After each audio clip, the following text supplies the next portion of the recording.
Chapter 1: The Continuation of Hatred.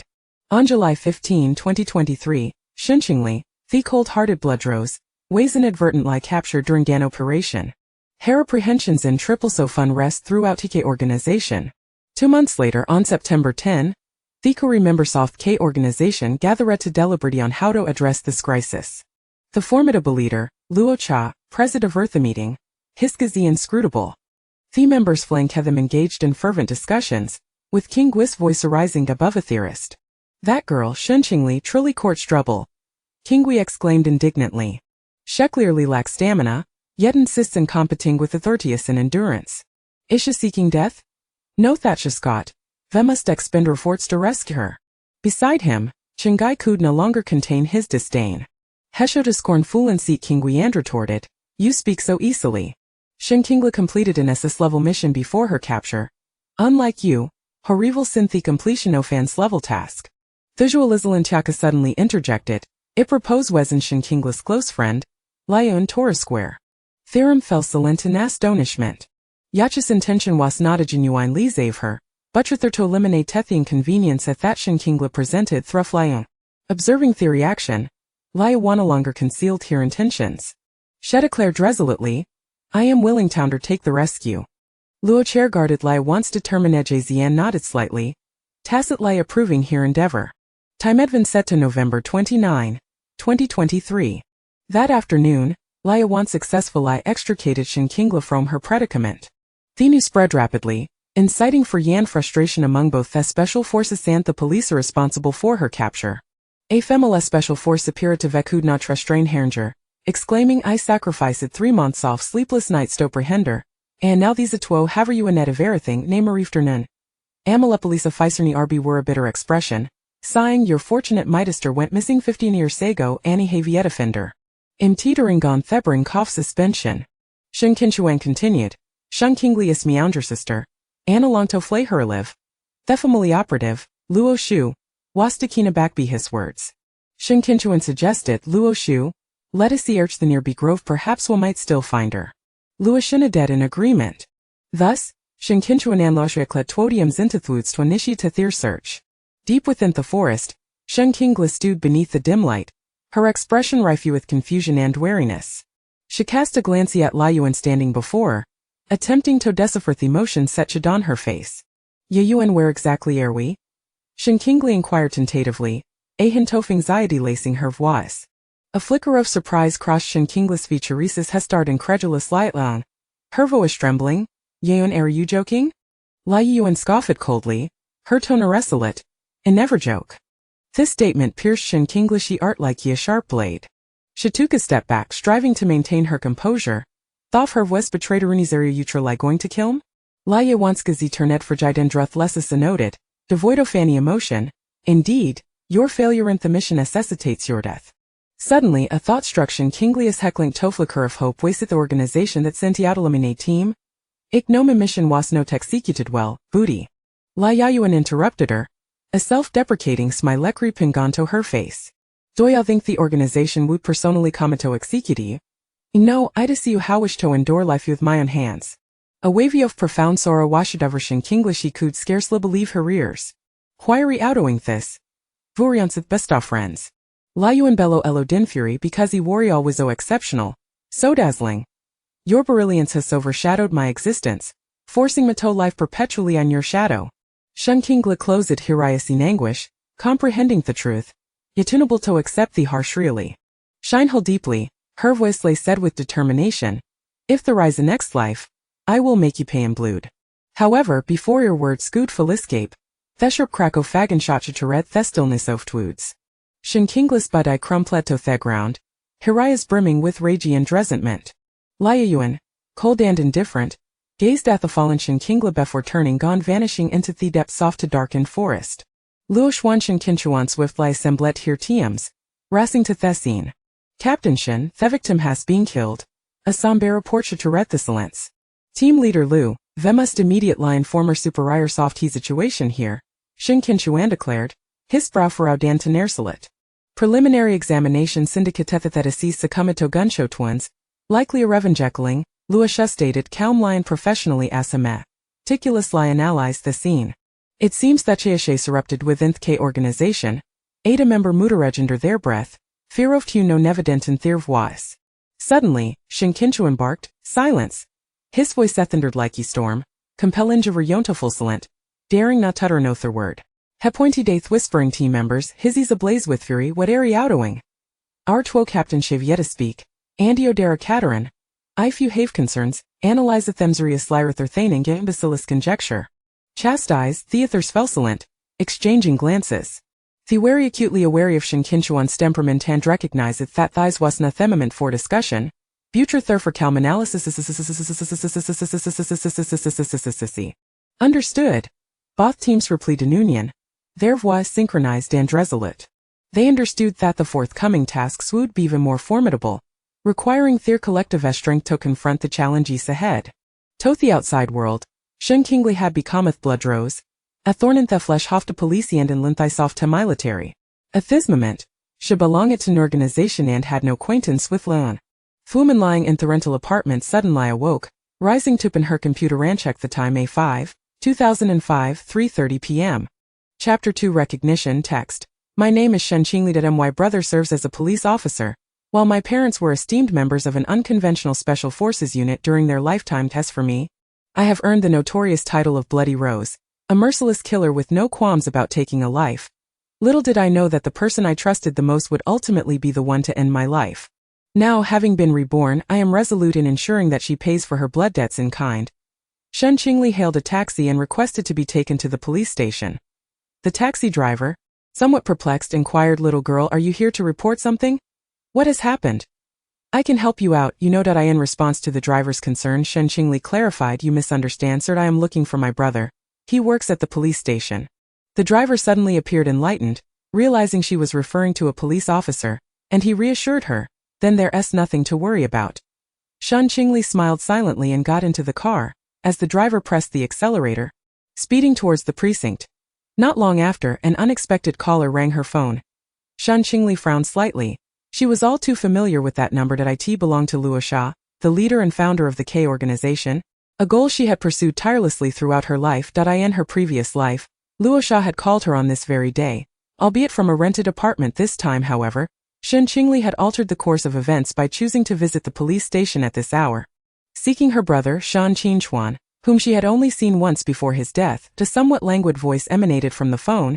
"Join us." A bloodthirsty smile finally graced Shen Qingli's delicate face, a seemingly innocuous expression to most, yet one that could instill terror in seasoned warriors across countries such as Sakura Nation, M Nation, Y Nation, Bear Nation, Wu Nation, Kimchi Nation, Rome Nation, Cheese Nation, Great Freedom Nation, and India. This smile heralded an impending massacre, a promise of absolute devastation, with crimson blood staining the earth. Shen Qingli spoke with an icy demeanor into the phone. "Why should I join you?" Sensing the skepticism, Luo Sha hastily offered her terms, fully aware that the owner of this number had once stirred considerable turmoil abroad. "I can provide you with the best conditions." Intrigued, Shen Qingli responded, "I am curious to know what you can offer that would persuade me to join." She decided to extend an opportunity to Luo Sha, her former superior. Recognizing the chance Shen Qingli had afforded her, Luo Sha discarded her previous reticence, realizing that if she continued to hide, Shen Qingli might simply hang up on her, perhaps even berate her before doing so. "Regardless of what you require, I assure you, you will receive nothing short of the finest." Shen Qingli, somewhat astonished yet skeptical, maintained her calm demeanor as she replied, "Oh?" Luo Sha, now aware of the doubt cast upon her, continued to lay out her conditions, having already committed significant resources to Shen Qingli. The only remaining promise she could extend was that of a partner. Confident that Shen Qingli would acquiesce, Luo Sha was utterly unprepared for what transpired next. Shen Qingli speculated inwardly, "Without my prompting, she will undoubtedly mention Lai Yayan. I shall feign curiosity to ascertain if my guess is correct." Upon contemplating this, Shen Qingli tentatively inquired, "Who is it?" Luo Sha found himself at a loss, unable to fathom that Shen Qingli had become so vigilant. Realizing her suspicions were confirmed, Shen Qingli decisively refused Luo Sha's proposal to have Lai Yayan as her partner, insisting instead on an alternative. Luo Sha, gritting his teeth, acknowledged that in his efforts to win over Shen Qingli, he had already exhausted his resources. "You choose," he conceded. Shen Qingli, recognizing the value of discretion, inquired about the time and place for their meeting. She had no intention of concluding the call without discussing further terms. Luo Sha, Relieved that Shen Qingli had finally acquiesced, suggested a meeting in the suburbs 10 days hence. However, as the conversation progressed, Luocha grew increasingly anxious. Typically, one would hang up after finalizing the details, yet Shen Qingli remained on the line, indicating that something was amiss when she proposed her conditions, which pertained to the matter at hand. Luocha had no choice but to acquiesce. Having already invested significantly, he knew that refusing would mean losing everything. Rest assured, it won't involve any individuals from Huaxia, he assured her. Shen Qingli was taken aback that Luocha was willing to expend such effort to court her. A seemingly insignificant player, agreeing to anything she proposed without hesitation, she ended the call, uninterested in hearing more of Luocha's prattle. After a brief period of silence, they soon arrived at the police station. Shen Qingli gathered her belongings and exited the vehicle, which the driver had priced at 30. She, disinterested in haggling, simply retrieved her phone and transferred the fare. The driver, observing Shen Qingli's seemingly innocuous demeanor, smiled broadly, saying, "No need to thank me." He pressed the accelerator and drove away, deliberately steering clear of her to avoid dirtying her with dust. Shen Qingli entered the station, where she overheard Lin Moxuan reprimanding Shen Qingchuan. "I tasked you with apprehending suspects, not searching for your sister." Shen Qingchuan remained silent, resembling a child caught in wrongdoing. As Shen Qingli entered, she placed her bag on the table, commenting, "This is a bit excessive. As a brother, it's entirely normal to seek out a missing sister. However, doing so while pursuing criminals is rather inappropriate." Lin Moxuan assumed she was there to file a report. "If so, please register," he instructed. Shen Qingli doused his presumption with cold water, her icy words echoing in the ears of those present. "I am only looking for Shen Qingchuan." Lin Moxuan was taken aback. "I'm not married. I'm your biological sister." "Your sister?" "After I went missing, I was taken in by another uncle with the surname Shen. Though he didn't change my name, I still bear the surname Shen." "Well, continue your fabrication," Lin Moxuan retorted. "If all else fails, we can draft a new document." "Fine, I accept that," he conceded, "but what are your thoughts regarding these deceased individuals?" Shen Qingli never anticipated that, standing before him as the perpetrator, he would dare to ask for her opinion. "Thoughts?" she echoed, picking up the documents from the table, examining them meticulously before finally speaking. "Those who are utterly wicked have nothing of worth to say. If they are dead, so be it." Shen Qingchuan was utterly bewildered, his curiosity piqued. "What do you know?" Shen Qingli had no desire to engage with her dim-witted brother, whose intellect resembled that of a pig.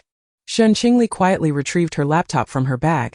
After connecting to the wireless network, she began to diligently pursue her task, meticulously copying all the unsavory dealings of the deceased. Carelessly, she extracted an empty USB drive from a drawer and proceeded to transfer the copied files into it. Shen Qingchuan, unwilling to continue being led by Shen Qingli, exclaimed, "What are you up to now?" Aware of her brother's irritation, Shen Qingli quickly adopted a pitiful demeanor, saying, "Brother, I merely wish to copy the evidence. Is it really necessary to be so harsh with me? I feel so wronged." Instantly, several cold glares fixated on Shen Qingchuan, causing him to break into a cold sweat. Observing this, Shen Qingli decided not to press further, fearing that she might lose her newly found brother. "Everything you need to know is in here, including the evidence." Before she could finish her sentence, the USB drive was already in Shen Qingchuan's hands. "I will take a look," he replied. Shen Qingli merely responded with a nonchalant and as she placed her computer back into her bag, Gu Qingfeng rested his hand on her shoulder, only to be met with a swift shoulder throw from her. Crack! A bone snapped in Gu Qingfeng's body. "Damn!" Lin Moxuan, reveling in the spectacle, remarked, "Little girl, your skills are impressive." Shen Qingli, however, calmly addressed him. "Lin Moxuan, the police chief." With a single statement, she unveiled his identity. Lin Moxuan, slightly taken aback, inquired, "How do you know my identity and name?" Shen Qingli, feeling a bit exasperated, retorted, "Can I tell you that I am reborn? Would you believe such a statement?" Although her inner turmoil was palpable, Shen Qingli maintained her composure, adding, "I was merely testing you, and I did not anticipate that the test would yield such results."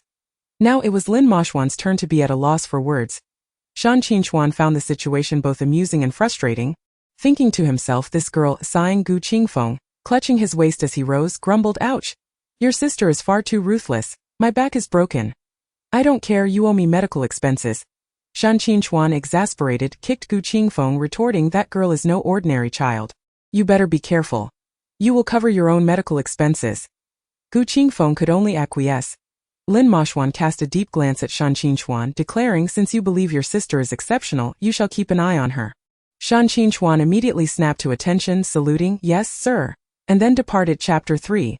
The K organization extends a collective invitation to Shen Qingli. As Shen Qingli strolled along the street, she soon sensed that Shen Qingli was tailing her. A slight smile curving her lips. "Well, I suppose I shall entertain my foolish brother for a while," she mused. After making up her mind, she decided to buy some ice cream, savoring the delightful treat leisurely. She casually awaited her proverbial fish to bite. Shen Qingli, observing his carefree sister indulging in ice cream, could not help but mutter a few curses under his breath. He resolved to prevent her from venturing out alone, fearing she might remain oblivious to being followed. Shen Qingli waited impatiently, yet Shen Qingli remained hidden, prompting her to call out, "Brother, if you don't come out soon, I shall eat your portion too." Shen Qingli, perplexed, grew curious about how Shen Qingli had discovered his presence. Despite his intrigue, he had no choice but to reveal himself. "How did you find me?" Upon hearing this, Shen Qingli realized her secret had been uncovered. Internally, she scoffed, "In your past life, you followed me relentlessly. What now? Am I not allowed to voice my grievances?" With a roll of her eyes directed at him, Shen Qingli felt an urge to scold her. Yet she was, after all, his own sister, a child he could neither strike nor berate. This little imp. Shen Qingli was aware that she must not press him too hard, so she offered him another ice cream to share. Just as Shen Qingli acquiesced, Shen Qingli dashed away. Helpless against his sister's antics, Shen Qingli could only search for her slowly. Meanwhile, tucked away in a corner was a young girl of about 17 or 18. The very same Shen Qingli who had just outsmarted the old policeman. Shen Qingli. "Can I trust you?" She hesitated. The trio, a pair of adults and a child, disguised as a harmonious family, lived seamlessly in Sakura country, with no apparent flaws that would raise suspicion among outsiders. Yet, unexpectedly, trouble arrived without warning. Shen Yongqing had been captured by the Sakura military while out shopping for groceries. The reasons for her discovery remained a mystery. Her identity was not one to be flaunted, compelling her to seek the assistance of Yan Lingshu. The underground organization and the Sakura military had long established an agreement to capture the underground factions of Huaxia, threatening the nation into submission, thereby branding Huaxia with the disgrace of years past, relegating it to a vassal state of Sakura country. Naturally, she could not allow Sakura country to succeed in its plans. Under the cover of night, she dispatched the information and orchestrated Shen Yongqing's rescue, ensuring both she and Yan Lingshu departed the perilous island. Unbeknownst to them, an ambush awaited on their way to the port. Shen Yongqing and Yan Lingshu resolved to send her off, requesting her to convey to Shen Qingli the importance of settling down, and to assist in the search for his daughter, who had been missing for 3 years. She agreed, though a flicker of hesitation lingered within her. Ultimately, she too had to take her leave. This family, though apart from Shen Qingli, had in a sense reunited, albeit as strangers. She could only lament her youthful ignorance at the time, oblivious to the peculiar emotions she experienced then. An instinctive connection to the Yan and Huang lineage, a call of familial bonds, a sentiment deeply rooted in blood. At the age of 16, she found herself pursued by the M nation, never imagining that a nation would mobilize its might to hunt down a mere girl. Upon reaching the border of Huaxia, she succumbed to her injuries, collapsing before a nearby cave. Perhaps by stroke of fortune, she was rescued by a nearby military exercise, and when she discovered that her saviors were the Huaxia military, she silently vowed to dedicate her life to Huaxia. In gratitude, she frequently undertook the assassination of corrupt officials, and within a year, nearly all of them had met their demise. Perplexed, she wondered why her benevolent efforts to rid Huaxia of pests had resulted in her being hunted. She sought to clarify her actions, yet lacked sufficient evidence to prove those individuals were indeed corrupt officials. The children and families devastated by the greed of these officials, who barely scraped together the necessary funds for hospitals, the opportunistic merchants who drove many customers to despair, and the schools that should have been sanctuaries of knowledge but instead fostered depression among countless children. These parents remained oblivious to their own missteps. Law enforcement turned a blind eye, wronging many innocents in the process. Fueled by indignation, she diligently investigated hospitals, police forces, fire departments, the Navy, Air Force, Army, schools, orphanages, banks, and corporations. The police station found itself in a quandary. These corrupt officials were initially within their jurisdiction, yet just as they began to uncover some leads, the individuals vanished without a trace. The troubling aspect was that the clues they sought to investigate were strikingly similar to the remnants left behind. The police bestowed upon her the moniker of unnamed hero. This so-called unnamed hero frequently left behind a blood-red rose at the crime scenes, earning her the title of Bloody Rose among the officers. It was not that she was particularly malevolent. Rather, she often thwarted the investigations that the police were pursuing, even going so far as to silence witnesses. Consequently, they abandoned their pursuit of this elusive figure, realizing that any attempt to reward her was futile, as they could not even locate her, let alone honor her, regardless of the gruesome fates of the deceased, who undoubtedly had committed numerous wrongdoings in their lifetimes. The files within the precinct were solely those of the departed, save for one file lacking specific details that belonged to her. In the month preceding her identification, she had procured a blood sample from Shen Qingli and sent it to the hospital for a paternity test. After a fortnight of anxious anticipation, she discovered the astonishing truth. Shen Qingli's youngest daughter was, in fact, her. She could scarcely fathom why she had chosen to leave at that moment. An overwhelming tide of regret and self-recrimination paralyzed her, preventing her from revealing her identity. Her status was far from respectable, and she feared that, should Shen Qingli ever uncover the truth, he would reject and loathe her, much like Lai Yayan had done. She was an assassin, a callous executioner, a wretch unworthy of redemption. Thus, she could only humbly savor the precious bond of kinship while simultaneously fearing its inevitable dissolution. As dusk fell on the day of their appointed meeting, Shen Qingli was on the verge of stepping outside when she unexpectedly encountered her brother, the very brother she had deceived in their youth. "Where are you off to?" he inquired. Shen Qingli could only continue her charade, replying, "I wish to visit the night market." Shen Qingli did not press the matter further, merely advising her to be cautious on the road. As soon as Shen Qingli set out, Shen Qingli followed closely behind. It took 8 twists and turns for Shen Qingli to finally elude him, prompting Shen Qingli to curse under his breath. "Is she part leopard or something?" With a deep breath, he suppressed his frustration and resumed his search, determined not to overlook any suspicious locations.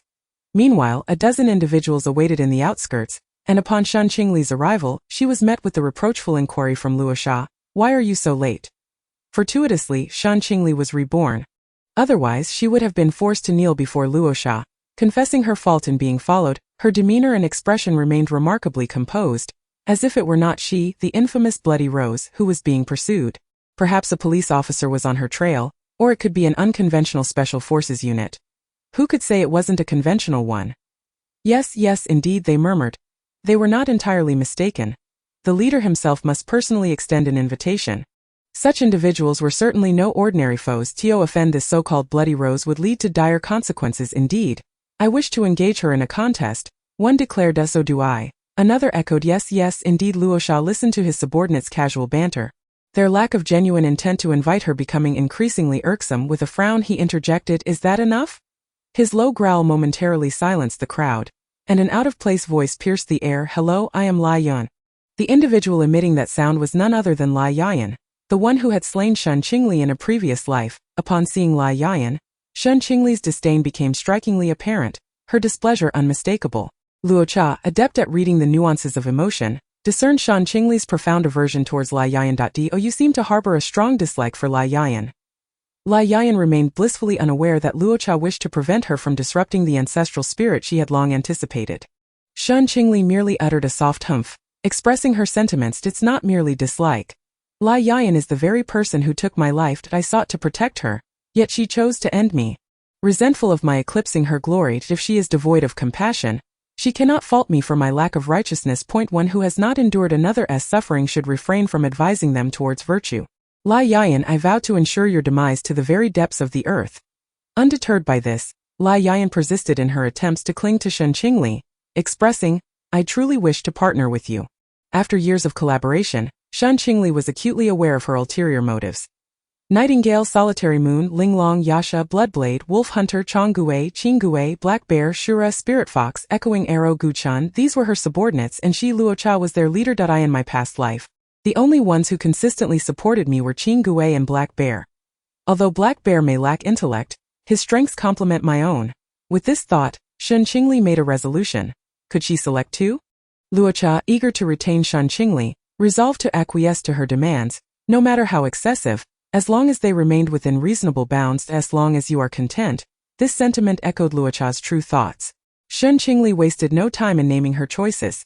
Qingguei and Black Bear. To the mention of these names, Luo Cha fell silent, allowing Shen Qingli to proceed as she wished. The others remarked, "We can understand your choice of Qingguei. After all, he is quick-witted, loyal and straightforward. However, why opt for the dim-witted Black Bear? Do you intend to balance each other out?" The Spirit Fox, unable to contain herself, Interjected, Black Bear is not the brightest.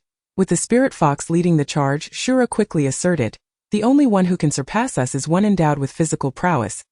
Shen Qingli was well aware of their intentions. They merely sought to persuade her to reconsider.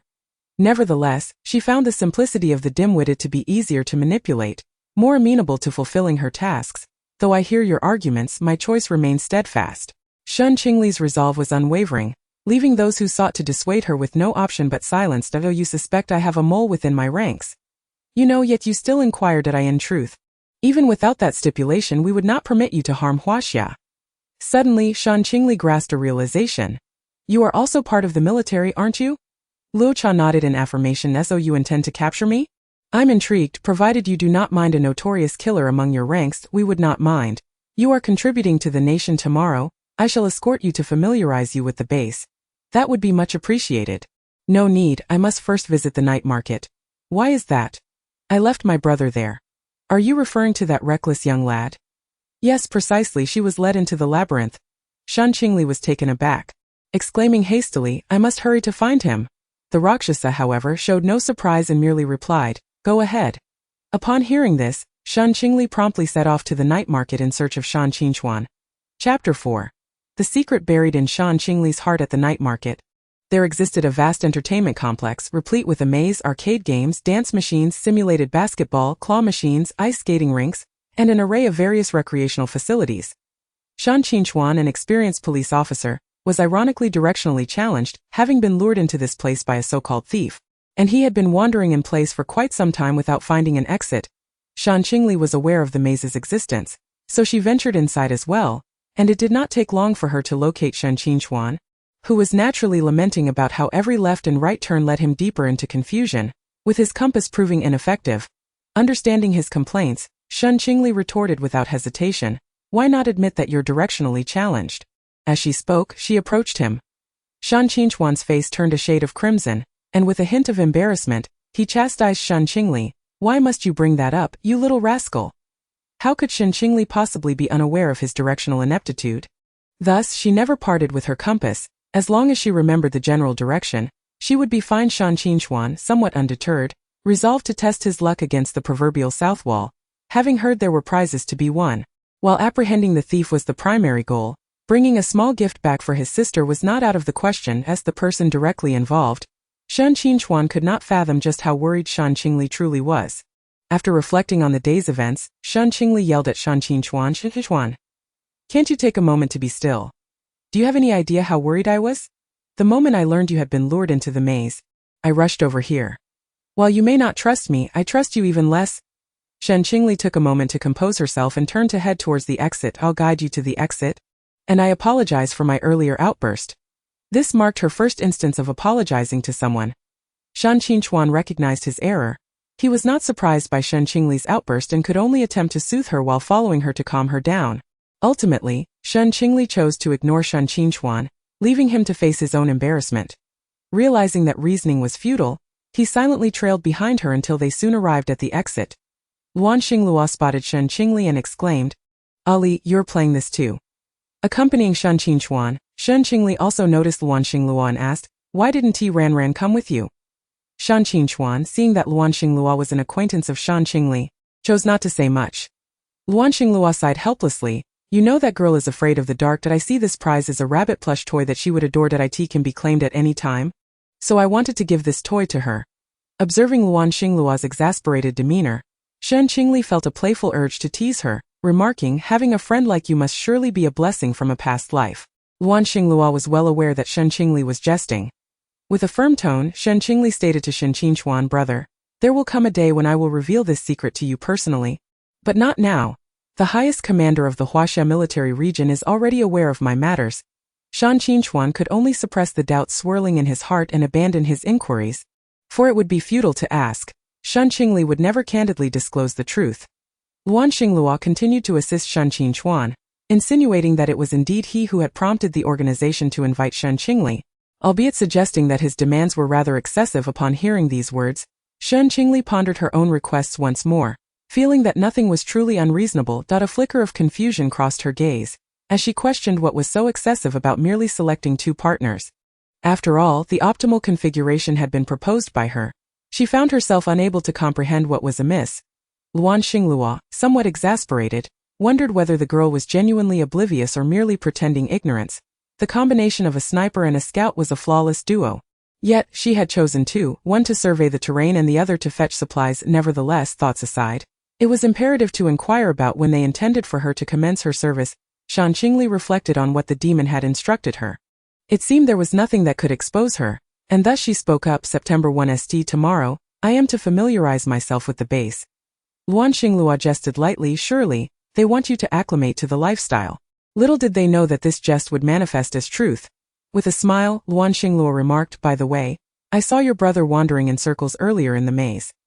Shen Qingli laughed heartily, thinking it was a significant matter, only to realize it was about this triviality. He is directionally challenged.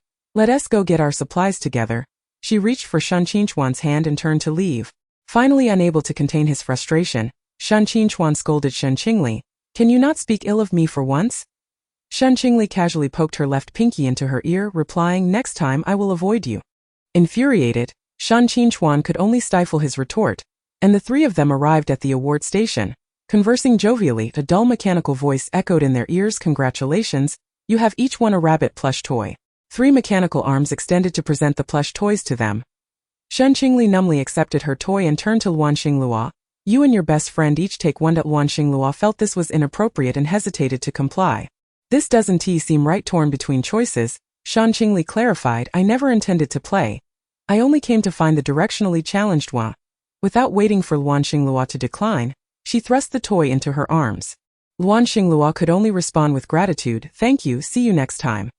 She departed with 2 rabbit plush toys, unable to conceal the mirth lurking in her eyes, which Shen Qingli observed as she turned to head home. Showing no intention of waiting for anyone, Shen Qingchuan, clutching the remaining rabbit plush toy, hurried after her, wait for me. But how long do you plan to keep this from me? It was not merely curiosity. From their first encounter, he had sensed something suspicious. He could not fathom his sister, as if her eyes held the weight of countless corpses and rivers of blood. An imperceptible aura of menace emanated from her, an essence only those who had taken lives bore, yet hers was intensified. 100,000 times more potent than that of any seasoned outlaw. He could hardly believe that his sister had become a fugitive, her hands stained with the blood of another. How could this not arouse his suspicions? Gu Qingfeng had merely brushed against him, yet it had resulted in 3 or 4 broken ribs without endangering his life. Surely, he would need a month or 2 to recuperate, perhaps even up to 6 months. With such force, he could not possibly allow her to participate in a fighting competition. His meager salary would barely suffice to cover any compensation, and he might even risk losing his job. Shen Qingli, oblivious to the convoluted thoughts swirling in Shen Qingchuan's mind, spoke to him with an air of calm. Since it's a secret, it is naturally not for me to disclose. It would be better for it to sink into obscurity. It would benefit both you and me. With her words, Shen Qingli had made her position abundantly clear.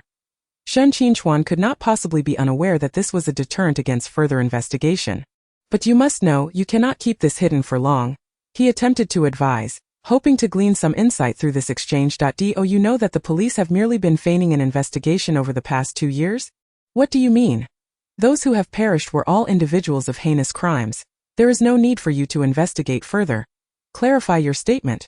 Brother, you should be aware of the matters at hand. All you need to know is that I would never engage in anything that would harm Huaxia. Beyond that, you need not concern yourself with the rest. Understood. Also, I have no affinity for toys. The night market was a labyrinth of complexities, entangled in connections that a mere officer like him could not possibly navigate. Resolving such matters required someone from the underworld. Money could facilitate solutions, that was the unspoken rule of the underground. Is it truly that complicated? There exists an even more intricate business realm, one that can extend its tendrils abroad. Is that so? I had thought they only operated within the country. You fail to grasp the essence. The business world is rife with both profit and loss. A moment's negligence could lead to ruin, hence those tycoons are astute, only engaging in ventures advantageous to themselves. Even if they expand internationally, as long as it serves their interests, they would risk everything to pursue it. It is exceedingly complex.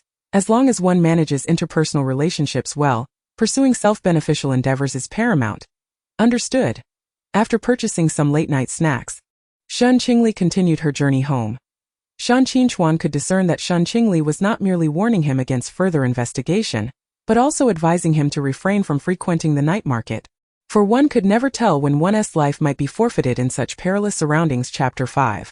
Shen Qingli reveals a fragment of the truth in a quaint, antiquated courtyard. A pair of siblings from the Shen family were engaged in conversation within the living room. Shen Qingli broke the silence first. You haven't eaten yet, have you? Please help yourself to these. She placed the late-night snacks on the coffee table before the sofa, uncertain of what Shen Qingchuan intended to say or how to respond to her brother's inquiries. Sitting on the sofa, Shen Qingchuan gazed at his sister, unsure of how to confront her. He initially inquired, "Aren't you going to offer any explanation? I don't want to find myself at odds with you." He was reluctant to stand in opposition to his only remaining family, especially when the perpetrator responsible for their parents' demise had yet to be apprehended. He could not bear to lose his last kin. Shen Qingli seemed to possess an innate awareness of everything, as if she had anticipated Shen Qingchuan's inquiry. Her demeanor exuded an extraordinary calmness, devoid of any trace of anxiety. "When did you first perceive the chilling aura that envelopes me?" she questioned, perplexed by how Shen Qingxiao had discerned her concealed truth so adeptly. Shen Qingchuan chuckled softly, recalling their initial encounter. With a deep sigh, Shen Qingli conceded, "There are indeed certain matters I must confess to you." After taking a sip of tea, she settled onto the sofa, while Shen Qingchuan furrowed his brow, urging her to speak freely. He struggled to fathom the notion that his sister had kept secrets from him. Feeling as though his entire worldview had been shattered, Shen Qingli resolved to recount her story from the age of 16. At 16, I was rescued by the Navy SEALs and the Serious Strike Team. While abroad, I engaged in numerous misdeeds, provoking the might of the United States to capture me. Ultimately, I managed to escape, only to be saved by these two special forces. I had contemplated expressing my gratitude. Yet you all perceived my gifts as acts of sin. I find myself in a predicament, for I only took the lives of those who deserved it, never harming the innocent. Her sense of helplessness was palpable. The gifts she had offered to Huaxia had been misinterpreted, igniting her ire. She had considered clarifying her intentions and confronting them directly, but lacking sufficient evidence, she was left with no choice but to endure in silence, hiding away to survive. This was hardly the manner in which one should repay kindness. Now that she had divulged her truths to Shen Qingchuan, she wondered if circumstances would shift as thoughts of their parents' demise crossed his mind.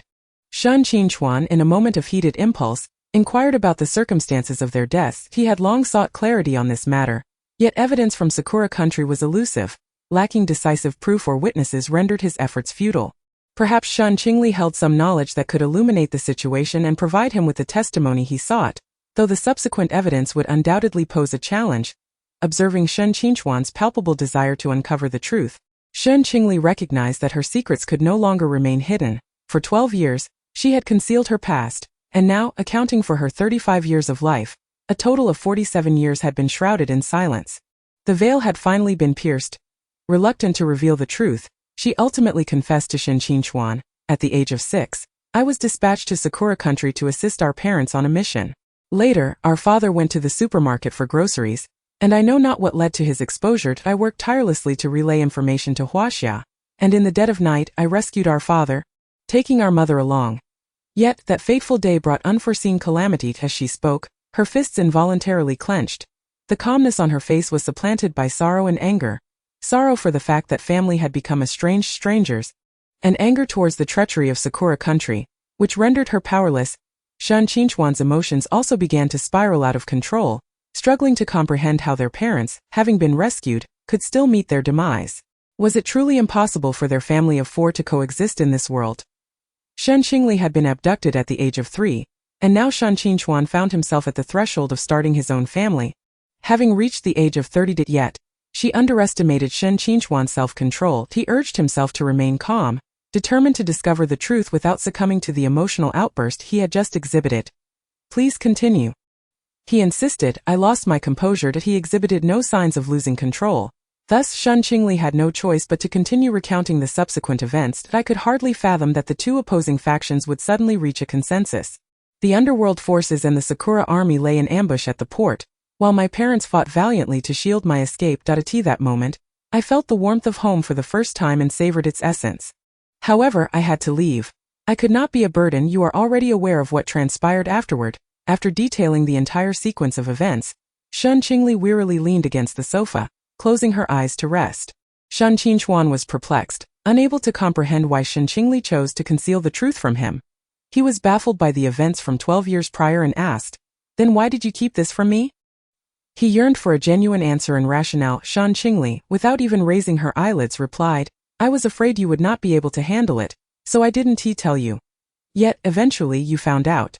She truly had no intention of divulging her secrets to Shen Qingli at that time and genuinely feared for his emotional state. She had even used mushroom bombs to devastate 6 cities in Sakura country: Tokyo, Yokohama, Osaka, Nagoya, Sapporo, and Kyoto, obliterating all her savings in the process.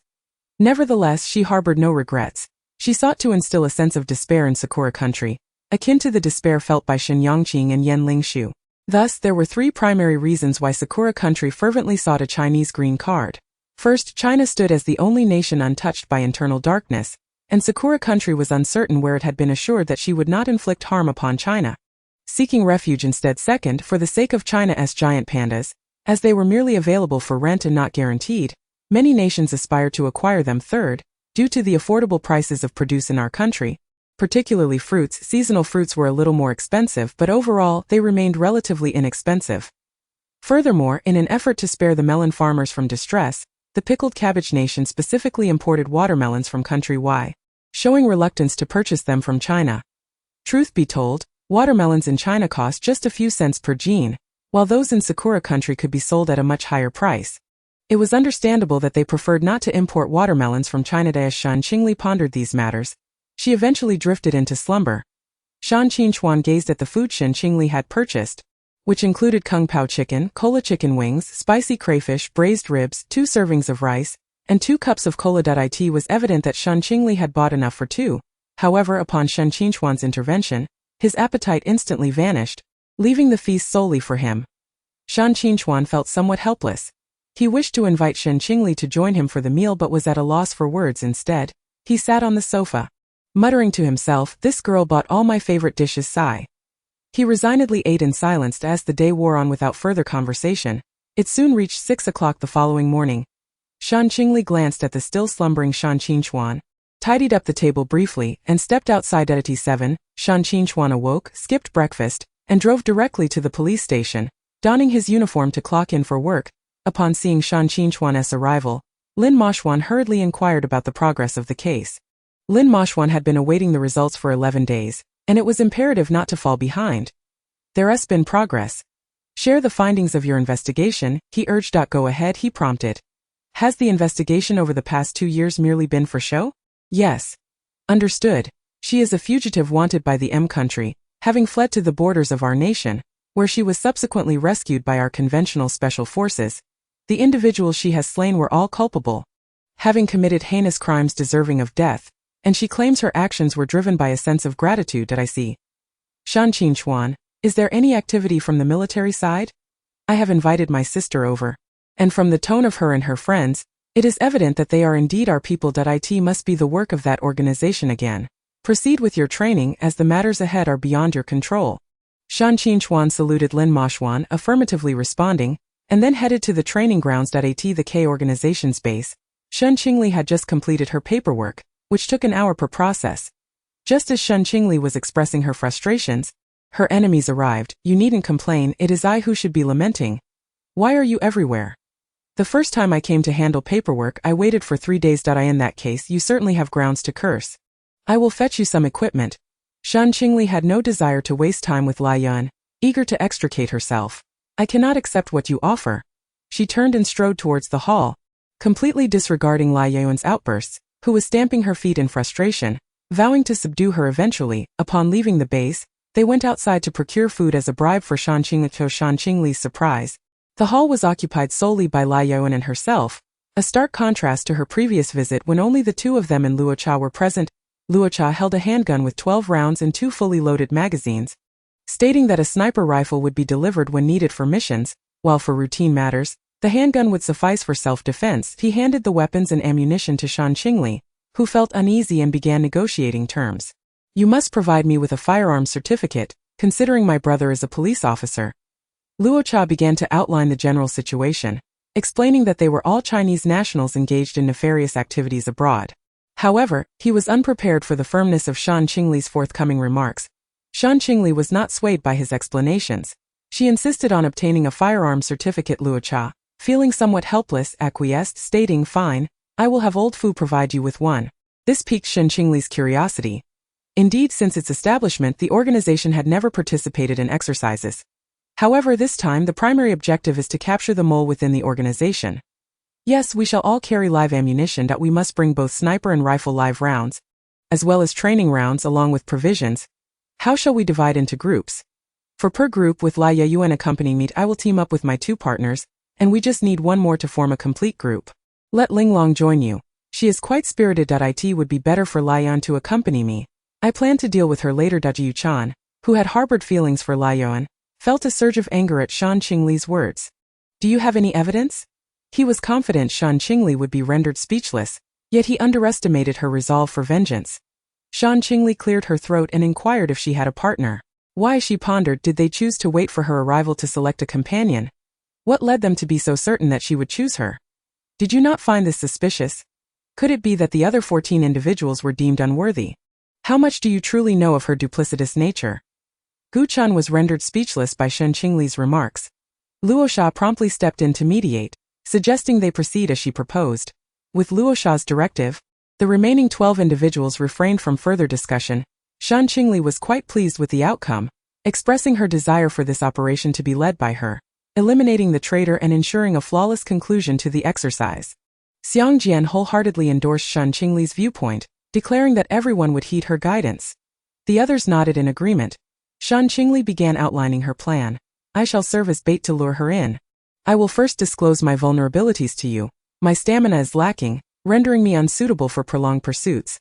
This weakness is easily discernible upon careful observation, and it is indeed critical." Qing Gui and Xiao Luo found this approach excessively perilous.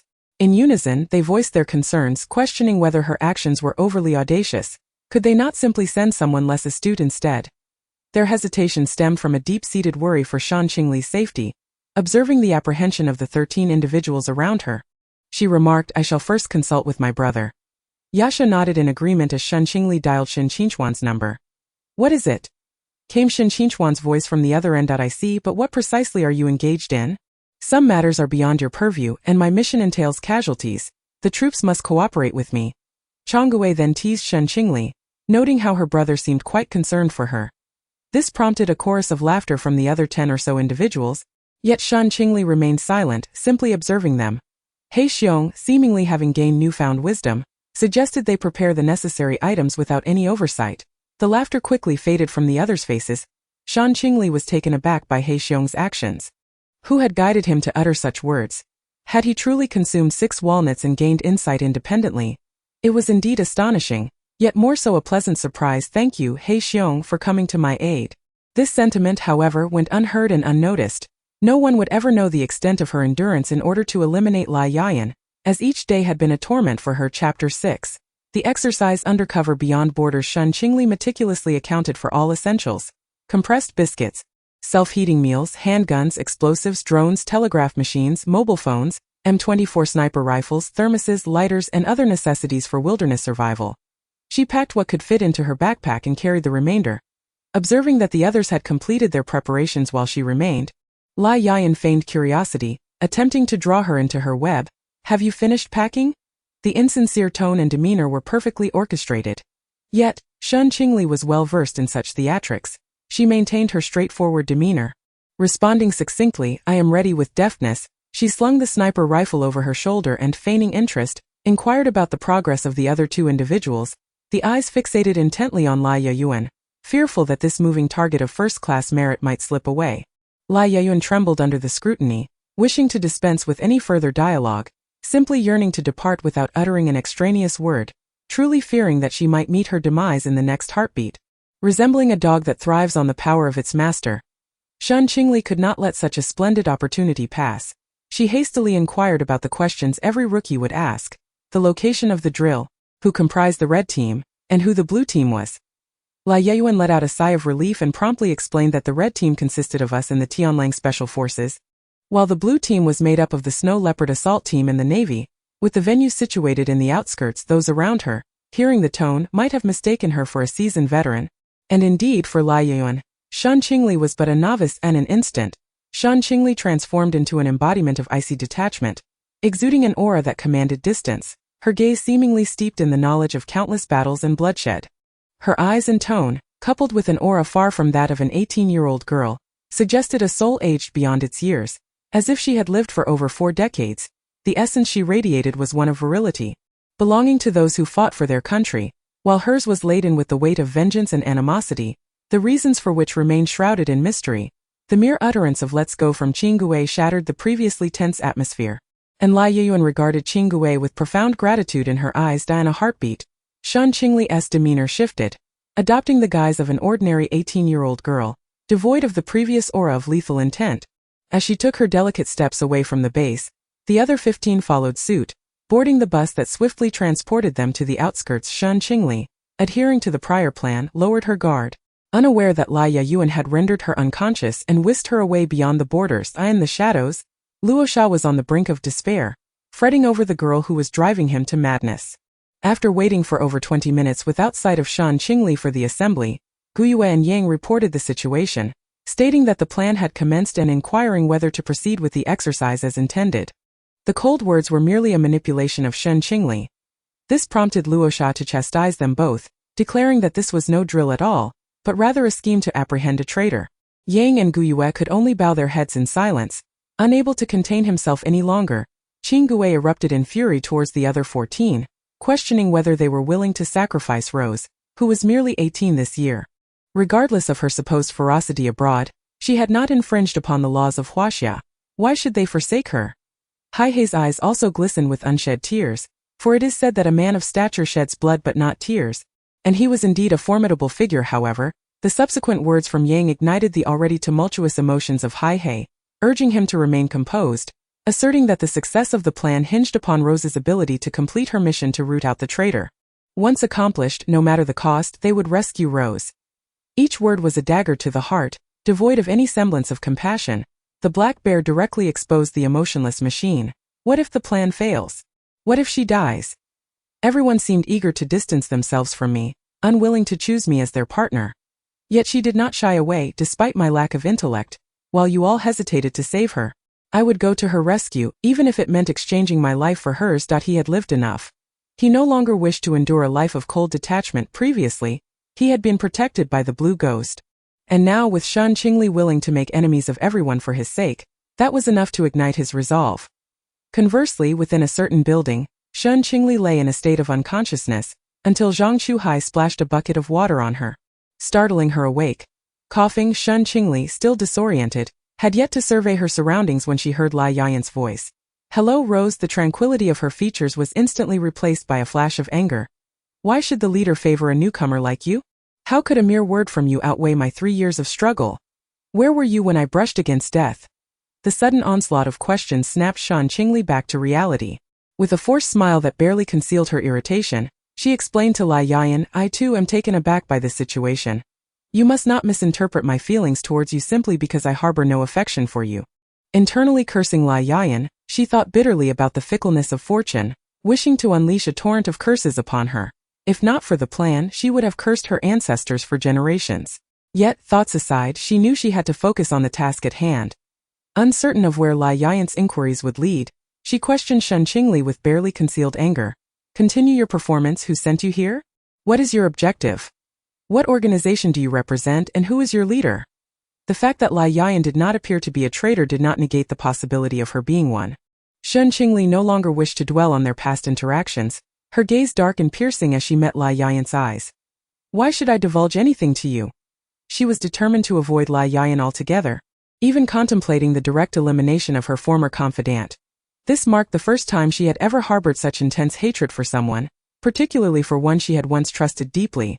This only served to fortify the walls around her heart, making it all the more difficult for anyone to penetrate her defenses. Lai Yayan, unfazed, cast a glance at Zhang Chuhai, reminding herself of the harsh reality. Play with her at your own peril. She was a true gem among the rest. A sinister expression graced her face, revealing a ruthless determination. Zhang Chuhai, one of Lai Yayan's trusted subordinates, ranked fourth among them, with the other 3 having been eliminated. Now, with Shen Qingli handed over to him, it was clear that Lai Yayan intended for him to toy with her. Thus, he readily agreed. "All right." He licked his lips, his gaze on Shen Qingli filled with an insatiable hunger. As if he could not wait to indulge himself, promising that he would not treat her poorly. Greed was etched across his entire visage. Sensing the opportune moment, Shen Qingli began to set the stage.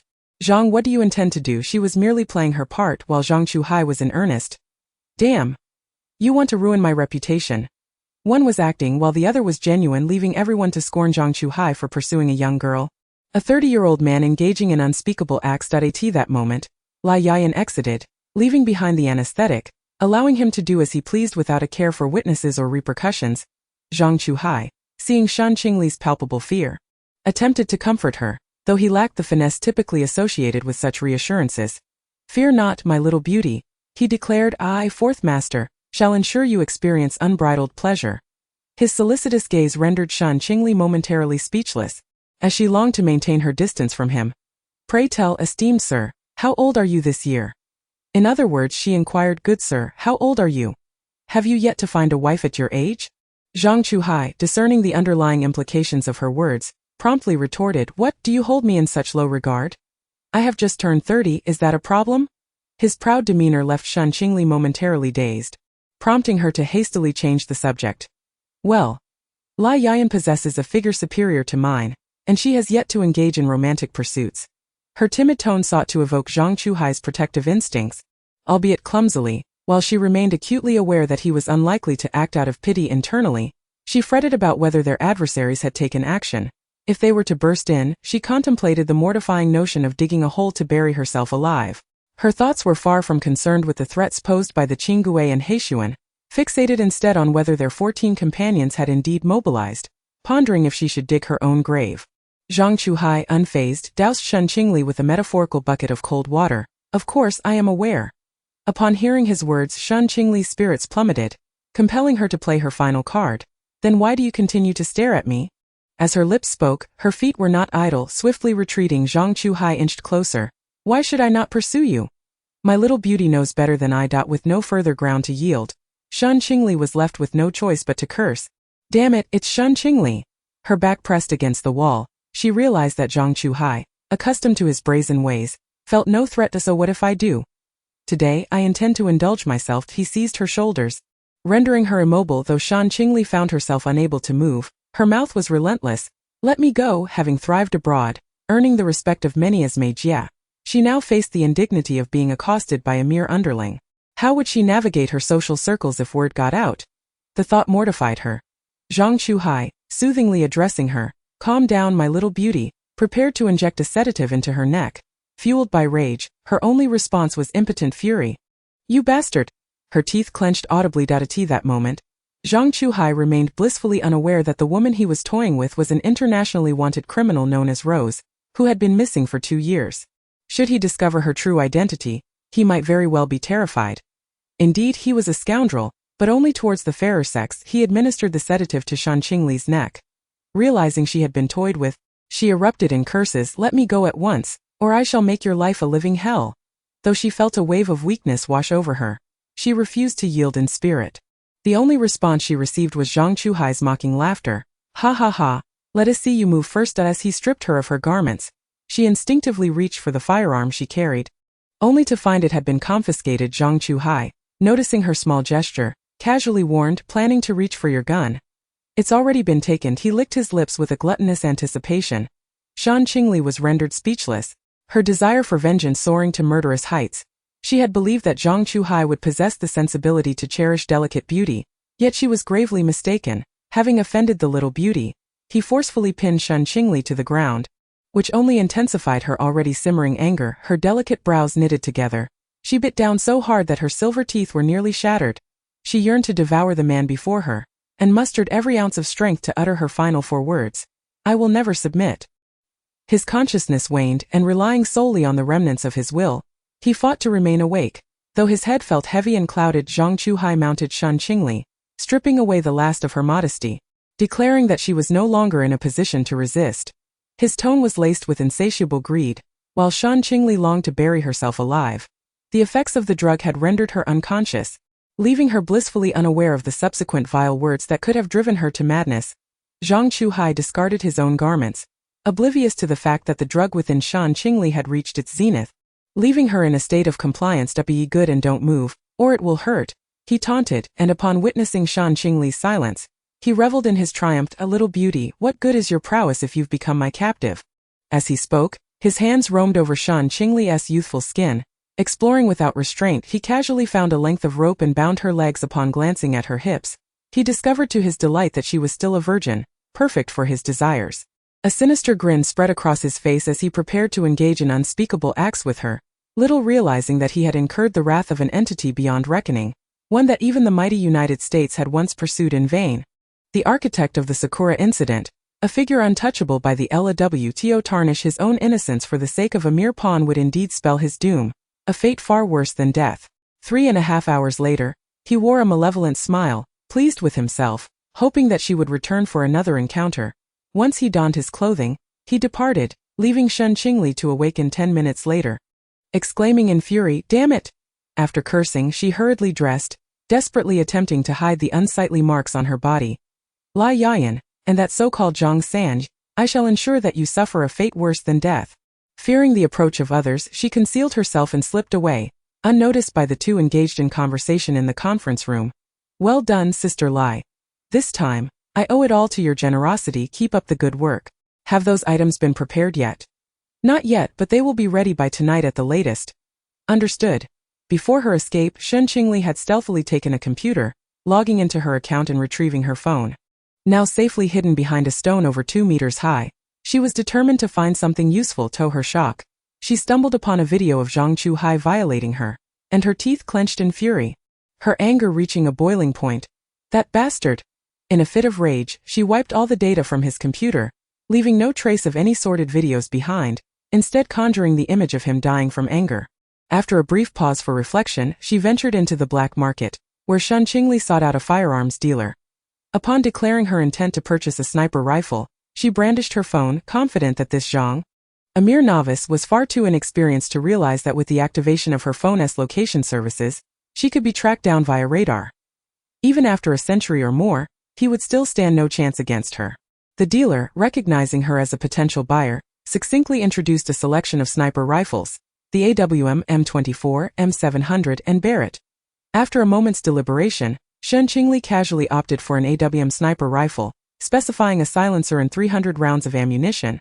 Completing the transaction for 110,000, she then retreated to a concealed corner to ensure her solitude before dialing Roshan. Almost instantly, his voice crackled through the line, laced with urgency, likely stemming from the prolonged silence that led him to believe something was amiss. Without indulging in pleasantries, Shen Qingli spoke with a commanding tone. "Do you have the authority to operate abroad?" Her suppressed fury teetered on the brink of eruption. She contemplated either contacting the president of M country to request a nuclear bomb to obliterate that towering edifice or enlisting Roshan to lay waste to it.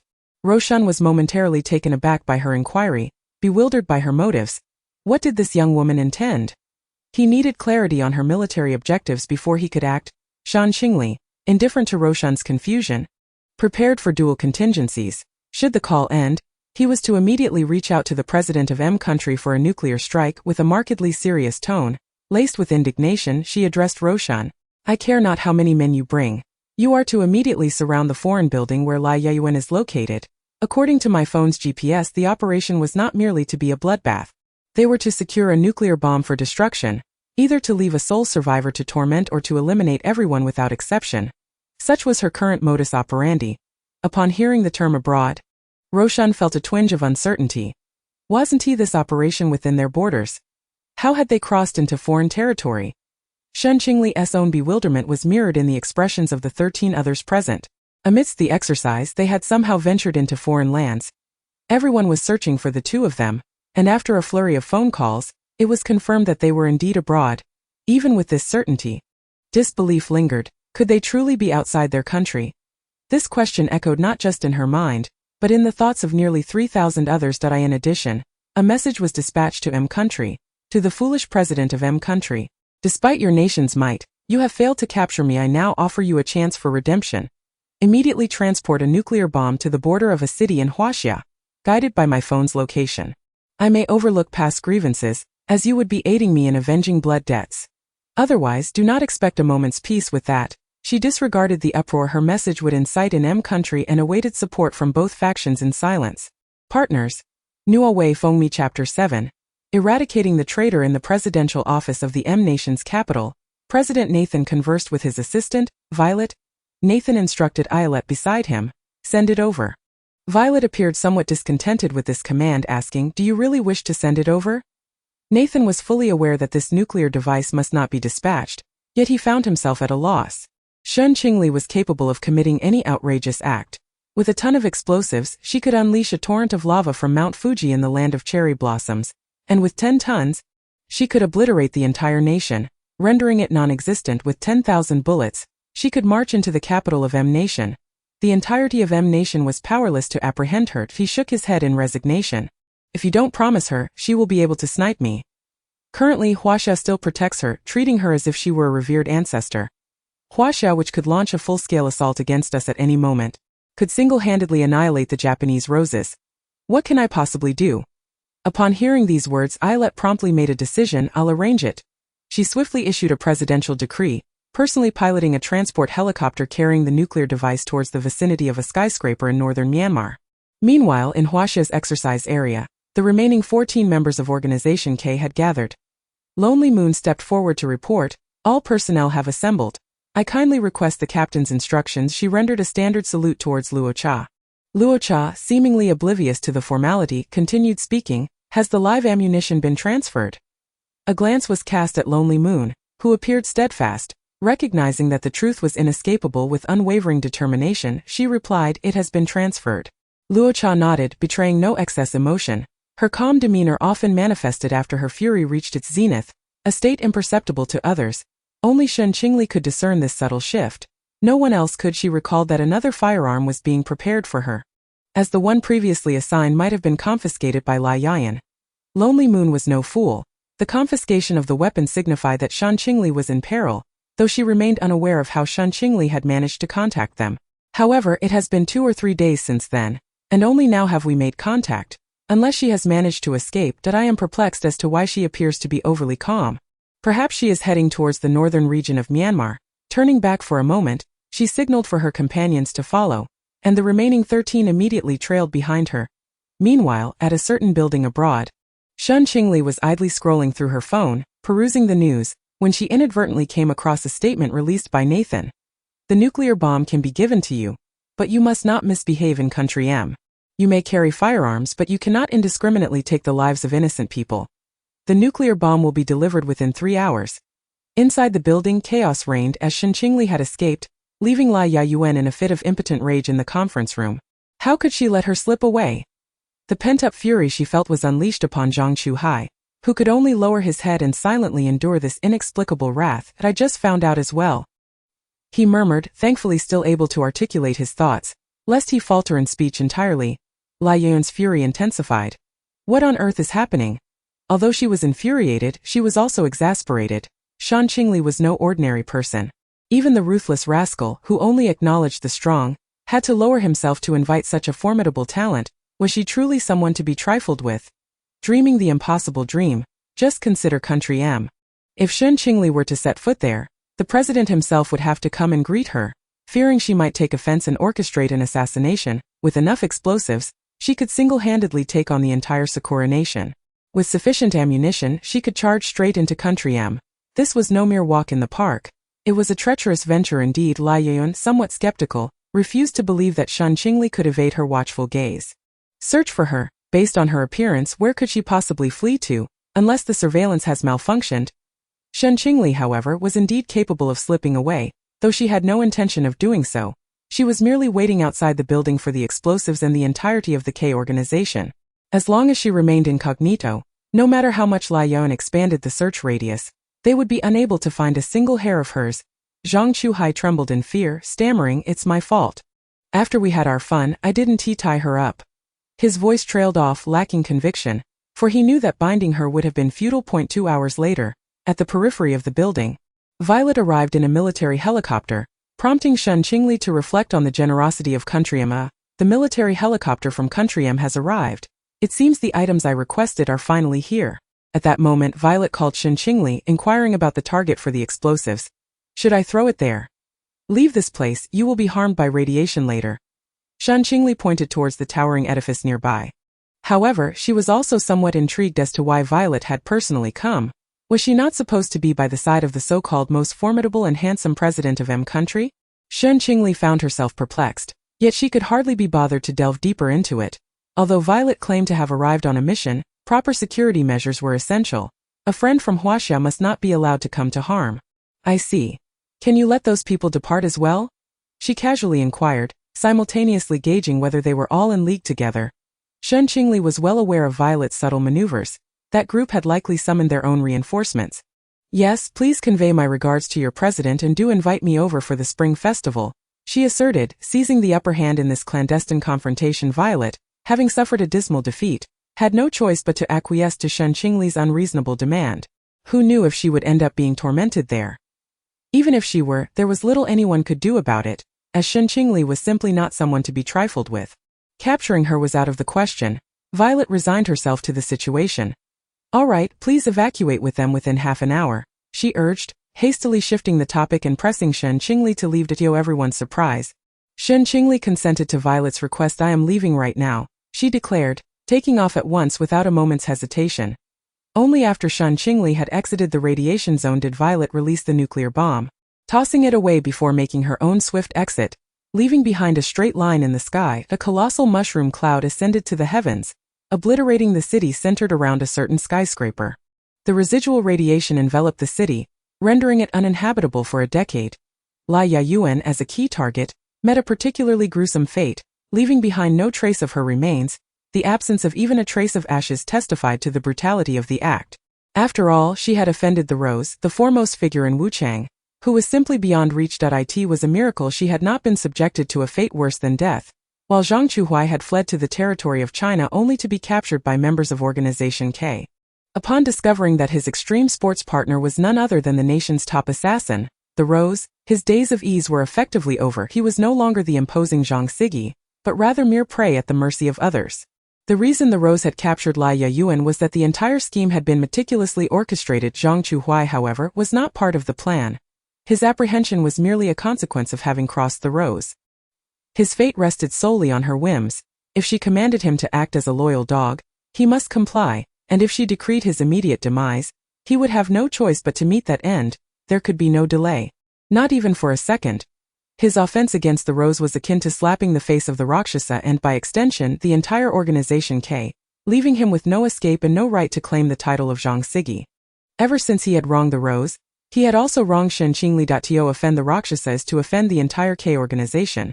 From that moment on, he is no longer Zhang Sai, no longer a human being. There exists no path for survival, no qualification to stand on equal footing with those 15 individuals, for he has forfeited his humanity and thus his rights. Once the undercover agent was eliminated, the exercise reached its conclusion, yet some oblivious soldiers were left unsatisfied. What treachery could possibly remain within the ranks? Is it not absurd to suggest that eliminating an undercover agent equates to victory? Shouldn't it be a matter of decapitation? Aren't all exercises fundamentally about beheading? Why has the strategy changed this time? We hope for an explanation. Was the recently exploded location not a city on the Myanmar border? Are we fearful of being harmed by the people from that region? Indeed, as we engage with exercise ammunition, they retaliate with live rounds. It is effectively a death sentence for us. Silence. A commanding shout instantly quelled the clamor among the opposing troops. I am He Shuheng from the directing department. The ultimate objective of this exercise is not decapitation but rather the elimination of the undercover agent. In this drill, the red team emerged victorious, successfully rooting out the infiltrator among us. Before even crossing the border, they captured the notorious Zhang Sai. One of their members has reached foreign soil and deployed a nuclear device. However, this time we shall overlook it. Should there be a next time, it will be marked as a serious offense, warranting punishment. Do you have any objections? His words swiftly convinced the blue team of their defeat. Charan, who do you think assisted this time? Which individual within that organization possesses clean hands? Those who thrive abroad are like docile kittens at home. I've heard they've enlisted a remarkable figure this time. Who is it? Kujechi, the individual renowned as the Rose, ranked first on the assassins list. Yin, where did you hear that? You know my family runs a taxi service. My father is privy to all sorts of news. He Shuheng observed them engrossed in conversation, having just finished his sunflower seeds and satisfied his craving. It was time for them to train. Assemble in 1 hour. Instantly, the expressions of all turned sour. With ranks not exceeding his own, and their organizational position beneath his, everyone responded in unison before heading off to the training formation. Aside from a few actions, it was the same routine. Standing at attention, marching, running, performing the goose step, pivoting. These 6 movements comprised an entire hour of training. Shen Qingli appeared somewhat aggrieved that it wasn't me who sent you to the training formation. You ought to seek out Major He. Standing nearby, He Shuheng was momentarily perplexed. He could not fathom how she discerned his rank. Had she not yet participated in systematic training? Surely, it couldn't be based on military insignia alone. How did she know? He was utterly baffled. How could a private without formal training possess such insight? Shen Qingli silently retrieved the ranks of Shen Yongqing and Yan Lingshu from her pocket. He Shuheng, upon seeing her produce the insignia of a general, instinctively believed Shen Qingli to be a general herself. Where did you acquire this general's insignia? A general need not don civilian attire to toy with a mere major, unless there exists an intention to masquerade as a harmless creature while gauging one's own discipline. Shen Qingli instinctively perceived the military as her adversary, completely overlooking the fact that she had been saved by the forces of Huaxia.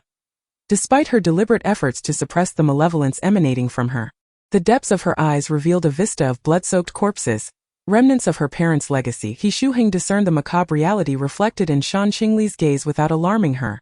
Who are your parents?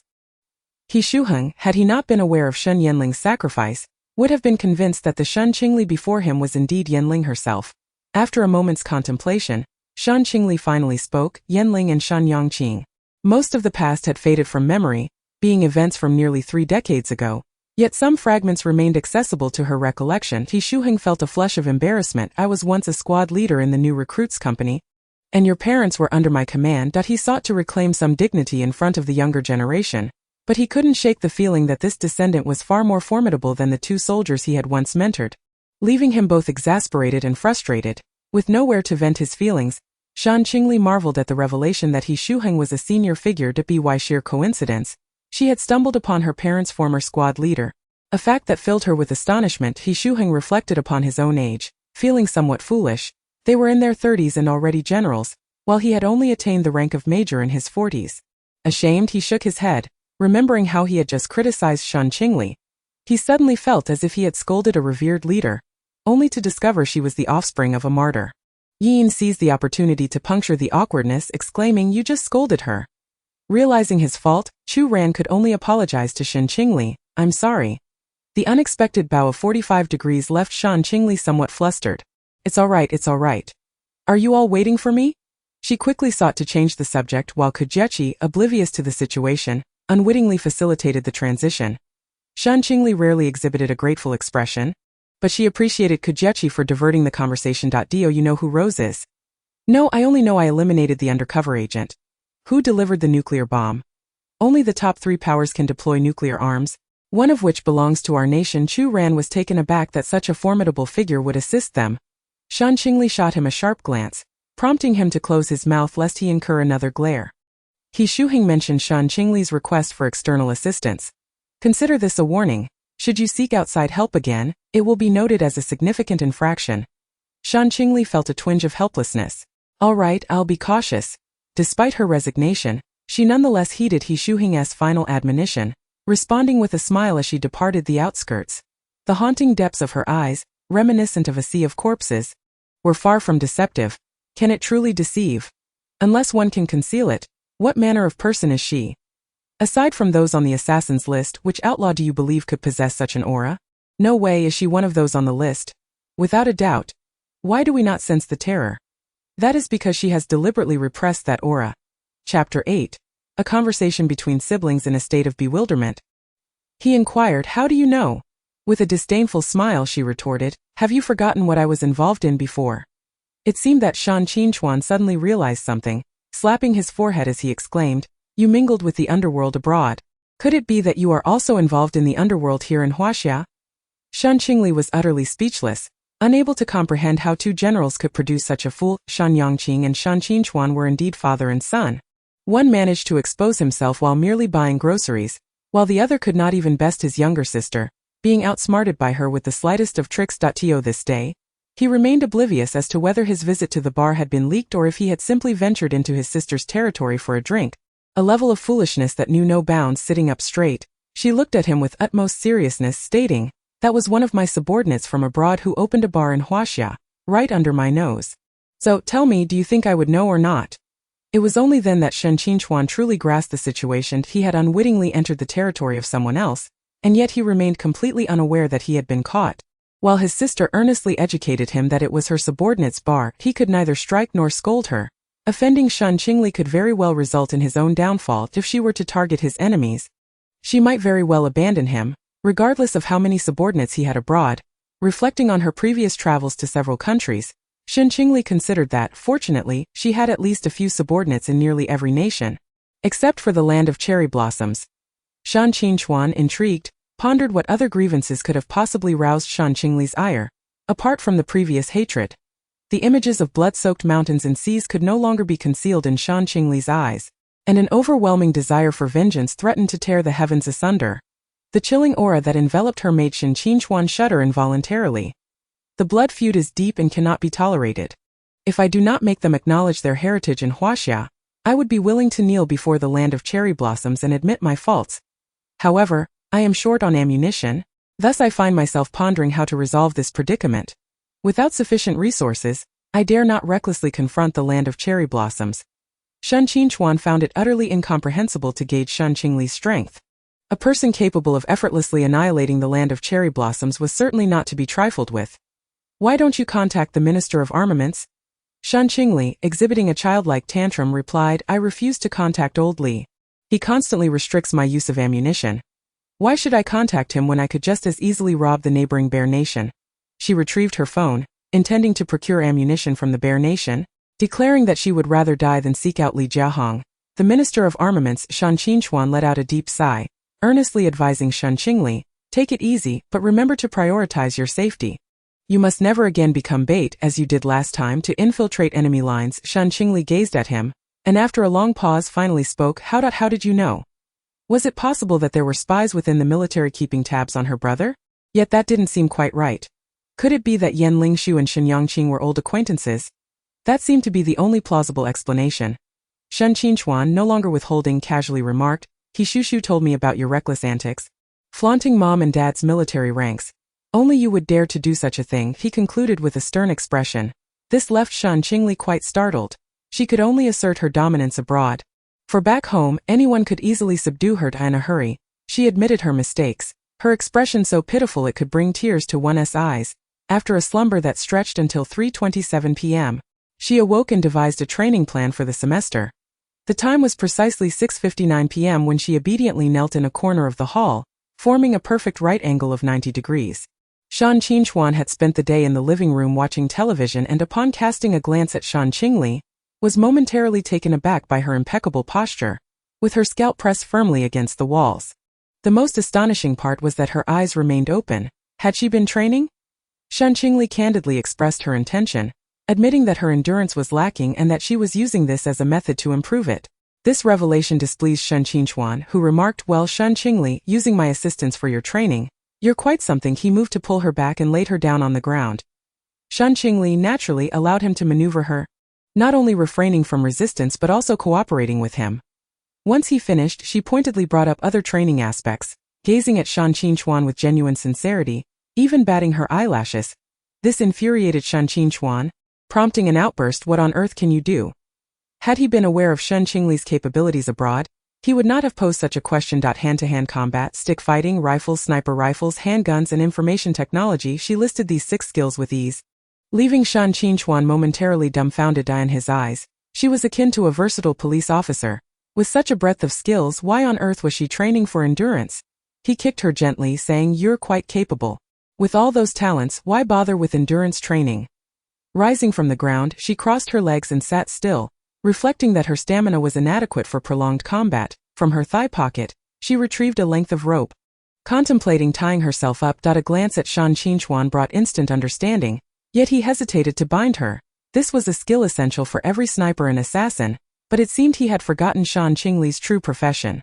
Rolling his eyes, he remarked, You should consider what I do. If I hadn't learned the art of disguise, I'd have perished long ago.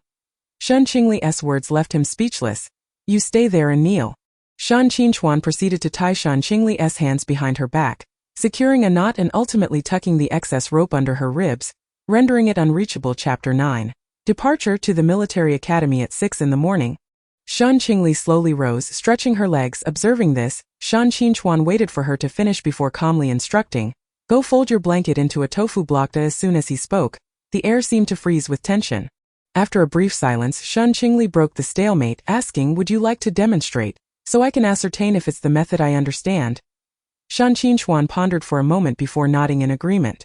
"Come to my room." With that, he turned and walked toward his bedroom, with Shen Qingli closely following, maintaining a distance of 1 meter. Shen Qingli methodically folded the blanket, and as Shen Qingli observed, she inwardly mused. This technique was precisely what she had learned during her training with the mercenary corps. She cast a sidelong glance at Shen Qingli as if to inquire, "Are you certain this is correct? This is a mere trifle for me." Shen Qingli seemed to perceive the gaze of Shen Qingli and turned to meet her eyes. Shen Qingli let out a soft huff, expressing her mild dissatisfaction. "I thought there would be some special requirements. This method of stacking is something I have trained in before. I once joined an organization, and I faced reprimands for this very matter, often incurring penalties. There was one occasion when I ran around an island, and I collapsed before completing even half of it. That night, I was suspended and exposed to the sea breeze for an entire evening. It was until 8 years ago that the KR-31 mercenary group was captured, and everyone covered for me to escape, urging me to avenge them. The instigator was none other than the Sakura nation." At this point, Shen Qingli's eyes grew resolute. "Since that moment, I have harbored the intention of procuring explosives, wishing to drag the entire Sakura nation down with KR-31 into the abyss. However, upon further reflection, I realized that the KR-31 mercenary group must have endured inhumane torment in their lifetime. They built a formidable reputation, causing the Sakura nation to tremble and apply for Chinese green cards. Except for Huaxia, other nations suffered their vengeance. The presidents of those nations sought refuge from Huaxia, yet Huaxia received her threats in return. She warned Huaxia that should they dare assist other countries, they would be at odds with me and consequently with the entire KR-31 mercenary group. They could overlook their own soldiers being killed by other nations, but the leader who saved her life was someone she could not forget. The gratitude of saving a life cannot be repaid in this existence. In the next life, I would trade my life for his." Upon hearing this news, the higher-ups of Huaxia not only neglected those distress signals but also provided me with ammunition and resources. Their sole request was that I stir upheaval in Europe. Eventually, I accomplished this, yet faced relentless pursuit by the M nation. Fortunately, I was once again rescued by Huaxia. Shen Qingli harbored a vague suspicion that the organization Shen Qingli once joined was likely connected to the Huaxia people. In truth, it was indeed founded by Huaxia individuals, though not in the traditional sense of an army, but rather as a mercenary group. Shen Qingli could not help but remark, "I seriously suspect that your organization was established by the Huaxia people.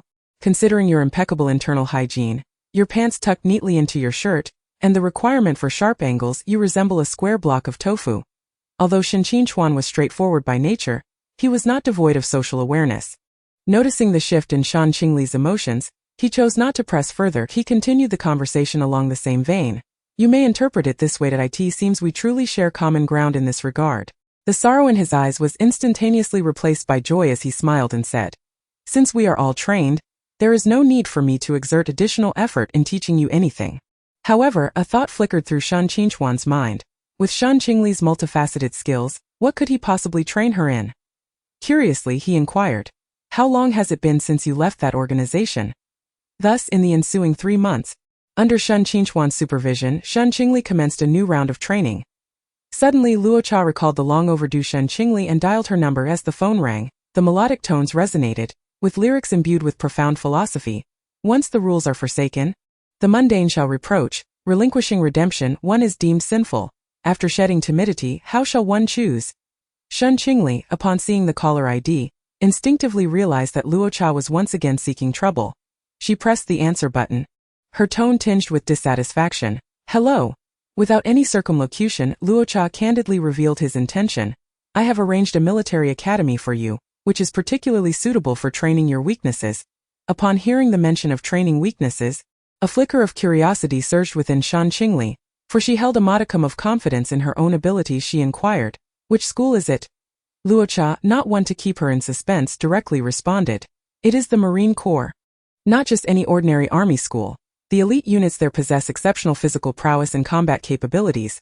Shen Qingli's expression slightly altered upon hearing this.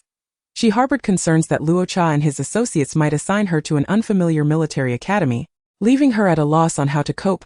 Thus, she cautioned, "Which military academy is it? I do not wish to be casually assigned by you." Luo Cha, upon hearing this, chuckled lightly.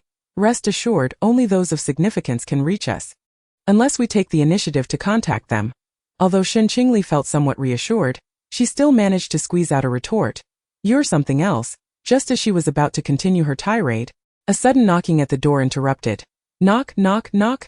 Luo Cha, recognizing the sound, understood that the person he summoned had arrived. However, the individual outside had already waited for 3 to 4 minutes, yet no one came to open the door. Growing anxious, she called out to the door.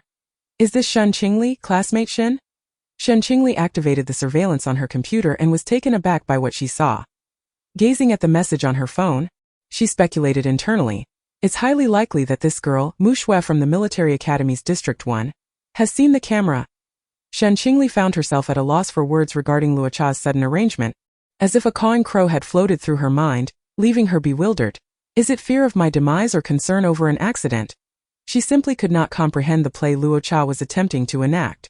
On the other end of the line, Luo Cha unveiled the truth. "I fear you might slip away."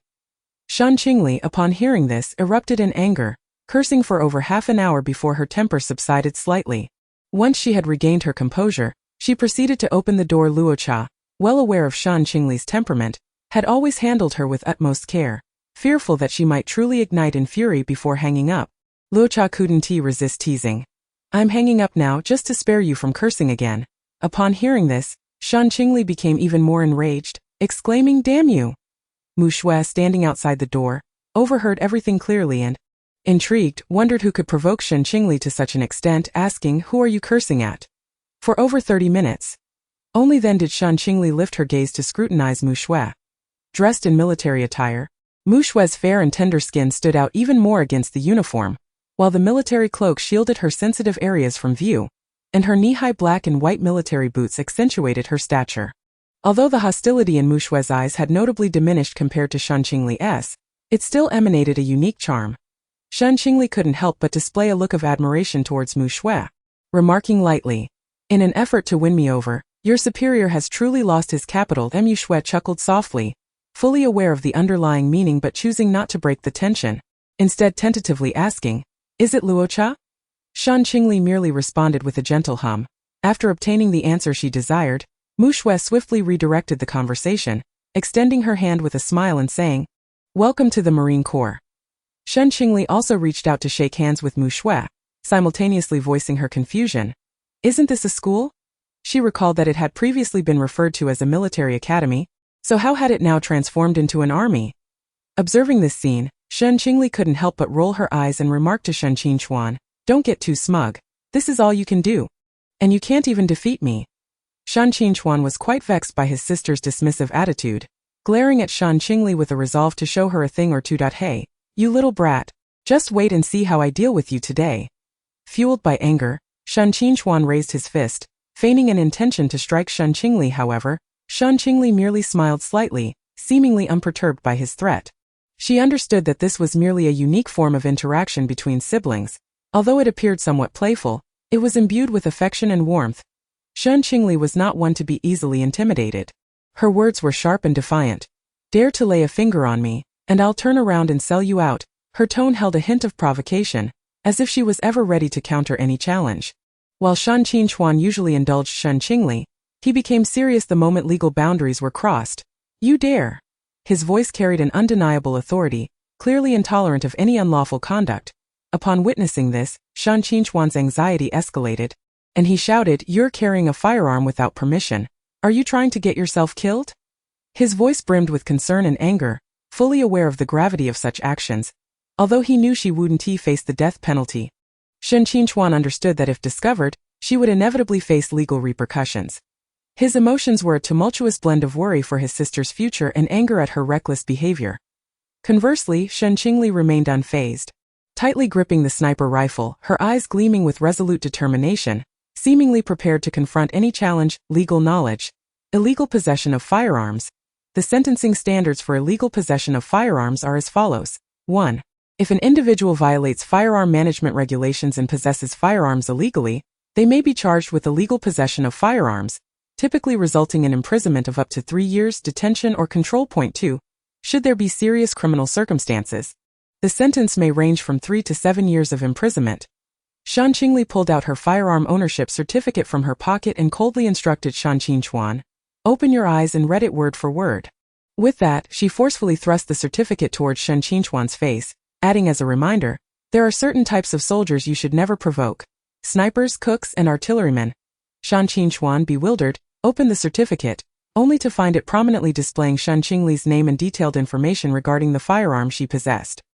He stared in astonishment at the name of the authorizing officer, the Supreme Commander Fu Jincheng. Feeling a tumult of emotions within him, he couldn't help but inquire, "What kind of clout do you have to receive special approval from the Supreme Commander?"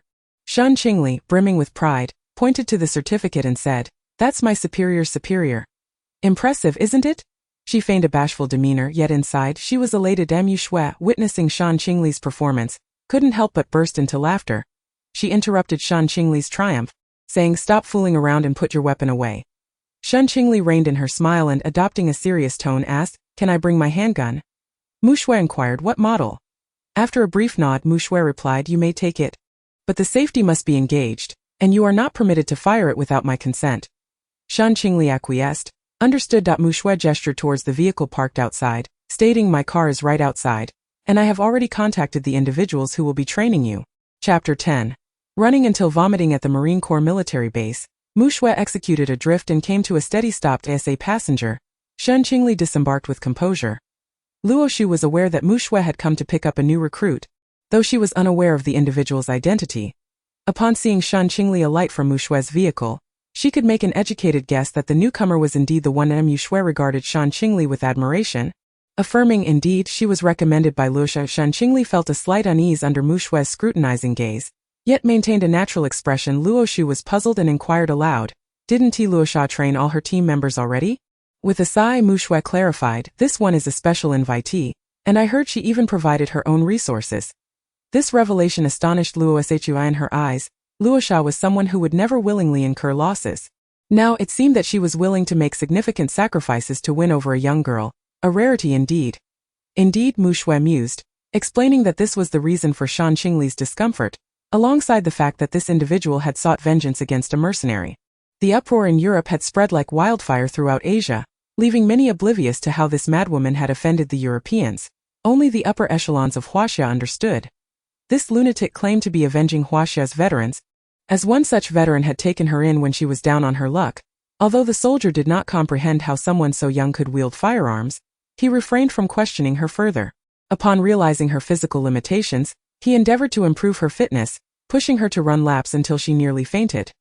The instructor of the first squad, Shi Luoqing, concocted a peculiar idea to have her run laps to assess her physical condition. This notion was not a mere whim of Shi Luoqing. She was unaware that Shen Qingli had the least stamina. After all, what new recruit would not be expected to run laps?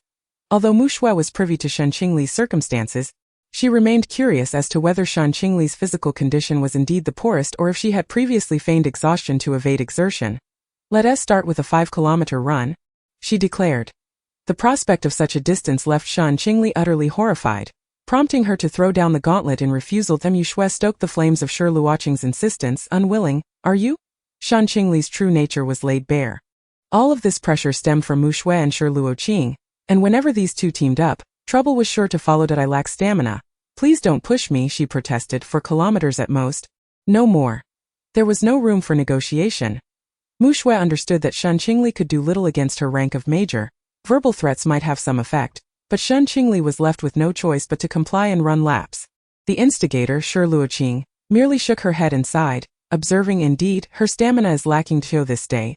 I remain unaware of the significant trouble I have stirred. I have heard that she possesses formidable combat skills." Lamented Luo Shu. Shi Luoqing urged the somewhat regretful Luo Shu, a madcap who yearns to spar with anyone, to allow the matter to rest for now and suggest they engage in battle tomorrow. With a hint of reluctance, Luo Shu conceded, fearing the outcome that if it were not for Shi Luoqing sending someone to run laps, she might have truly clashed with someone, and it was likely that she would be sent flying by Shen Qingli, resulting in a considerable loss of face. After venting her frustrations, Shen Qingli felt her stomach completely emptied. Once again experiencing that familiar sensation, her complexion appeared sallow, devoid of any color. Fainting or vomiting had become an everyday occurrence, one she was all too familiar with. Luan Xingluo approached the training ground, and from a distance of 2 or 3 meters, she observed Shen Qingli's pallid visage. She hurried forward to support Shen Qingli, gently reprimanding Mu Shui and Shi Luoqing. "You lot are here to torment Li again." This intimate address caught Mu Shui off guard. She had not anticipated that the instructor was acquainted with this rookie. Who could explain when they had met? It then dawned on Luan Xingluo that she had first encountered Shen Qingli in Europe. At that time, Shen Qingli was solely focused on revenge, publicly declaring her intent not to harm the people of Huaxia, while targeting anyone else to be by sheer chance. She had crossed paths with the barrel of Shen Qingli's gun. Fortunately, she had identified herself as a Huaxia citizen. Otherwise, she would not have seen the dawn of the next day. Shen Qingli had taken her aboard her speedboat, delivering her to a Huaxia port before departing. Throughout the journey, they engaged in lively conversation, during which Luan Xingluo learned about Shen Qingli's harrowing past: abducted at 3, committing murder at 4, undertaking missions at 5, and aiding Huaxia in executing tasks in Sakura country at 6. She assisted in the matchmaking of the son of a Huaxia citizen, Shen Yongqing, while also searching for that 6-year-old child to be by the time she turned 7. The assassin organization had been apprehended, leaving her to navigate Europe alone. Upon discovering a mercenary group recruiting, she bravely sought to join, only to find herself genuinely accepted. Ironically, that very mercenary group was later annihilated. At that time, Shen Qingli was just 10 years old, sharing a similar fate to her own, making it exceedingly difficult for her to open her heart. Perhaps she was the only one capable of allowing Shen Qingli to be vulnerable. It was only in the past 2 years that she had received news of Shen Qingli. Prior to that, she could only listen to tales of her brave exploits in Europe. "She is my friend," she stated casually, though heaven knows the lengths she had gone to defend that girl against those above her. Mu Shui, unaware of the tumultuous events Shen Qingli had endured, would never have believed it if she hadn't heard Luan Xingluo herself declare that Shen Qingli was her friend. With a hint of skepticism in her gaze, she queried, "Shen Qingli is your friend?" Indeed, Luan Xingluo affirmed, as Shen Qingli, having regained her composure after a few minutes, could not resist teasing Luan Xingluo. "Luan, your identity is quite remarkable, isn't it? Don't speak of me, your stomach must be empty again." "Hey Luan, you truly know me well," she replied, her face suddenly flushed, resembling a boiled shrimp, feeling embarrassed and exposed. Luan Xingluo had no time to concern herself with the blushing Shen Qingli. "Mu Shui, please go fetch Xiao Nian." "Yes." As the evening snow fell, Mu Shui offered a respectful gesture before hastily summoning Xiao Nianke, who was training in Class 1. Luoshu, Shi Luoqing, and Shen Qingli waited for 3 minutes before they finally spotted Xiao Nianke running towards them. Despite being out of breath and fatigued, she did not forget to salute the class leader, Xiao Nianke, who had previously met with the instructor. "This is the new recruit, Shen Qingli." Luan Xinglu introduced the person she was supporting, and Shen Qingli exchanged salutes with Xiao Nianke. "From now on you will train with Class 1, said Xiao Nianke. "Yes. Then I shall head to the dormitory." "What dormitory?" "Come with me to eat." "Huh. Are you trying to upset your stomach?" "Understood." Shen Qingli resignedly allowed Luan Xinglu to lead her away. Xiao Nianke couldn't help but comment on Luan Xinglu's evident regard for Shen Qingli, noting how the instructor held this new recruit in high esteem. Mu Shui felt a surge of frustration. Fortunately, Xiao Nianke was oblivious, for if she knew the truth, how this so-called new recruit was a close friend of the instructor, it would surely terrify her. "What? A close friend? The instructor thinks too highly of me, I can't keep up with the training. From now on you will focus on physical training with Shen Qingli." "Training alone?" "Yes, treat her equally. I can't dare to do that. Just proceed with the usual training." "Understood." Chapter 11. Shen Qingli's resolve at the barbecue stall. The two ordered a selection of grilled skewers and a few bottles of beer. Luan Xinglu took a sip. Her cheeks flushed, appearing somewhat unsteady. "Let's enjoy ourselves and drink heartily today." Shen Qingli felt a hint of resignation. She was aware that Luan Xinglu belonged to the military. Although she had taken the lives of some innocents in Huaxia, those were merely tasks assigned by Dark Knight. Luan Xinglu knew everything yet chose to overlook it each time they met, even showing reluctance to apprehend her. "Aren't you on duty?" "Not on duty." "Did you find it difficult to survive in Europe?" Luan Xinglu mumbled through a mouthful of skewers. After finishing an entire bottle of beer, Shen Qingli appeared somewhat disheartened. "Don't even mention it. Country nearly cost me my life." After another drink, she seemed determined to drown her sorrows here. "You know my history. We both understand what I'm involved in." After consuming a skewer, She continued, was it really necessary to pursue me so relentlessly just because I shattered the glass of Nathan's car? You were too arrogant, Shen Qingli teased. Shen Qingli shrugged, I never expected them to be so fanatical. It was your people who saved me. With hands clasped in a gesture of surrender, she added, understood, I will be more cautious in the future.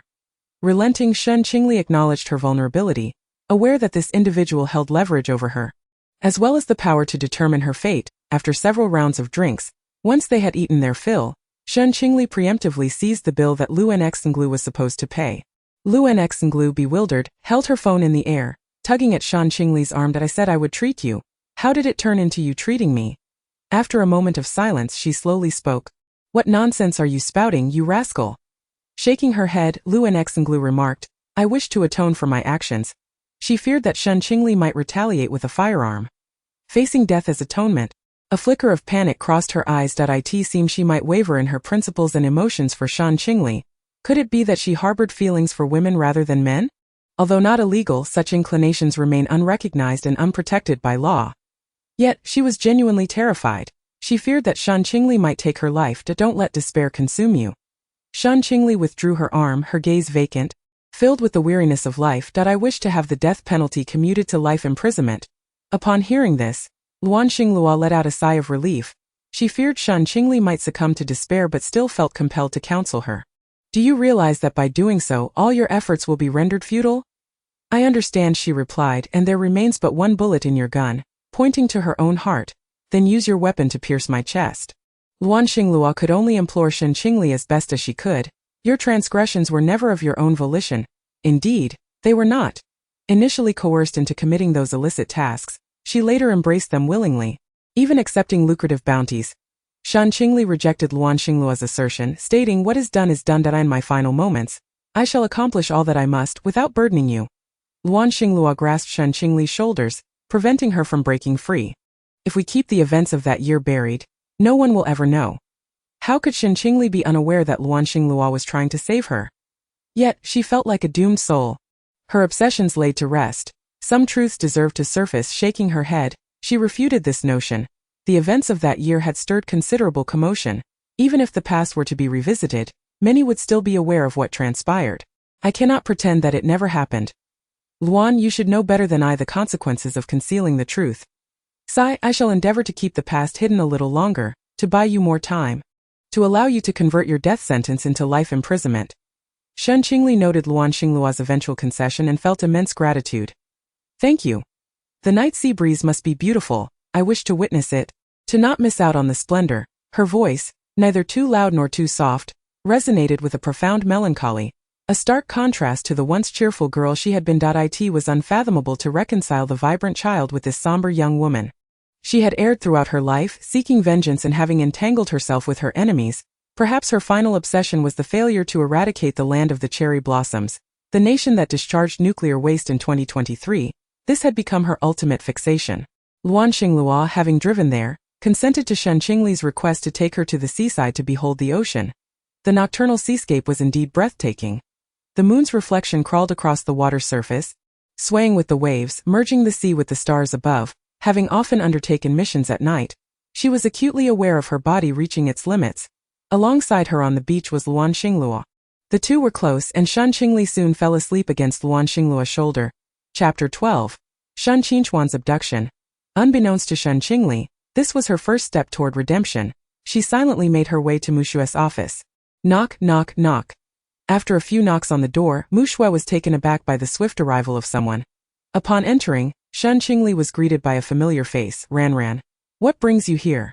This individual was none other than Chu Muran. How could this girl see through me? She pondered. What nonsense are you spouting? Chu Muran disregarded Mushue's flattering gaze and instead regarded Shen Qingli with a complex expression. I have come to tell you something, but you must remain calm. Shen Qingli was steeped in confusion and bewilderment, unable to comprehend the meanings behind their looks. Such occurrences had never transpired in her previous life, leaving her perplexed by their expressions. The intensity of their gazes grew stronger. Was it possible that Luan Yatta had encountered a predicament? This seemed highly implausible, as she resided in the military. Even if she were to walk, it would only take her to the office. Recently, Shen Qingchuan had been exceedingly busy, sometimes bringing her to the police station for training. They had escalated their training regimen from 3 kilometers to 5, and she was no longer dizzy, a testament to her efforts over the past 2 months.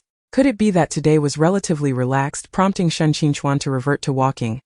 No, it was impossible for him to have been apprehended. Yet, the reality was that Shen Qingli had indeed been captured. Moreover, they were all berating her in unison.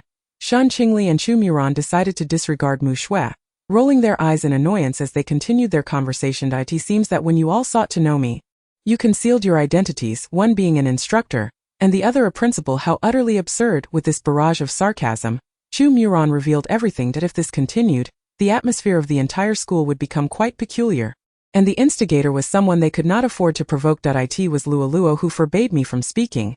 It has nothing to do with me, Shen Qingli dismissed nonchalantly, redirecting the conversation back to the earlier issue. Clarify your statement or I might just turn the heavens upside down for you. In other words, she demanded a clear explanation of her initial remark, lest she unleash chaos. Lai Yayan and Wu Shedong were individuals she had rescued 2 years prior during their solo venture into Europe. They claimed to want to repay their debt of gratitude, and without much thought, she had consented to teach them how to handle firearms, navigate security checks discreetly, and apply makeup. Shen Qingli had opened a bar, the very establishment Shen Qingli frequented, while the other two remained enigmas, and she was too apathetic to investigate further. Now, these 3 young girls had banded together to kidnap their own brother, and as the eldest sister, she felt compelled to educate them on proper conduct. What are those 3 up to? Chu Miran lamented as they had explicitly requested to meet Shen Qingli. Their address? The rental apartment where you used to live, which they have now purchased outright. When will the meeting take place? This afternoon. The more composed she appeared, the more furious she became. Shen Qingli feared she might explode the very apartment. Is it truly that terrifying? Do you know why country once pursued her relentlessly? You are aware of those events. Good heavens, being captured is one thing, but surviving it is another matter entirely. Indeed, and amidst all this she can still leisurely send announcements to Nathan, requesting a nuclear bomb to obliterate Myanmar. Impressive. I am in awe. Regardless of what explosives she seeks, do not provide them. We cannot bear the consequences. Agreed? Chapter 13. The events of that year. As Shen Qingli stepped into the rented apartment, she let out a sigh. Wu Shedong, Lu Liu, Zhan Qian, I have arrived. Zhan Qian, with a playful grin, cheerfully explained to Shen Qingli, sister, we have truly turned over a new leaf. We saw him sneaking around, following an elderly man. So the 3 of us decided to tie him up here. Behind her, Wu Shedong and Lu Liu were eager to take credit, leaving Shen Qingli feeling utterly exasperated. Patiently, she elucidated, the 2nd, 3rd, and 4th siblings.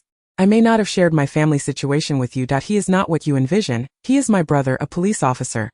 Just think about it, a police officer who needs to follow someone. Can he be a good person? With a serious demeanor, she earnestly conveyed Shen Qinghuan's identity. Upon learning that Shen Qinghuan was an officer, Wu Shedong and Lu Liu exclaimed in unison, he's a cop? Dispose of him. They had forgotten that they had indeed turned over a new leaf. It was merely an occupational hazard. Zhan Qian, equally exasperated, noted that Wu Shedong and Lu Liu had yet to come to terms with their situation. Every time they heard the word police, they assumed it meant the police were coming to apprehend them, despite having committed no crimes against the laws of Huaxia. With a thin stick in hand, Zhan Qian delivered a sharp blow to their backsides, causing resounding cracks and accompanied by cries of anguish. Second sister, why are you hitting us? It hurts. Zhan Qian shot them a glare. I ask you, 3rd and 4th sisters, do you not have occupational hazards? They pouted in grievance. How can you say that, second sister? Did you not hear what the elder sister said? He is the elder sister's brother. She was left feeling quite helpless with these 2 fools. Just by observing their astonished expressions, it was clear that they had not listened attentively. Shen Qingli displayed considerable patience. After all, these 2 dimwits were under her care. Indeed, he is my brother, my only family. Lu Liu, in her foolishness, unwittingly opened a sensitive topic. Sister, where are your parents? Her insensitivity directly brought up past events, causing Shen Qingli's expression to darken and her tone to grow melancholic as she recounted, 12 years ago, I was sent to the Sakura country on the orders of Dark Knight. She vaguely recalled the conversation from that time. She had just disembarked from the plane, while Yan Lingshu and Shen Yongqing felt too young to be of any assistance. The little girl, unaware that these were her parents, calmly stated, age does not define capability. Perhaps you will need me to save you. The middle-aged woman's expression was one of momentary astonishment, yet she dismissed it with a hint of skepticism. We'll see, little one. Shen Yongqing, sensing the tension between the mother and daughter, Intervene to ease the situation. What are you adept at? This question effectively shifted the topic. The little girl found herself harboring a slight fondness for the middle-aged man, albeit merely a fleeting sentiment. Devoid of ulterior motives, she maintained her emotionless faade, aiming to assassinate her target with her youthful yet lethal visage. The middle-aged man had already discerned her specialties. In simple terms, it was assassination and disguise, adept at concealing oneself. What is your name? The middle-aged man could not help but be curious about who this little girl truly was. It is highly probable that he has lost his daughter, who was tragically abducted at the tender age of 3, leaving him in a state of despair regarding her fate. Such a considerate and charming girl has vanished without a trace, and he often resorts to the guise of a mission to search for her. Yet to no avail. Each flicker of hope is extinguished, and after a year of searching in a foreign land, he remains without leads. Not in the land of cherry blossoms. It is conceivable that she may be suffering at the hands of sinister forces elsewhere, perhaps even in Huaxia. The greater the hope, the more profound the disappointment. Thus, this middle-aged man, devoid of expectation, channels his grief and anger into determination. He harbors a deep resentment towards the nefarious powers and laments his inability to aid families torn apart. The girl bears an uncanny resemblance to his beloved wife, as if she were sculpted from the same mold. The little girl conceived a plan, though it remained uncertain whether they would acquiesce. How about I take your daughter, and once matters are resolved, we go our separate ways? The middle-aged woman nodded in agreement, responding, that could work, but can you adapt to sleeping on a tatami mat? The girl, gazing at the middle-aged woman who was several years her senior, replied coldly, as long as there's a bed, it's sufficient. She walked ahead, expressionless, while the middle-aged man sought to lighten the mood. The room was smaller than those in Huaxia, and upon looking down, he noticed the girl still bore a stoic demeanor, devoid of any emotional turbulence, upholding the principle that as long as he was not embarrassed, others' discomfort was irrelevant. He brazenly engaged the girl in conversation. You might have to sleep with us. Perhaps the girl wished to spare him embarrassment, for she replied nonchalantly, it's fine, though her tone remained flat, indicating no desire for familial closeness. Throughout the past month, the trio managed to disguise themselves without detection, during which the girl stealthily eliminated numerous members of the underworld in the land of cherry blossoms, leaving only rose petals in her wake. However, on a fateful morning, the middle-aged man was apprehended. According to sources from the land of cherry blossoms, his name was Shen Qingli, identified as a Huaxia spy and a senior operative. The girl, anxious to rescue him and avert any threat to Huaxia, declared, I will go save him tonight. The response came, what should I do? Fulfill your role as a housewife. Understood. The girl lay in wait at the prison entrance for an entire day, enduring until the deep of night when Shen Qingli was bound to a cross, utterly still. His upper body bore the marks of brutal whippings. The girl slipped through the ventilation duct, freeing him from his restraints. Shen Qingli, mistaking her for an assassin, contemplated utilizing the forces of the land of cherry blossoms to extricate himself from peril. As he opened his mouth to speak, the girl swiftly interjected, if you wish to live, remain silent. Though her voice was a mere whisper, in that tranquil night, one could still discern it if one maintained absolute silence. The familiarity of her tone rendered Shen Qingli utterly silent. Complying with her actions, the girl skillfully led him to safety through the secluded woods. She successfully issued a withdrawal request, while the middle-aged woman had already arranged the escape route. Within a minute, the middle-aged woman arrived, promptly reporting her assigned tasks before swiftly assisting Shen Qingli in leaving the premises. A young girl accompanied by a middle-aged couple arrived at the dock, only to be tragically ambushed. The Sakura army emerged from all directions, their artillery raining down upon the small patch of land where the three stood. The middle-aged woman and Shen Qingli exchanged a glance, both understanding each other's intentions. The woman gazed longingly at the little girl, who bore an uncanny resemblance to their own. You must go now. Your journey is still long ahead. We will hold the rear for you. Remember to encourage our son, Shen Qingli, to marry and have children soon. The little girl tearfully agreed to the middle-aged woman's plea. Shen Qingli gently wiped the girl's cheek, guilt etched upon his face. I have an ungrateful request. He began without hesitation. The girl responded, as long as it is within my power, I shall assist you with all my might. Help us find a girl like you named Shen Qingli. All right.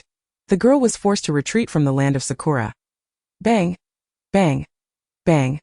Both Shen Qingli and the middle-aged woman perished in the inferno, while the girl silently vowed to seek vengeance against the Sakura nation. She investigated the identity of the middle-aged woman, and discovered that Yan Lingshu and Shen Qingli were affiliated with the Huaxia army. Upon reaching this point, Shen Qingli felt disinclined to continue, as it was evident that the ensuing events were nothing but past misdeeds. Wu Shudong, Lu Laiyu, and Shen Qingli synchronized their movements, bowing in apology. Sister, we were wrong. Please do not cast us away, they implored earnestly. Even the cold-hearted Shen Qingli felt her resolve waver. After all, they were her own younger sisters. Reluctantly, she allowed them to go free. Wu Shudong hurriedly ran to untie Shen Qingli.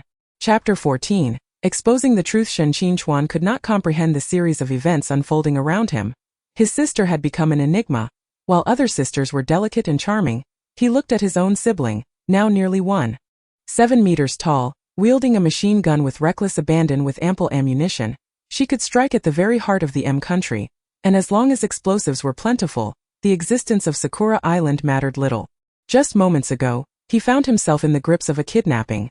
Now 3 stunning women attended to him, incessantly inquiring whether he was thirsty, hungry, or comfortable, fearful that he might express discontent and send his fierce sister to dispatch them with a bullet each. As the trio grew anxious at Shen Qingli's silence, they insisted, "We are truly done with this." The third sister, Wu Shudong, quickly deflected blame onto Shen Qingli. "Don't believe us?" asked the eldest sister. The fourth, Lu Liu, chimed in, "What the second sister says is true. Consult the eldest sister for any inquiries." Their seamless collaboration left Shen Qingli, who stood alone in her sorrow, as the scapegoat. Shen Qingli was aware that Shen Qingli had a younger brother who owned a bar. Yet he remained oblivious to the fact that these 3 were her subordinates. "Who is your eldest sister?" he inquired. Shen Qingli scoffed, "The bar belongs to the second sister." She sighed in exasperation. Wu Shudong grinned. "I run an internet CFLU." Liu beamed. "I work as an administrator at the third sister's place." Shen Qingli observed the 3 girls as they playfully urged her onward, feeling somewhat exasperated. They all had their own businesses, while she remained a mere idler. Feeling utterly useless, Shen Qingli could hardly indulge her in such a display of ostentation. "You are now a sought-after figure among various military units, and my phone is nearly overwhelmed with calls. You ought to accompany me. It's merely a few thousand yuan. Yet it feels as though you're portraying me as excessively stingy." Shen Qingli found herself at a loss for words. "Dear sister, did your face not ache when you uttered that remark?" Wu Shudong wholeheartedly concurred with Shen Qingli, asserting that your daily earnings amount to several million, if not tens of millions, while you expect us to subsist on instant noodles. Lu Liu also echoed their sentiments, questioning whether you felt no pang of guilt. Shen Qingli noticed Shen Qingli's smile fade into shades of anger, shifting from blue to purple, then white and black, as if fanning the flames of their collective mockery. Shen Qingli could only suppress her fury and attempt to explain why she had them eating instant noodles. "I invited you here for instant noodles not because I lack funds, but because I am overwhelmed with foreign currency, having exchanged $17,800 for 127,119.6578 yuan, she stated, feigning to wipe away a tear from the corner of her eye, presenting herself as though she were deeply aggrieved. Shen Qingli was utterly perplexed, unaware of what Shen Qingli had been up to in America. "What were you doing in America?" he inquired. Shen Qingli felt a pang of unease, realizing the gravity of the situation. She could only deflect the question, claiming she had merely caused some disruption at a press conference. "But you all know about that, so I shan't elaborate." "Dear sister, are you certain they did not send you to vandalize vehicles?" Shen Qingli ruthlessly dismantled her FAAD. Encouraged by the support, Wu Shudong and Lu Liu, emboldened to provoke their superior, instantly conceived mischievous ideas, causing Shen Qingli to plummet from her pedestal in their eyes. Though her past glory remained undeniable, Wu Shudong hastened to recount how 2 years prior, Shen Qingli had gifted them each $1,000 to open a bar in Huaxia, adding a touch of condescension masked as protection. Lu Liu nodded vigorously, like a chick pecking at rice.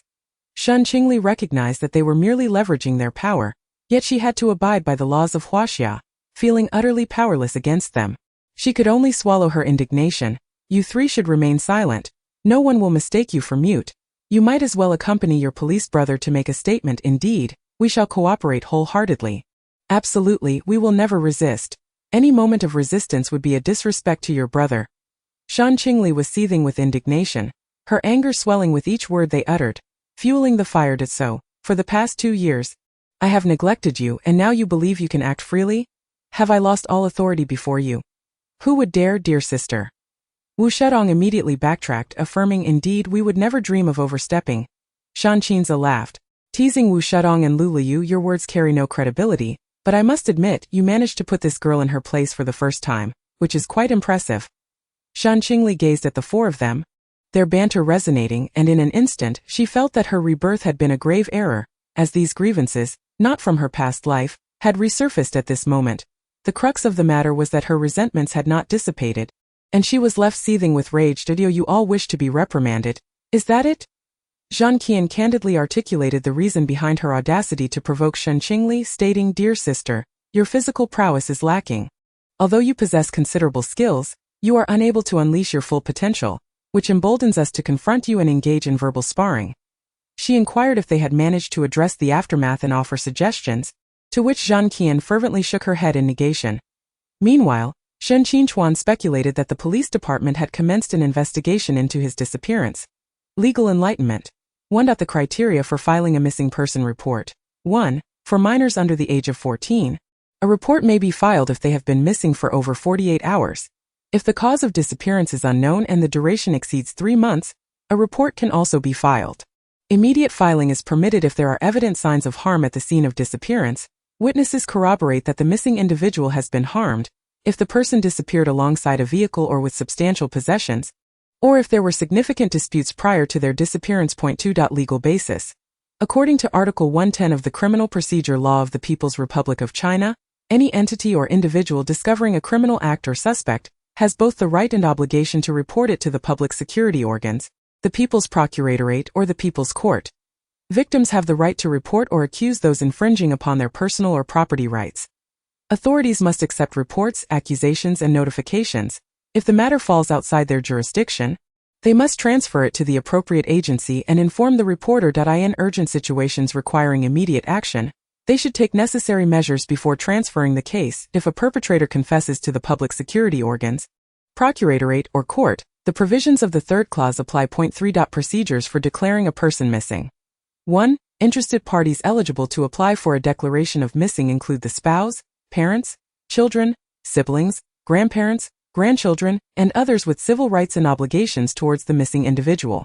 The order of priority for declaring death is I. Spouse wink with a frown 2, parents and children wink with a frown 3, siblings, grandparents, grandchildren wink with a frown 4, others with civil rights and obligations.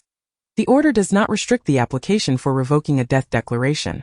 2. The People's Court shall adjudicate cases of declaring a person missing according to special procedures outlined in the Civil Procedure Law. 3. The court must ascertain the property of the missing person, appoint a temporary administrator, or take protective measures, and issue a notice to locate the missing individual, with a publication period of 6 months. Upon the expiration of this period, the court will render a judgment declaring the individual missing or terminate the proceedings based on the confirmation of the facts surrounding the disappearance. If the judgment affirms the person as missing, a custodian for their property must also be appointed. In recent years, there has been a notable occurrence of both minors and adults going missing. In the event of such a situation, it is imperative to promptly report the case to the local public security authorities. The police will, upon review, take immediate action. To better ensure the safety of minors, the state has amended relevant regulations, mandating that any report regarding a missing minor necessitates an immediate police response. Furthermore, should a police officer be kidnapped, an investigation must commence within 24 hours, and the family will be notified. Regarding the penalties for kidnapping a police officer, it falls under the crime of obstructing official duties. According to Article 277 of the Criminal Law of the People's Republic of China, anyone who uses violence or threats to hinder state officials in the lawful execution of their duties may face imprisonment for up to 3 years, detention, control, or fines if one intentionally obstructs national security or public security officials in their lawful duties without resorting to violence or threats, yet causes severe consequences. They shall be punished according to these provisions.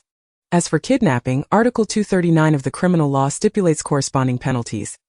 Generally, kidnapping someone or taking them hostage may result in a sentence of over 10 years or life imprisonment, along with fines or the confiscation of property.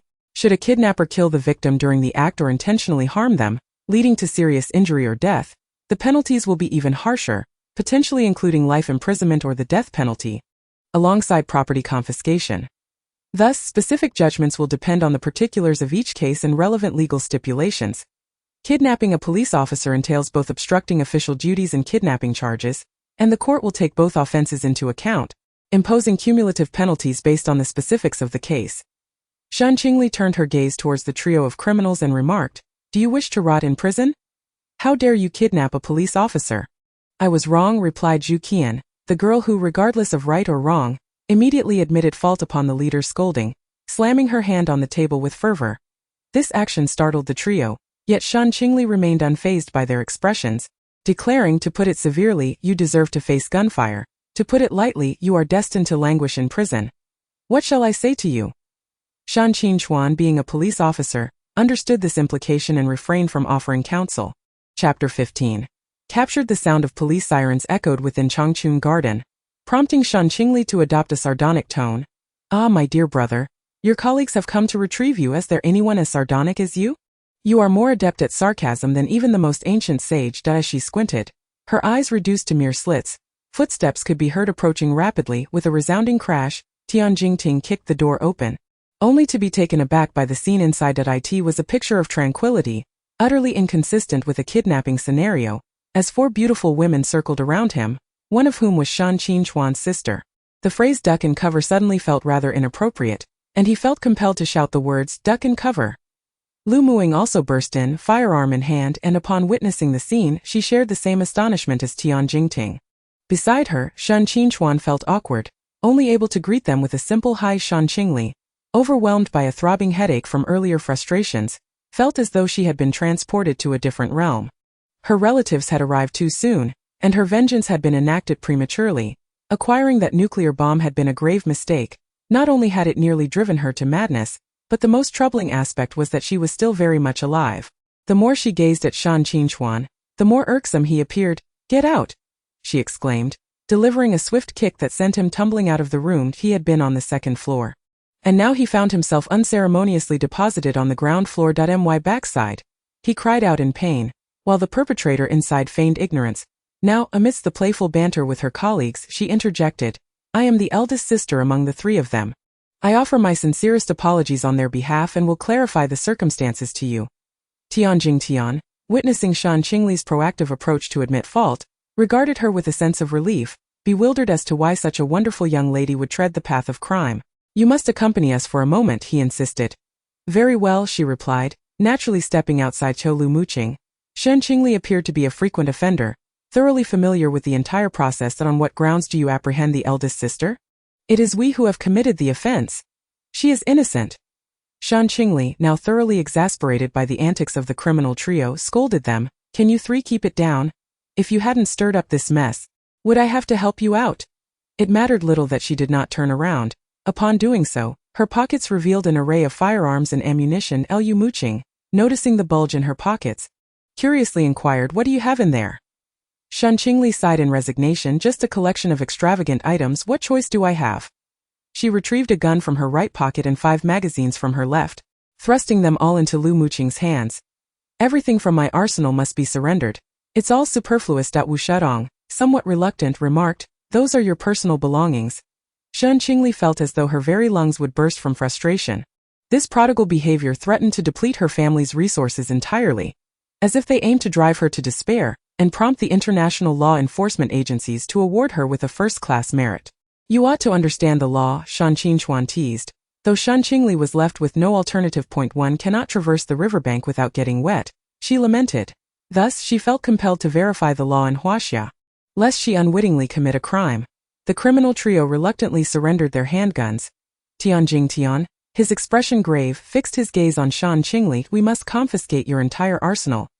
Shen Qingli felt tears welling in her eyes.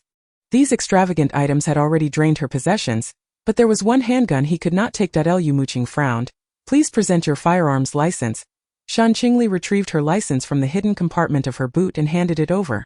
Lu Muqing glanced at it briefly before stating, for now we cannot return it to you. However, we will not confiscate your private property, so you need not worry. She returned the license to Shen Qingli. The other three then boarded a different vehicle. Chapter 16. The conspiracy behind the scenes. Seated in the passenger seat, Shen Qingli remained indifferent as the three behind her pleaded for forgiveness, maintaining an air of aloofness, while Lu Liu desperately implored her. She increasingly felt that the circumstances surrounding her previous life's demise were far too suspicious. Lai Yayan seemed merely a pawn in a greater game. Who was it that sought to eliminate Zhang Chuhai, the formidable Zhang Sai, a figure so respected that even the most powerful on the streets would offer him their deference? Even she, Shen Qingli, had to wear a smile in his presence, for Zhang Chuhai was a senior, while she could only be regarded as a junior, and no matter how well she thrived in Europe, she had to show respect to her predecessors. When Zhang Chuhai was making his mark, she was still playing in the mud. Oblivious to the world that it was unclear who orchestrated this scheme to eliminate 3 major players.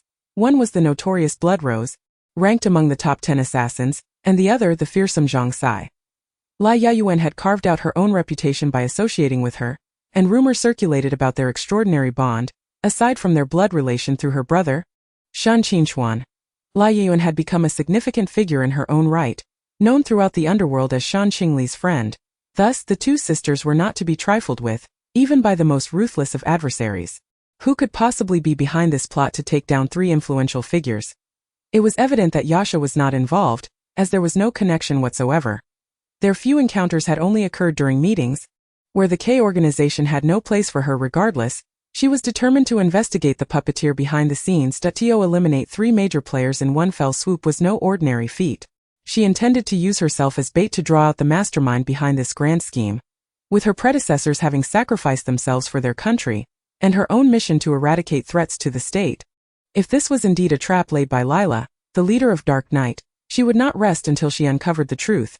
Seeing Shen Qingli lost in thought, Lu Liu chose not to intrude, realizing that any disturbance would be futile and might earn her a reprimand. Yet, she felt compelled to lighten the oppressive atmosphere, which made her uneasy even if it meant facing scorn. It was preferable to enduring such a stifling silence. "Sister, can you please make sense of this?" she implored, creating an opening for others to bolster their courage and plead with Shen Qingli not to be angry. Zhu Qian and Lu Liu echoed her sentiments. Acknowledging their mistakes, however, Shen Qingli was in no mood to entertain their pleas. Tian Jingting discerned that the little girl was sulking and teased. "Are you throwing a tantrum?" Shen Qingli bristled at his mocking tone. "Especially since she was already irked. Don't you know what I'm upset about?" she snapped, her brows furrowing. "These 3 reckless fools spend all day causing trouble. I merely mentioned the mess I got into in Europe. 2/3 of it was their doing, and the remaining third were jobs I accepted." A smile danced on Tian Jingting's lips. "So, you plan to just let it drag on?" he inquired. "Since my brother's arrival in Europe, the disciplinary methods have turned tyrannical. I have no choice but to seek alternative means of guidance." Shen Qingli sighed in resignation. She felt powerless to manage them, so she resolved to let it be. To avoid being labeled as someone who meddled excessively, Wu Shudong timidly remarked to Shen Qingli, "We will follow your lead." Shen Qingli coldly interrupted, "Follow my lead? Ha! Each and every one of you thrives on the power of others. And while I have not demanded that you repay me for saving your lives immediately, I have chosen to shelter you beneath my wings, secretly escorting you to Huaxia in search of its protection, solely out of concern that the United States might create difficulties for you. At this juncture, the glint of murderous intent could no longer be concealed in Shen Qingli's eyes. "You presume that I have fallen from grace, yet you must understand that I wish to refrain from further involvement in the struggles of our world. All I desire is a life of tranquility. Should you dare to act recklessly again, I shall show no mercy." Zhang Qian murmured softly, "I will heed your words. Have your wings grown so strong?" "I coldly questioned the trio of offenders." Wu Shudong quickly interjected, No, I assure you we would never act foolishly." However, Shen Qingli remained unfazed, her gaze scrutinizing the 3 in the rearview mirror, a cold smile escaping her lips as she inquired, "Really?" Wu Shudong fervently nodded in affirmation. Only then did Shen Qingli relent, allowing the 3 to breathe a sigh of relief. Tian Jingtian chuckled lightly, suggesting, "I recommend you manage things within the bounds of the law." Shen Qingli replied with an air of indifference, "Rest assured, it shall be lawful and reasonable." But after a brief hesitation she continued, "Those few who associate with me possess somewhat wild temperaments. Just today, they brought up my lack of stamina again, despite the significant progress I have made." Curious, Tian Jingtian asked, "How do you usually manage them?" It was better left unspoken, for the mere recollection of the troubles those 3 had caused her in her previous life was embarrassing. Ultimately, these 3 fools were likely exploited. Meeting a grim fate, she must protect all that was dear to her. Previously, she had thought herself free of attachments, but in hindsight, she realized how naive she had been. Who claimed to be unencumbered? These 3 foolish girls, along with her friends and that dim-witted brother, Shen Qingli, were her vulnerabilities. She was not alone, but rather a being of flesh and blood, capable of feeling pain when betrayed by friends. She too could feel rage and indignation. She yearned for redemption, for her transgressions were numerous. Any single one could warrant a death sentence. There was much for her to accomplish, uncovering the mastermind behind it all, ensuring her brother found a family, fulfilling their parents' wishes for a grandchild, exacting vengeance on Sakura country, and even contemplating its annihilation. These were her obligations. Her mind swirled with countless thoughts. One misstep could lead to a cascade of errors, each requiring utmost caution. With this realization, she decided to trust no one further. It had already been difficult to open her heart. Now it would be even more challenging. The number of those who could enter her inner circle had already been scarce. Now they had all been driven away. Luan Xinglua remarked, "I thank your entire family. I finally managed to connect with this girl, and you've ruined it all." A smile graced her lips. It would be best to unite. This statement was both tactful and realistic. The foolish girl would resort to foolish methods, while the more astute among them would resort to bribery, for such individuals feared death. The girl with a discerning heart understood the intricacies of human relationships. It was best to engage in heartfelt conversations. Once a connection was established, one could navigate the relationship, but it was wise not to reveal everything, for such a girl could easily wield your weaknesses against you. Shen Qingli's implied warning resonated with Tian, deepening his understanding and altering his perspective. The atmosphere around Lulayu has notably softened, no longer as oppressive as it once was, and it has become considerably more comfortable. Wu Shedong recalled Shen Qingli's remark about being an unemployed drifter in an instant. She felt the absence of individuals in her life and playfully quipped, "Sister Shen Qingli, I could use some help. How about I support you?" At that moment, Shen Qingli's face fell dramatically. The look in her eyes was ferocious enough to devour. With a cold snort, she retorted, "You'd best stop right there. Even if you all went bankrupt, I could restore you three to your former glory. Who has suffered a grievance?" Her expression softened slightly thereafter.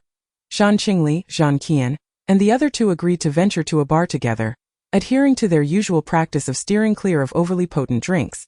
While the experience would be enjoyable, they still needed someone to pick them up. They would not return until they were thoroughly intoxicated. Tian Jingting doused their spirits with a splash of cold reality, stating gravely, "You should first exit the police station before discussing anything further." Shen Qingli pursed her lips, "We are all aware of that. There's no need for theatrics with me. After the interrogation, I intend to take everyone to the bar for drinks. They are blissfully unaware of the situation, and besides, it was a direct request for me. They wish to gain favor, and this is merely the beginning." The favoritism was too apparent. What they said was indeed factual. Zhang Qian had just clarified in the group chat that Shen Qingli had been out of touch for months, so it was only natural for the three of them to be anxious. She had also inquired about it. Shen Qingchuan was merely suffering the consequences of his own actions. Having his phone confiscated was no issue for her. She had blocked all three of her younger brothers, waiting for the opportune moment. She had kidnapped him, specifically requesting to see her, seeking to curry favor. For Shen Qingchuan to block her, she dared to exploit legal loopholes to confront the police. And besides, sibling quarrels were not against the law. Tian Jingting found himself at a loss regarding this loophole. It was lawful for a wife to strike her husband, but the key issue was that her husband was exceedingly infuriating. A gentle lesson would not pose a problem, as sibling disputes fell under the category of mere bickering, which was not illegal, ensuring it wouldn't hinder his duty to respond to calls. During their conversation, Tian Jingting learned that Zhang Qian was a bar owner, Wu Shedong ran an internet CAF, and Lulayu was an internet administrator. Their day of conversation swiftly brought them to the police station, where a vehicle was already parked in the lot. Chapter 17. Trusting a brother. Shen Qingli and the other six exited the vehicle in succession. "Sister," Shen Qingchuan began, only to be interrupted by Shen Qingli. "I understand that you are trying to avoid familial complications, fearing that emotions may cloud your judgment, leading you to manipulate the record or intentionally evade crucial questions, thus allowing a bystander to conduct the interrogation to prevent such occurrences." Despite her profound fatigue at that moment, Shen Qingli patiently soothed him like an elder sister. Her eyes were filled with exhaustion as she said, "I comprehend everything, and I am fully aware, rationally, but do you trust me, brother? I feel remorse for the sins of my past, but that was never my intent, you know." Although Shen Qingchuan perceived the weariness in Shen Qingli's eyes, he was utterly perplexed by her words. His face reflecting confusion and disbelief. "Sister, what are you saying? One must not speak recklessly, brother. That was not my intention. When I first raised the firearm, I was terrified. I did not instantly become cold-hearted." She placed her hand on Shen Qingchuan's shoulder, her eyes gradually welling with tears as she spoke. With a voice choked with emotion, "Do you understand why hot water must be left to cool for a while?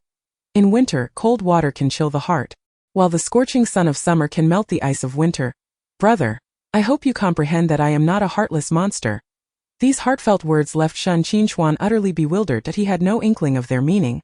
Nor could he grasp what Shen Qingli was trying to convey. He dismissed her ramblings with a gentle admonition, urging her to refrain from such nonsensical talk, as her words resembled a farewell.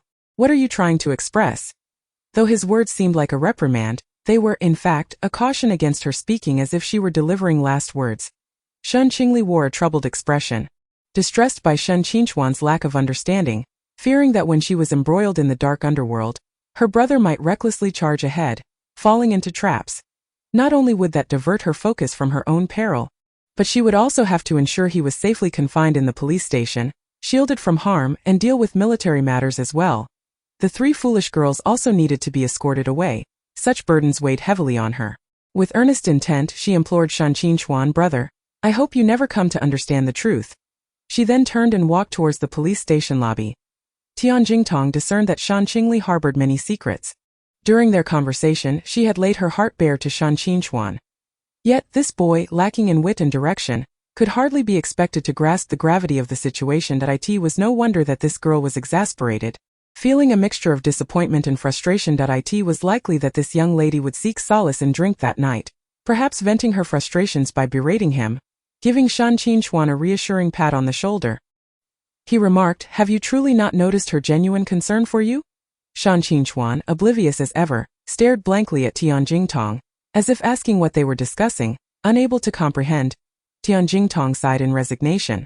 Shen Qingchuan remained completely unaware of Shen Qingli's sincere intentions. He urged, your sister is not to be underestimated. I hope that when you face her, you will not be too lenient. Shen Qingchuan remained entirely in the dark about their conversation.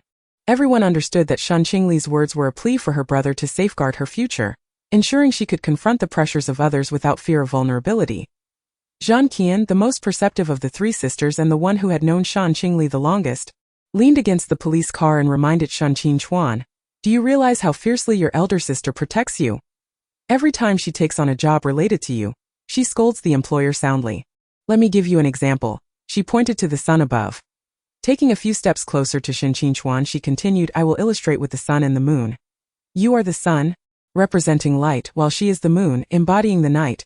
Shen Qingchuan pondered with his somewhat dull mind and tentatively ventured, are you saying she is dark and I am bright? Even if she remained rational, it would surely infuriate her. That night, they would all drink a few bottles, gathering the courage to berate him for being such a fool. Shen Qingli exclaimed, Shen Qingchuan, I curse your ancestors for 18 generations. You heartless wretch. All I wish is to protect you, and yet you call me dark. What are you even looking at? Tian Jingtong suddenly felt a sense of relief that Shen Qingli was not present.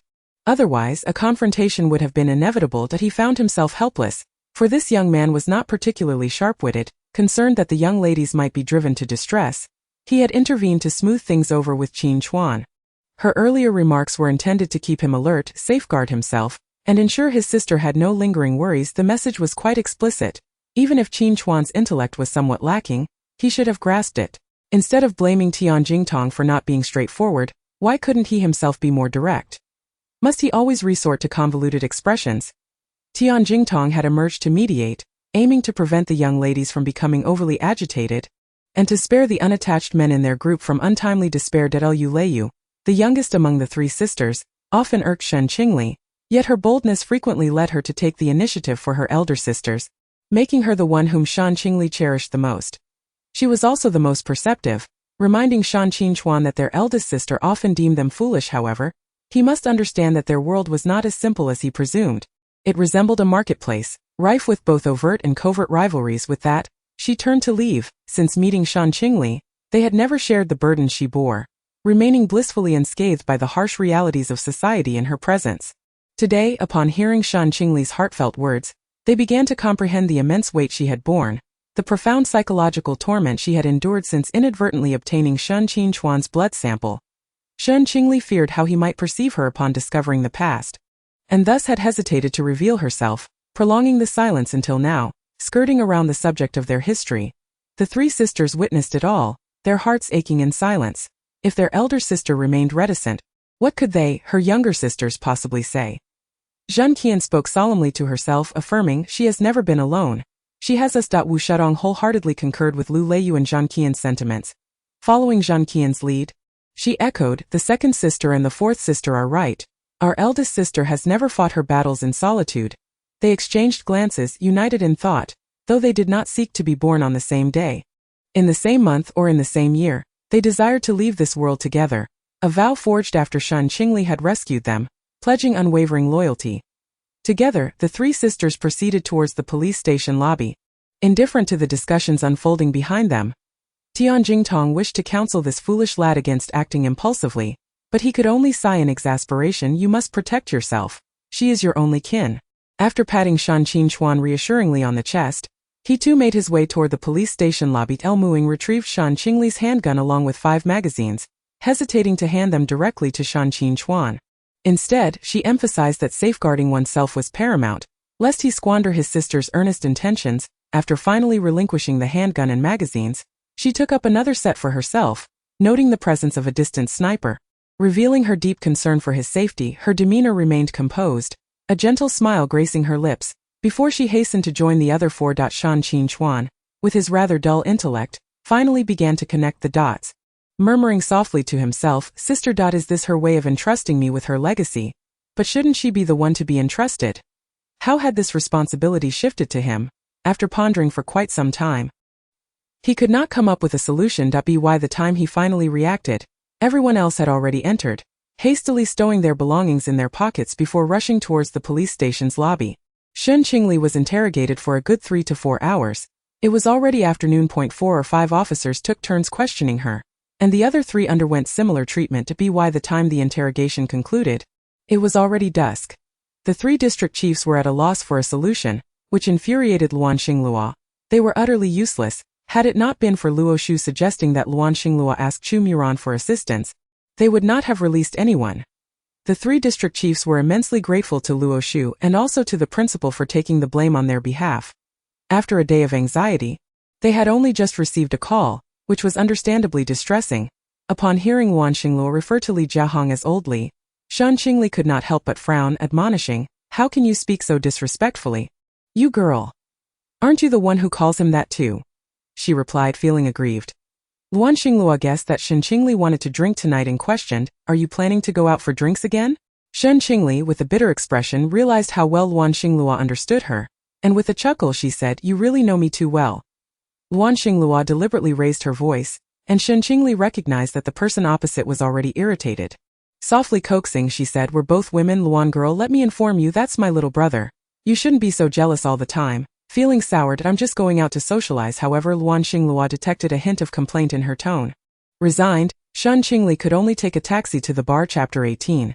Drinking disrupts plans. Shen Qingli entered Le Shu bar, surveyed the surroundings, and headed straight towards the table where Zhang Qian and her companions were seated. With a smile, she greeted Yin. "I've arrived." However, upon seeing Zhang Qian's mischievous expression, her smile instantly froze. Zhang Qian showed no intention of tempering her exuberance, grinning broadly as she said, "Sister, you actually honored us with your presence." Frowning, Shan Qingli retorted, "How can you speak like that?" Zhang Qian replied, "Sister, if you want to drink, you must first defeat me." Rising from her chair, she moved aside. Shan Qingli glanced at her, disdainfully observing her spit on the ground. "Remember you said that." She stretched her limbs, stating, "I haven't had a good workout in ages. Today I shall take you on as my sparring partner. Don't lose focus," she warned as Zhang Qian swung a punch towards her face. Shen Qingli did not rush to evade. Instead, the corner of her mouth curved upward menacingly. "It's you who should be careful not to lose focus," she quipped, sidestepping the attack. "Watch your back, girl," she added, delivering a swift kick to Zhang Qian's rear, propelling her forward with the force of the motion. Zhang Qian stumbled from the impact, exclaiming, "Ouch! Sister, why do you still enjoy kicking my backside so much? Serves you right. I've told you not to provoke me." Shen Qingli retorted. Wu Shudong wore a look of melancholy, while Lu Liu rolled her eyes, displaying no signs of amusement. With a tense expression, she admonished, "I've already warned you and Sanjia not to test the waters. You brought this upon yourself." Despite the complaints, drinking continued unabated. Just as everyone was enjoying themselves, the bartender reported the situation to the police. It was reported that a brawl had erupted nearby, and it appeared that the person receiving the blows wore a disdainful expression, exuding an air of confidence. Shan Qingli's phone vibrated in her pocket, much to her displeasure, irritating her immensely. The unexpected call had disrupted her enjoyment, leaving her in a foul mood. Shan Qingchuan knew that his sister was currently reveling in her drinks. How could his call not irritate her? Reluctantly, he explained to be cautious at Le Shu bar, as he had heard about the fighting, and he intended to head there. No sooner had he finished speaking than Shan Qingli erupted in fury. Sternly warning him that if he dared to come, she would not hesitate to break his legs. She declared that she was at Le Choux Bar, insisting that it was merely a playful scuffle and not to be taken seriously. With a frown, she questioned his motives for visiting a bar. Shen Qingli was undeterred by his concerns, dismissing them with unyielding reasoning. After consuming half a bottle of strong liquor, she finally spoke, stating that she had made plans with her 3 friends to drink until they were inebriated. Did he have any objections? The 4 companions at the table were thoroughly intoxicated. Moments later, the sounds of their drinking resonated through the phone, reaching Shen Qingli at the police station. Not only did he hear it, but so did his colleagues. Shen Qingli was not merely involved in a brawl, she was also engaged in illicit activities, albeit claiming it was merely a friendly competition. Fortunately, no injuries were reported. Moreover, Shen Qingli, the mischievous brother, knew he could not intervene. His presence would only result in him being beaten. What could be done? They were merely gathering, and the law had no jurisdiction over such matters. Everyone had their moments of camaraderie, after all, so he chose not to act. Even if he were to respond to the call, it might lead to misunderstandings and rumors, which they would ultimately disregard. Shen Qingli felt it inappropriate not to say anything after having made the call, so he resigned himself to the task of cleaning up after his sister's mess, exhaling a sigh as he instructed her to call him back after it was over. Understood, she replied curtly. Abruptly hanging up, unwilling to endure any more of Shen Qingli's nagging. Tell you, Lai Yayan, taken aback by Shen Qingli's outburst, inquired, what happened, big sister? Shen Qingli deflected the question, assuring her it was nothing and encouraging her to continue drinking. Raising her glass with her 3 friends. Meanwhile, the criminal investigation team at the police station was preparing to dispatch a few officers. Just as they were about to leave, a voice interrupted them, declaring that there was no need for them to go or investigate. Why shouldn't we look into the brawl? Tian could not comprehend the young man's intentions, suspecting Shen Qingli was up to no good. Shen Qingli could only wear a pained expression as he explained, you heard the call. I doubt you would let me go. With a sigh he added, it was merely a friendly competition. Friendly competition? And yet, the police were involved. Is that not a nuisance? Gu Qingfeng cast a resentful glance at Shen Qingli. At this moment, Shen Qingli found himself thoroughly ensnared by his sister's antics. The situation had incited collective indignation, prompting him to hastily clarify, I believe the one who called the police was unaware it was merely a friendly contest. We can manage once or twice. But if this continues, the chief will be driven to despair by your sibling antics, he remarked nonchalantly. Humble as he was, Shen Qingli could only acquiesce to Tianjingtian's demands. Meanwhile, at Le Choux Bar, a group of kidnappers had arrived, led by a man named Shi Jing. She was once a subordinate of Lai Yayan, and after her demise, he has been relentlessly investigating the identity of her murderer. It was only half a month ago that he finally uncovered the truth, with a resolve to seek vengeance against this so-called Rose. He has now seized the opportunity to exact his revenge. This moment was deliberately chosen, as it is often said that drinking can lead to mishaps, a timeless adage that even the reclusive Rose is not exempt from. She too remains ensnared by this truth. Shi Jingyu instructed his subordinates to take away the 4 women, with each pair of them supporting a drunken individual. Shen Qingli was inebriated but still capable of putting up a fight, while Zhan, Ku, and Yan were utterly intoxicated and completely subdued. Despite Shen Qingli's formidable skills, she found herself powerless, as her captors held hostages, her closest companions, rendering even her prowess ineffective. Struggling to stand upright, she rubbed her temples, refusing to remain passive. Think carefully before you act. Otherwise, your sisters may perish here. She calmly negotiated with Shen Qingli, determined to barter her own safety for theirs. She furrowed her brow and declared, I will go with you if you release them. She did not harbor any illusions that the leader of the kidnappers would acquiesce to her demand. However, Shi Jingyu sought to extract information from her regarding the whereabouts of the Rose. Furrowing his brow, he inquired, do you know where the Rose is? She killed my boss, and I am here for retribution. His menacing tone was almost palpable. Shen Qingli was taken aback by the cunning and strategy of this individual.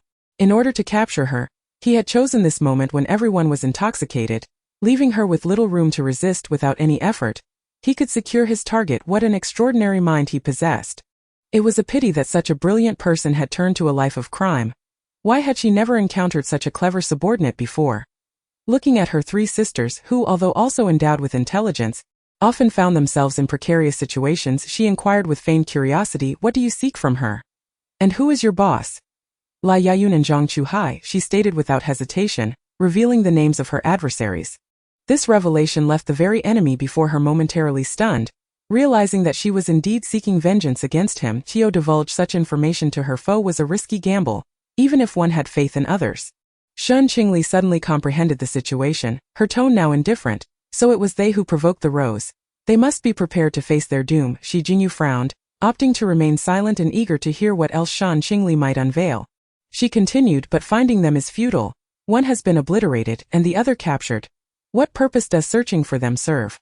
Her expression and tone were disconcertingly calm, as if she were discussing mere entertainment rather than the act of killing or obliterating a life. This audacity incensed Shi Jingyu, who seized her by the throat, exclaiming, "What did you say? Killing me is easy, but you must be ready for a worldwide manhunt." Veins bulged in his neck as he tightened his grip. Yet, Shen Qingli instinctively grasped his arm, her gaze betraying not an ounce of fear. The seventh kidnapper approached, grasping Lu Liyu's hair and forcing her to lift her head, brandishing a dagger in a threatening manner, poised to take her life. Just as the blade was about to draw near, Shen Qingli delivered a powerful kick that sent the assailant flying. With a cold voice, she warned, "Try to make a move, and you shall see. Just because I have indulged in drink does not imply I lack the strength to fight." Upon observing Shen Qingli's remarkable prowess even after consuming alcohol, Shi Jingyu instantly altered his demeanor. His face lighting up with a broad smile. "As long as you bring forth the rose, I shall release you," he declared. Had it not been for the earlier tension, Shen Qingli would have genuinely believed that Shi Jingyu would kindly invite her to his stronghold for tea to sober up. However, since he showed no intention of causing her distress, it would be unwise to refuse, especially considering the presence of hostages, accompanied by a smiling threat. Were it not for the fact that they were on the soil of Huaxia, this man would meet a most gruesome fate, leaving not even a trace behind. Since he wished for her to lure out the rose, it was only fair for the rose herself to propose a condition. With a smile, she suggested, "Let us sober up first." Shi Jingyu commanded his companions to escort the four of them to a villa in the outskirts. Shen Qingli and the other three were confined together. They slept soundly until midday the next day, while chaos erupted within the police and military circles. Not a whisper of news had surfaced until the following day, when they learned that the young ladies had been taken. Seemingly due to matters concerning the rose, they were told they needed to sober up before being taken away, and the only certainty now was that the young ladies were in no immediate danger. Chapter 19. Shi Jingyu escapes. When Shen Qingli awoke, her mind was still somewhat muddled. After all, she had consumed quite a bit the previous night and had not rested until late. However, upon seeing the carefree demeanor of the young ladies, she propped herself up against the wall. "Oh, so you are all awake? How did we end up here?" she inquired, bewildered. Shen Qingli raised an eyebrow, surprised by the quick wit of the second girl, though it was quite a predicament. A sharp mind was sufficient. With a tone tinged with reproach, she asked, "Did you prepare strong liquor for me, you rascal?" Their gazes met, wide-eyed in mutual astonishment, as none expected Shen Qingli to be aware of their collusion against her. Zhu Qian curiously asked, "How did you know?" With a cold snort, Shen Qingli replied, "I can tell whether it's strong liquor with just one sip. So, how did we find ourselves in this situation?" Wu Shedong struck at the heart of the matter. Shen Qingli felt both anger and resignation. These three young ladies were untouchable. After all, if she retaliated, she would only end up betrayed herself. Frustrated, she lamented, "This is a vendetta against me." Swiftly dressing, she maintained a look of discontent on her face. The audacious youngest sister, Lu Liyu, paid no heed to Shen Qingli's expression. She touched her own neck, which had suffered a scrape, and inquired with confusion, "Why do I have a scratch?" As she spoke, she poked Shen Qingli playfully. "Oh, come here, let me talk to you properly," Shen Qingli said, wrapping her arm around Lu Liyu's shoulder. Cheerfully, she continued, "You are the one I cherish most. If others do not target you, they will surely target me, right? Therefore you must avenge me. This scratch could have disfigured me, and if I cannot marry, I will hold you accountable," she declared, pointing accusingly at Shen Qingli. Shen Qingli could only swallow her grievances in silence. After all, it was her indulgence that had led to this. Resigned, she muttered, "I will find someone from the police station for you." Little did she know, that would lead her into yet another predicament. It was indeed Shen Qingli who leapt down herself, an act that caught everyone off guard. Lu Liyu was so elated that she seemed almost capable of soaring into the heavens. With a jubilant cheer, she exclaimed, "This is what you said, right? If we cannot find it, I shall marry your brother." Little did Shen Qingli anticipate that the fourth brother had audaciously pilfered the family home. Having already made a promise to someone, she, as the elder sister, felt compelled to comply. With a tearless lament, she acknowledged, "Yes, it was I who said that. Very well, but I still need to call my elder brother. So you three, please be quiet." She picked up the phone resting on the table and dialed Shen Qingli's number, and no sooner had she connected than a furious voice erupted from the other end. Do you have any idea how worried I've been about you? The urgency in his tone made it abundantly clear just how deeply concerned the owner of that number was for Shen Qingli's safety. Having just confessed her fault, Shen Qingli promptly stated her request, lowering her stance. Please fetch that box with the rose engraving from under my bed. It was a classic case of forgetting the pain after the wound has healed. Shen Qingli had no inkling that his sister, Shen Qingli, was akin to a rose. Rather, he was only aware that she was entangled in the underworld. Suddenly, memories of the past 15 years flooded his mind. Each event seemingly intertwined with the presence of roses, he remained oblivious to the identity behind the underworld, having investigated the deaths of their parents himself. The truth behind the Cherry Blossom Massacre remained shrouded in mystery, alongside the enigmatic rose-engraved box. His sister, missing for 15 years, and the leader of Dark Knight, Lila, had vanished without a trace. The dynamics of the underworld had undergone a tremendous transformation over the past 16 years. Was it still unresting, or had there been no intention to cease? Or perhaps the plan was to eliminate all the prominent figures within the underworld before reconstructing Dark Knight anew. Where had Lila truly gone all those years ago? What was her Chinese name? Had the internal traitors of the K organization not been entirely eradicated? How many secrets had Shen Qingli kept from him, and what had transpired over the past 12 years? Did Yan Lingshu and Shen Yangqing already know that 12 years prior, they would find their sister in the Cherry Blossom country? Did they fight with their lives for that knowledge, or were they completely unaware that their sister would venture to the Cherry Blossom country to assist them? What were their parents gambling on that it was worth risking their lives? Why did Shen Qingli feel compelled to bring the paternity test from 2 years ago to the police station? Was she afraid of something, perhaps fearing that Lila would take her life?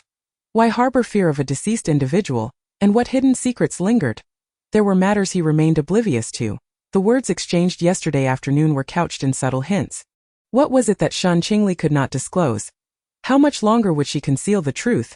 Though his mind may not be particularly sharp, his attention to detail was unwavering, prompting him to feign a dull demeanor to coax Shen Qingli into revealing herself. Even Shen Qingli failed to see through his ruse. Indeed, Shen Qingli discovered a suitcase engraved with roses in Shen Qingli's bedroom. Upon opening it, he was taken aback by the contents within. His first thought was to rush it to the police station, but upon careful reflection, he realized that this was something his sister had requested. A Barrett sniper rifle and parts for a large sniper .it was likely disassembled before being smuggled in.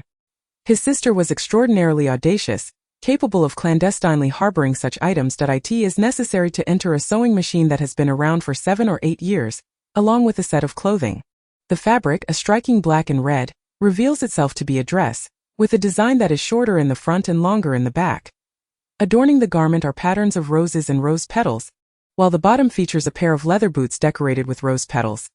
Judging by Shen Qingli's legs, these boots likely rise above the knees. All these items undoubtedly belong to Shen Qingli, tools of her trade in the underworld. However, the entirety of this black ensemble carries an unsettling aura. After examining these items, Shen Qingli inquired of Shen Qingli on the other end of the line just how many secrets she had concealed from him. This matter is not for you to concern yourself with. Simply follow my instructions. If you choose not to divulge the truth, I shall refrain from delivering them to you. The waters here run too deep. You are ill-suited for this. What do you mean by ill-suited? Once everything has concluded, I will share the details with you. What exactly do you mean? Just do as I say and I will ensure your safety, provided you do not involve yourself. Very well, I shall deliver it to you this afternoon. Ultimately, Shen Qingli refrained from breaking the tension, opting instead for compromise. Shen Qingli understood why he had remained silent during those 7 or 8 minutes. The reasons were quite simple. First, Shen Qingli had scrutinized her belongings, and second, he had likely guessed something.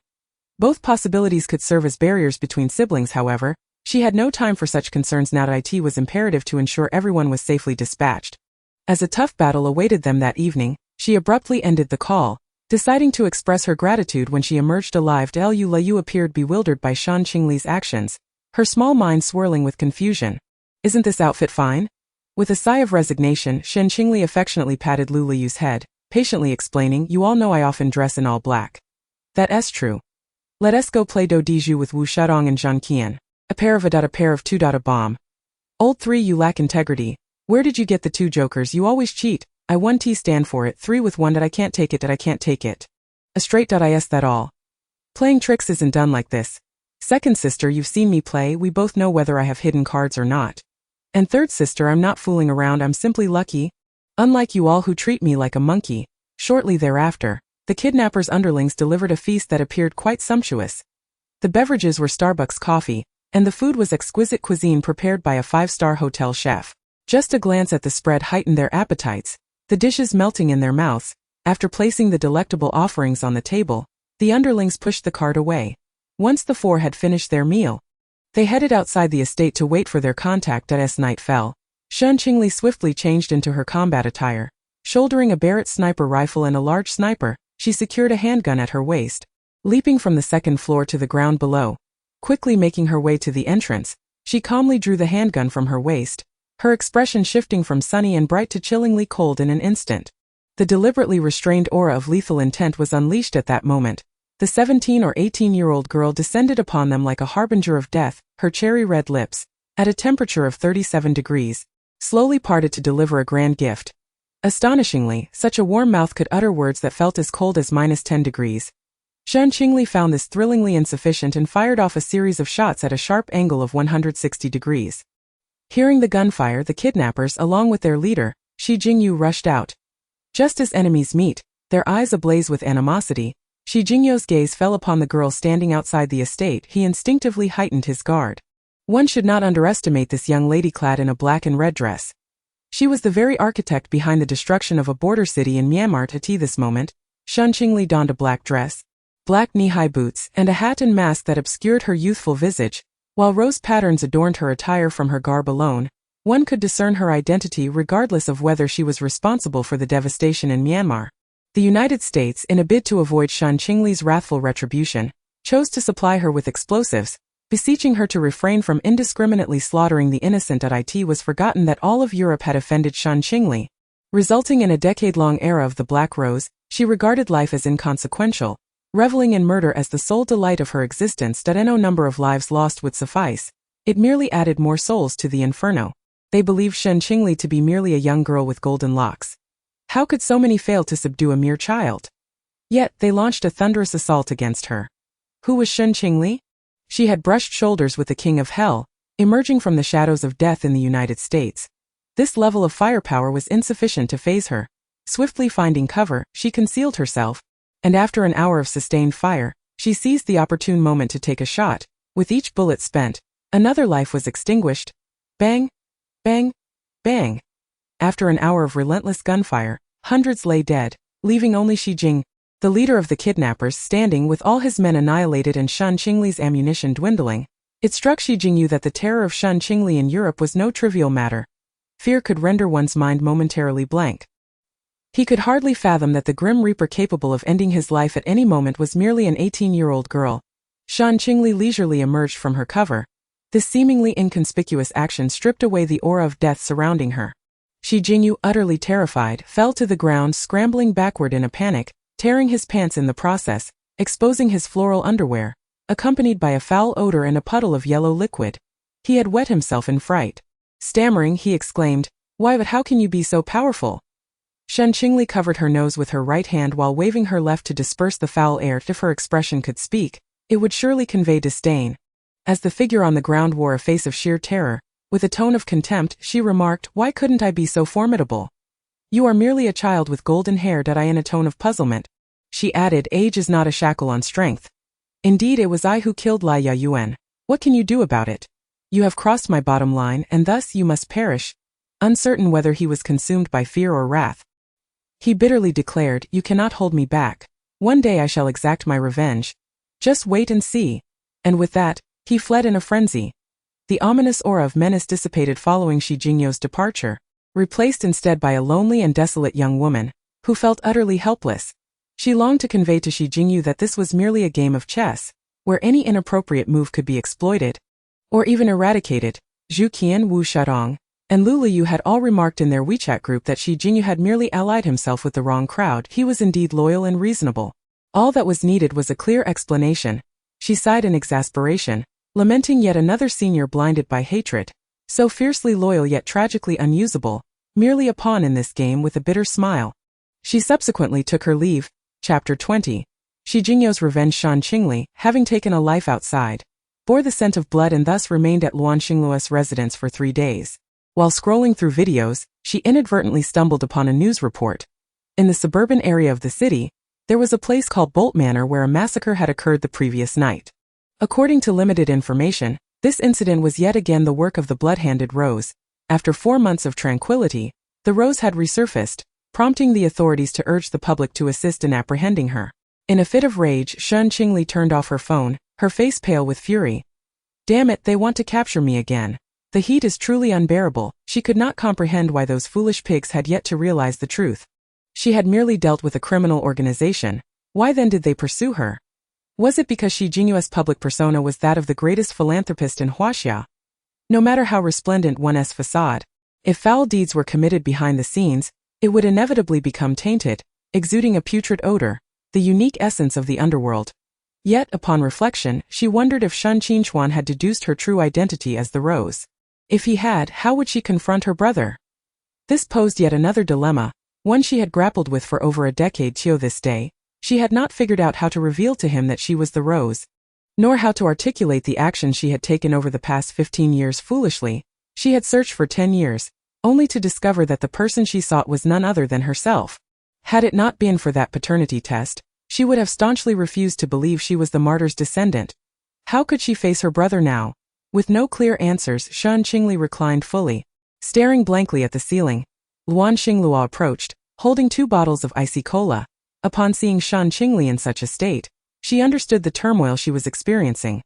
Playfully, she tapped the cola bottle against Shen Qingli's face, grinning as she remarked, "Are you planning to hide out here indefinitely? You can't, given how tense things are lately." With a sigh, Luan Xingluo, wary of Shen Qinghuan's suspicions, suggested, "Why don't you leave your suitcase here? If you need anything, just call me or come pick it up directly." "Alright, I was actually worried about that too. I'll make sure to deflect any inquiries from my brother," she agreed. Luan Xingluo's suggestion alleviated a significant burden from Shen Qingli. Yet she couldn't shake the feeling that Luan Xingluo harbored ulterior motives towards her. Upon finishing her shower, she collapsed onto the sofa, slipping into a restless slumber, plagued by an unsettling feeling that something was amiss. An inexplicable anxiety gnawed at her, a state of agitation unbefitting a professional assassin. Fortunately, the ancestral courtyard passed down through generations was not far from her location. The Shen family had resided there for centuries. With some descendants having established homes elsewhere, without hesitation, she dashed inside, searching every corner yet finding no trace of Shen Qinghuan. By chance, her gaze fell upon a note on the table. She picked it up and glanced at its contents. In her previous life, Shen Qinghuan had endured a similar abduction, albeit a decade later. With all events now unfolding prematurely, the sole distinction lay in her acknowledgement of kinship. If they dared to abduct Shen Qinghuan, they would undoubtedly face a dire reckoning, a painful retribution for Lai Yayan's kidnapping of her, resulting in a body obliterated by an explosion, while Zhang Chuhai remained imprisoned, deprived of light for months. She realized that Shi Jingyu had indeed been blinded by rage. She had once thought him astute, skilled in strategy, and a potential ally. Yet now he appeared merely a puppet, ensnared by his own fury.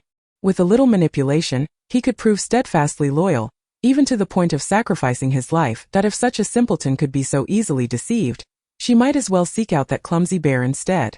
He was far easier to manipulate than Shi Jingyu. At least he wouldn't be wielded as a weapon. Over the past 3 days, Shen Qingli had meticulously prepared everything she required. She procured an AWM sniper rifle, a SCAR-L assault rifle, and 10 boxes of ammunition from Li Jiahong. On the 4th day, Shen Qingli ventured directly to Bolt Manor, carrying a suitcase filled with her acquisitions. The greenery appeared even more vibrant than before.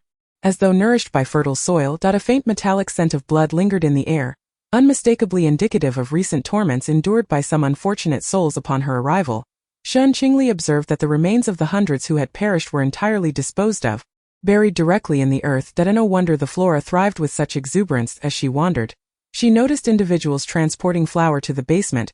Driven by curiosity, she stealthily followed them inside. The light dimmed considerably, and the stench of blood intensified. Emerging from the pile of corpses, Shen Qingli found herself reveling in the sanguine scent, which she found oddly addictive, more intoxicating than the fragrance of first love. The dimly lit surroundings were reminiscent of a hellish realm, enhanced by the cacophony of tormented wails and apparitions.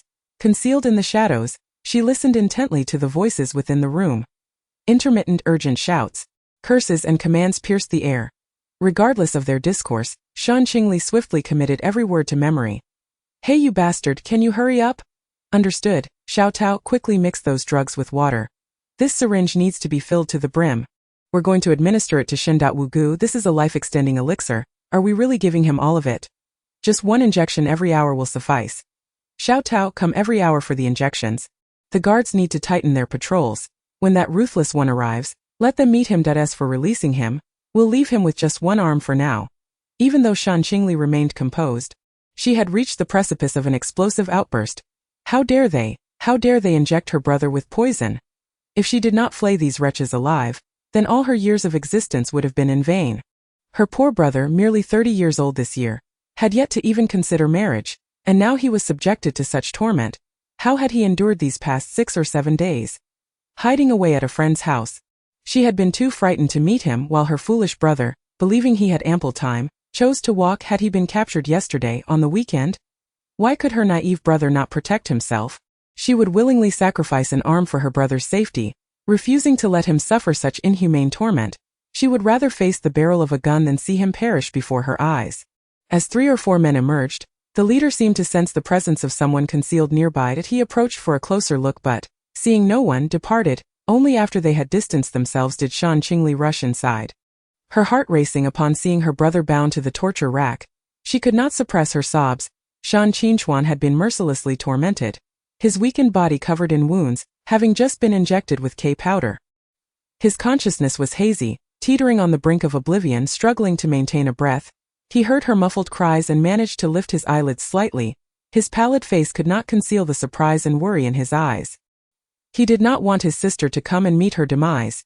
He wished to face their parents alone, his only regret being the inability to ascertain his sister's identity. In a feeble attempt to dissuade her, he rasped, No, don't mind at me." His hoarse voice was painfully grating. Shen Qingli interpreted this as a farewell, shaking her head in refusal to leave. "Brother, rest assured, regardless of the cost, I will rescue you," she comforted, her voice resolute. "Leave now," she shouted. Shen Qingli, summoning every ounce of strength, bellowed in frustration, unable to comprehend why his sister would not heed his warnings. It was not that he doubted Shen Qingli's formidable abilities. Rather, he was consumed with concern, unwilling to let her take such a perilous risk, even at the cost of her own life. With tears brimming in her eyes, Shen Qingli confronted him, asking through sobs, "Why can't you listen to me?" She turned away, knowing that if she lingered for even a moment longer, she would succumb to tears. No matter the price, she would ensure that Shi Jingyu would pay dearly for this. Bang! Bang! Bang! Bang! All the guards in the basement were swiftly dealt with by Shen Qingli. Exhaling the smoke from her handgun, she tucked it into her pocket as she walked out in the lounge. Shi Jingyu heard the gunfire and understood everything. Shen Qingli had arrived and had gone to the basement to see Shen Qingli. Silently counting the seconds. 3, 2, 1. Bang! The door was kicked open, and Shen Qingli stormed in, seething with rage. Shi Jingyu remained unfazed, comfortably in control, entirely unconcerned for his safety with Shen Qingli as his hostage. He could even manipulate the situation to have Shen Qingli shot, and whether he demanded one of her arms or her very life, it mattered not to him. For that is Shen Qingli's Achilles heel. Her last remaining Qinyu, in your leisurely manner, seemed to be quite agitated, as if you've already glimpsed the grand gift I have prepared for you. Shen Qingli, however, had no inclination for idle chatter. She spoke in a low, firm voice, demanding to know his intentions. Is this your method of vengeance against me? If that is indeed the case, I advise you to stow away those sordid thoughts. The fury within her had caused her veins to throb visibly, and she could only endure and negotiate with Shi Jing. He feigned surprise, questioning how anything could be considered sordid. Could it be that the cold-hearted, remorseless Bloodrose has developed a vulnerability? He had anticipated that Shen Qingli would possess a weakness. 7 days prior, he had orchestrated an ambush to capture her, employing Lu Liu as leverage against her. The outcome was disastrous for his subordinate, who had been rendered incapacitated by her swift kick and now lay in a hospital bed.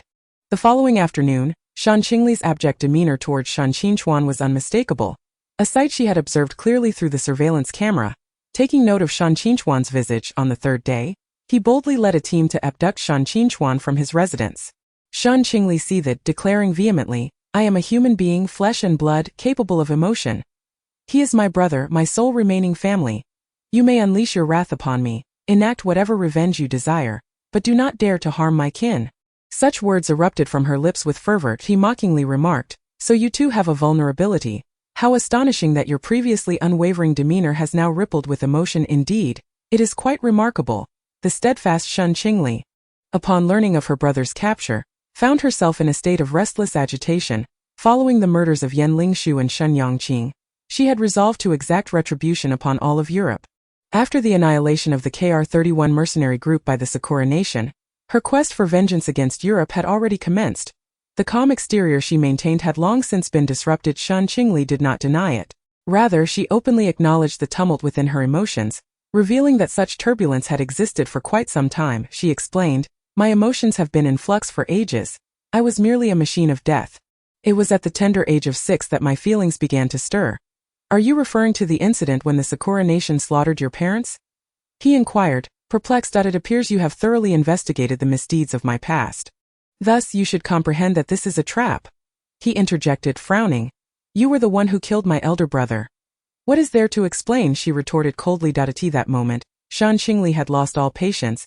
Unwilling to waste further breath on him, in her fury, she declared, "You ought to be grateful to those 3 young girls who interceded on your behalf. Otherwise, you would have been a corpse 6 days ago." "How dare you mention 6 days ago?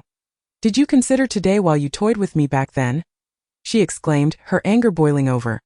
Shen Qingli's countenance hardened as she coldly remarked, "I can only say you are easily deceived."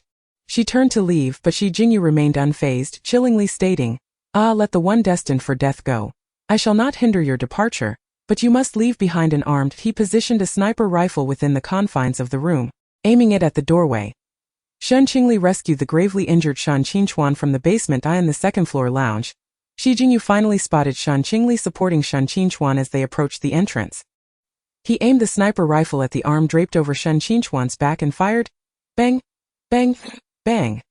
He unleashed a barrage of gunfire, discharging over 10 rounds. Shen Qingli let out a muffled groan of pain, beads of cold sweat forming on her forehead.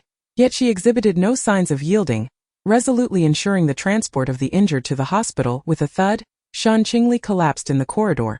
Utterly exhausted, she noticed several nurses rushing over, each gripping a stretcher with a pleading expression. She implored, "Please save my brother first. My injuries are not severe." In the emergency room, both were swiftly placed on stretchers and hurried away. A team of doctors in the operating room organized the surgical procedures, while the anesthesiologists administered anesthesia. The 2 lead surgeons commenced their operations. After 2 to 3 hours, the nurses, exhibiting great respect for patient privacy, simply placed the medical bags in the ordinary wards cabinet. Other nurses then assigned the siblings to the same room. Chapter 21. The death of Shen Qingchuan. Shen Qingli awoke after several hours of unconsciousness, hastily sitting up in bed. Only upon seeing Shen Qingchuan safe did she feel a sense of relief. She murmured to herself, "Thank goodness he is unharmed. I would trade an arm for your safety. Death would be a small price to pay." Her gaze turned icy as she coldly declared, "Brother, your sister has lost an arm and can no longer care for you. However, rest assured, I will make those behind this pay dearly." When Zhang Qian and her companions came to visit the Shen siblings, they had brought an abundance of supplements, milk, fruits, and various health products. Shen Qingli looked at the 3 girls with gratitude. She had ventured alone into the Bolt Manor, initially believing she would face it all by herself in caring for her brother. Now, with the girls visiting, she felt a sense of comfort and remarked, "You 3 didn't need to bring so much. Do you think the money in your pockets comes from the wind?"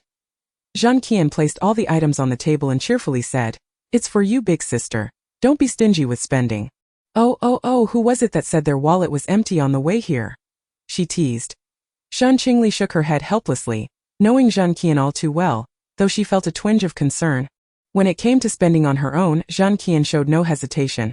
With a resigned tone, Shen Qingli said, "Girls, who will go fetch my phone for the payment?" "Second sister, you go." "Let the 4th one do it." "Third sister, why don't you go?" The 3 of them playfully shirked the responsibility, all reluctant to pay. Shen Qingli's eyes dimmed with sorrow as she lamented, "You 3 are truly something. Third sister, help me to the payment area." As she spoke, she got out of bed to put on her shoes. In a flash, Wu Shadong snatched Shen Qingli's phone, exclaiming, I'll go, is that fine?" "Big sister, you just rest." She scurried off to handle the payment. Zhang Qian suddenly realized that Shen Qingli had not eaten for quite some time and hurriedly left to buy her some food. Liu stayed behind to care for the sister who could not eat. Shen Qingli suddenly felt an overwhelming sense of inadequacy, lamenting, "I rarely sustain injuries, yet here I am rendered disabled. I feel I have failed my brother. Why would you say such a thing? Came the puzzled response. Fourth sister, you should know I am usually very composed, but he is my last remaining family, and now I cannot remain calm, she expressed with a heavy heart. Is the era of those past days about to repeat itself? She questioned, filled with uncertainty. Shen Qingli's gaze instantly turned frigid, and she coldly declared, I intend to cast a shadow over the territory of Huaxia, but this time it shall be a red operation. Lu Liu had already discerned that Shen Qingli was enraged, and her fury had taken hold, leaving her resolute in her pursuit of vengeance. Only the death of Shi Jingyu could quell Shen Qingli's wrath. However, she still attempted to counsel, elder sister, you must remain calm. Otherwise you may suffer grave consequences. Shen Qingli wholeheartedly agreed, affirming, I am well aware of that. I understand. Just then a nurse entered and inquired of Shen Qingli, do you know why this gentleman resorted to drug use? This question, though seemingly innocuous, unveiled a significant issue. With a sorrowful expression and furrowed brows, she replied, he is a police officer, a martyr's descendant. Those drug traffickers transformed K-powder into liquid and injected it into his body through a syringe. Upon hearing this, the nurse refrained from further inquiries, expressing a hint of regret. Understood that I shall refrain from asking further, as it may bring you calamity. However, I advise you to exercise caution in the coming days.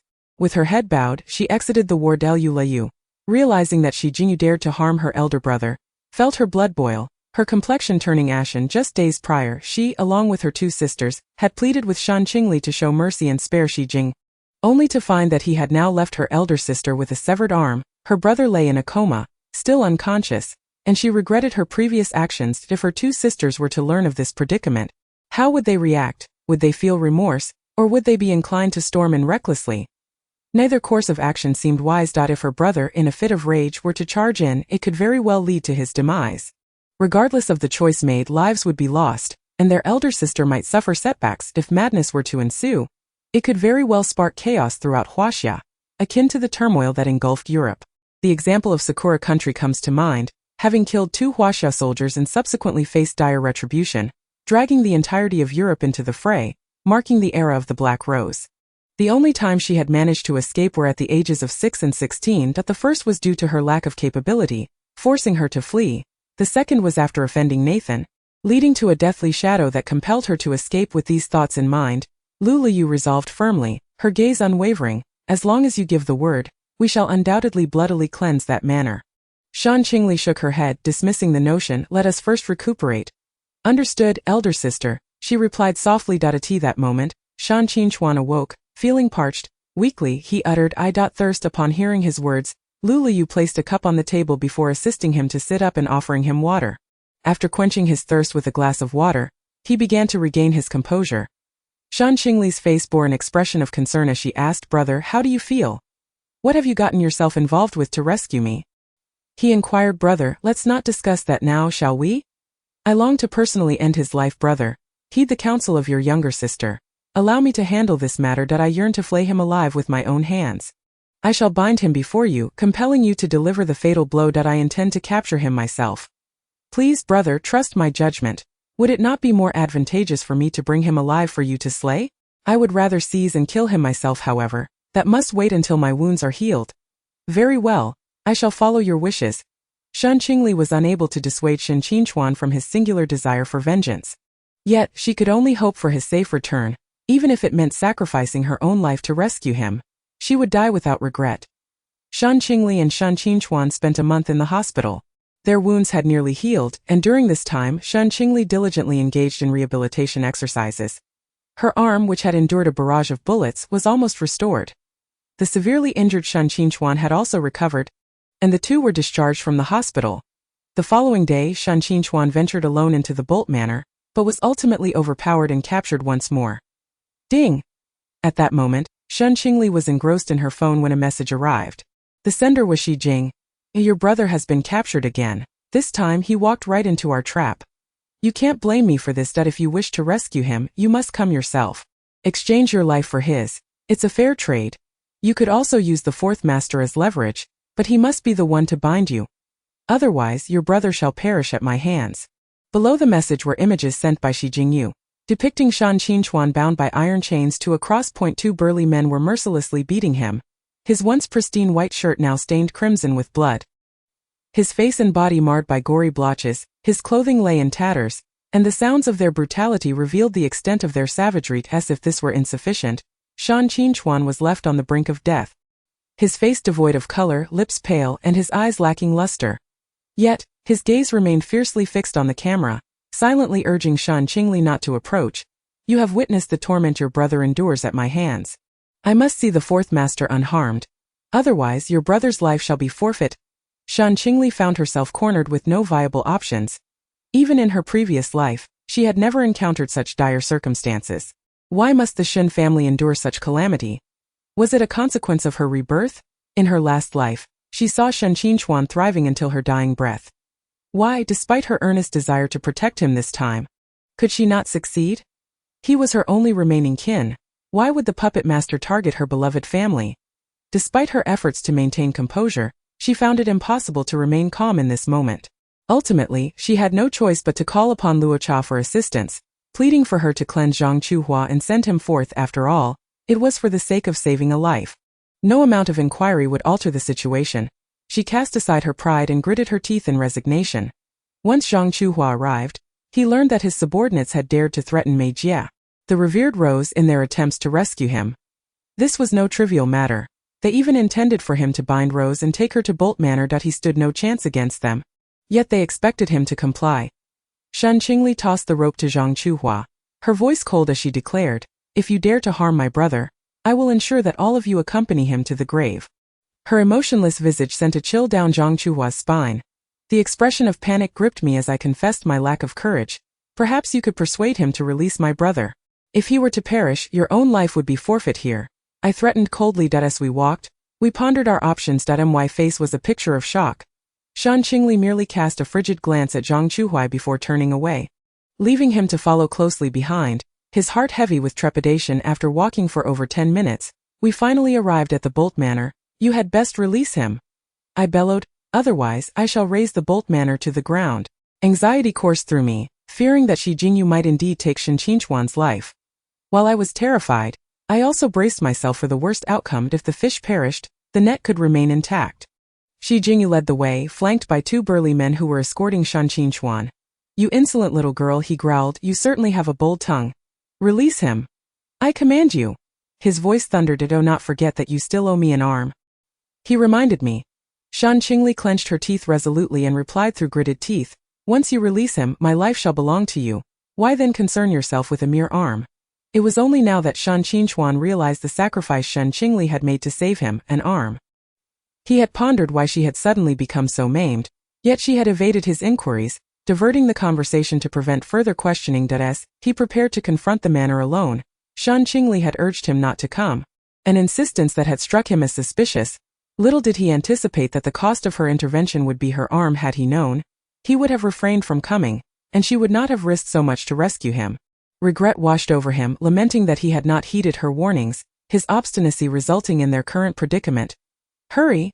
I shouted. "You son of a, shut your mouth. I warned you repeatedly not to come. Why could you not listen to me?" I barked in fury. Shen Qingli sheepishly fell silent. Shen Qingli had indeed cautioned him, yet he had absorbed not a single word, and thus he bore no resentment towards her for occasionally disregarding him or expressing anger. He had walked willingly into danger, and it was entirely his fault. She had offered sound advice, but he had dismissed it entirely. Zhang Chuhua had come to understand the terror that was Shen Qingli.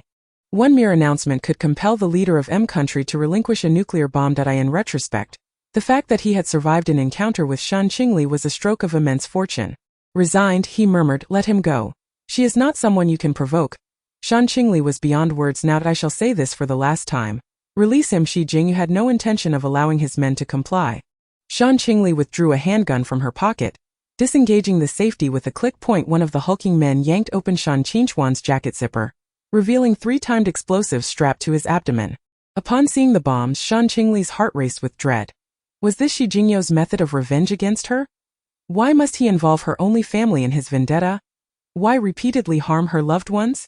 Lai Yayan, her close friend, had been well protected by her, yet she had misjudged Shen Qingli, believing she had usurped the spotlight meant for Lai Yayan. Little did Lai Yayan know that Shen Qingli often danced with death. Each instance of brilliance and perfection came at the cost of flirting with the Grim Reaper's scythe. The elder brother remains heedless of advice, while misunderstandings cloud the mind of the dear friend. She is but a human, not a deity. She too experiences fatigue, exhaustion, and emotions. It is not as though she wears a stoic expression at all times. She harbors worries and fears, for she is but a young girl. Her sole desire is to safeguard each and every individual within her wings. The elder brother expresses his concern. Shen Qingli fears that Shen Qingli might fall into a trap, urgently urging her. Hurry, there is a trap here. Shen Qingli merely scoffs derisively. With a cold laugh she retorts, what grand scenes have I not witnessed? I've dared to disrupt Nathan's interview. How could a mere trap faze me? Its existence bears no consequence for me.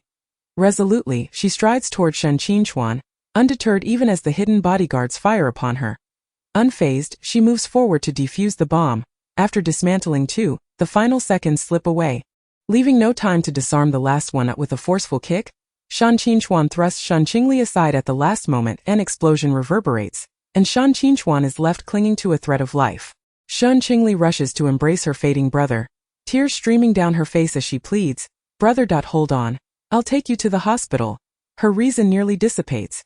She cannot fathom the death of her brother. She refuses to accept this grim reality, though she has long since come to terms with life and death. Her emotions had remained relatively stable. Yet in this moment she is engulfed in despair, helpless and powerless. Shen Qingli does not respond to her, but instead poses the question that has haunted him. With labored breath, he whispers, Sister. Can you tell me? Are you the rose? I am the rose, she sobs. Upon hearing this, Shen Qingli exhales his final breath, his hand crashing to the ground. Shen Qingli stands in shock for a moment, then cries out in utter anguish, Brother! In that instant, she has lost her last remaining kin. Shi Jiao does not take action at this moment either. They are uncertain of what this frenzied rose might do. Clutching the lifeless body of Shen Qingli, Shen Qingli's grief-stricken gaze transforms into one of icy resolve. Coldly, she declares, Shi Jiao, just wait as long as you live. The era of the red rose shall never come to an end. She steps away from the Bolt Manor, leaving a trail of blood in her wake, a testament to the sacrifice of the people's police. It is the seed of Shen Qingli's vengeance, heralding the path of retribution. Chapter 22. The beginning of revenge. Following Shen Qingli's death, Shen Qingli finds herself busier than ever, attending to the death certificate, notifying Shen Qingli's friends and colleagues, and arranging the venue. By the time she has set everything in order, night has already fallen. Compelled by an unseen force, Shen Qingli enters her brother's former room. Somehow she finds herself there, her fingertips brushing over Shen Qingli's belongings. Sister, have mercy. Why do you have so much to say? Hurry up. Brother, let me teach you how to snipe. Alright, I've longed to learn how to snipe. Brother, this sniper rifle is the one I used when I first learned. It holds great significance. I gift it to you, hoping you will take good care of it. Understood, sister. Director, this is my sister Shen Qingli, whom you have met before. Lin Ju, my brother, is quite unreliable, and I have greatly depended on your care over the years. Ha ha ha, the little girl certainly knows how to speak well. Teach them some combat skills. Alright, brother, they are really terrible. I have spent half the day teaching them, yet they still cannot learn. Sister, let us take it step by step. We did not grow to this height overnight. It requires time to develop. I understand, brother. I will be patient in teaching them. Sister, please. Do not worry about me. Just go. Brother, I want to leave no matter the cost. I will rescue you. Sister, I have a question that I have never asked. Could you tell me? Brother, no matter what question you pose, as long as I know the answer, I will share it with you. Are you a rose? You knew long ago? I found out a month ago. Are you or are you not? I am a rose. Brother. Shen Qingli, lost in thought, began to weep heartbrokenly, saying, Brother, did I miss you? Staring blankly at Shen Qingli's portrait.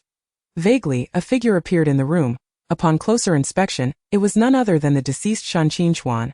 And Shen Qingli thought she was merely overwhelmed by grief. Unsure whether the Shen Qingli before her was real or an illusion, she questioned, Are you my brother? Shen Qingli chuckled helplessly, Silly sister, how many brothers do you have?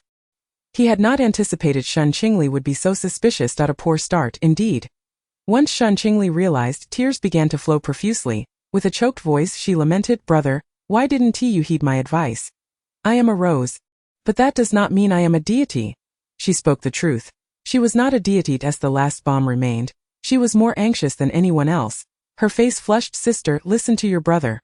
Please do not kill anymore. All right. She replied tearfully. Shen Qingli kissed Shen Qingli on the forehead, saying gently, Brother must go now. Do not be sorrowful, live on for me. With deep respect, Shen Qingli suddenly realized something, collapsing in despair. Brother! Her cries grew louder, gradually turning into wails. Ji Keyan, awakened by the noise, understood that Shen Qingli was reminiscing about her elder brother. Shen Qingchuan with a sigh, she covered her head and went back to sleep. Shen Qingli cried throughout the night.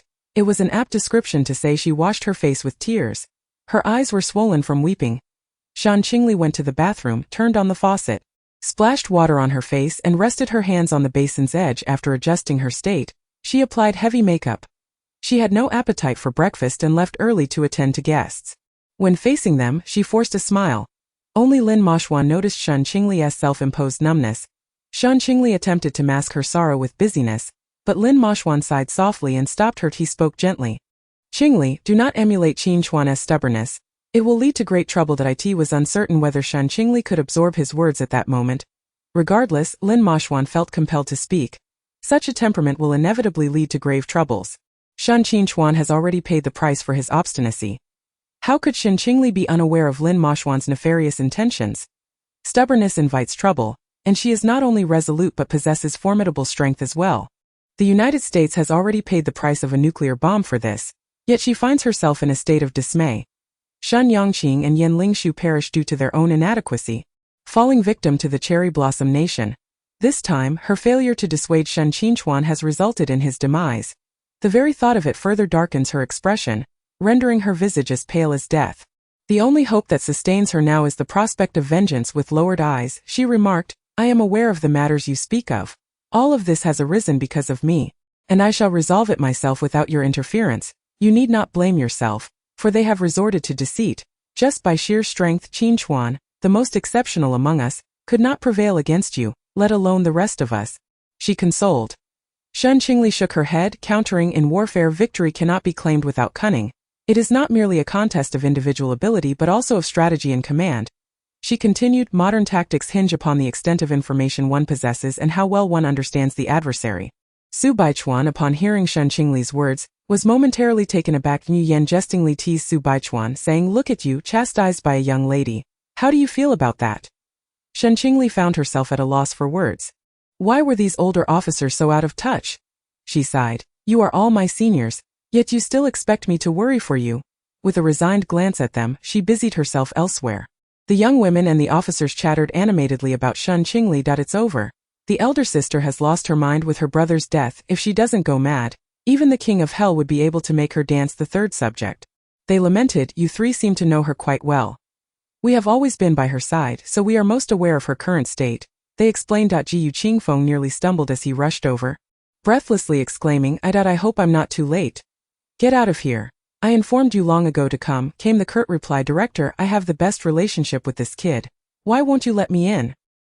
He said, looking quite aggrieved. Tian Jingtian felt a shiver run down his spine. Here was a grown man being scolded for being late and now feeling wronged. Everyone wanted to kick him for making such a fool of himself. Away with you, hurry up and come in, he said. His tone unkind. It was common knowledge to arrive early, yet this fellow had the audacity to be tardy to the funeral. The majority were not Shen Qingchuan's relatives but rather close friends and colleagues. The only blood relative present was Shen Qingli. The funeral lasted the entire day, and not once did Shen Qingli rest. She remained vigilant until the very end, without a moment's respite. The following day, she was not in her own room but found herself drinking in Shen Qingchuan's quarters. After days of continuous drinking, no matter how the three young women urged and pleaded, their efforts were in vain. Unable to sway Shen Qingli, they could only quietly tidy up her space.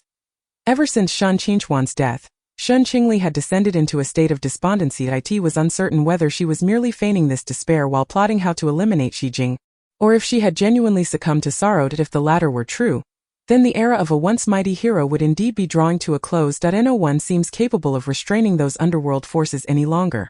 The era of the blood-soaked rose is over, for Shen Qingli has succumbed to despair. Whether those criminal elements will become even more rampant remains uncertain. Over the past several days, Shen Qingli has revisited all her problems and the circumstances surrounding them time and again. It is due to her inadequacies that she was unable to safeguard those she wished to protect. She has placed all the blame for her missteps squarely upon her own shoulders. Outside the door, three individuals once again mustered their courage to persuade Shen Qingli, striving to prevent her from sinking deeper into despondency.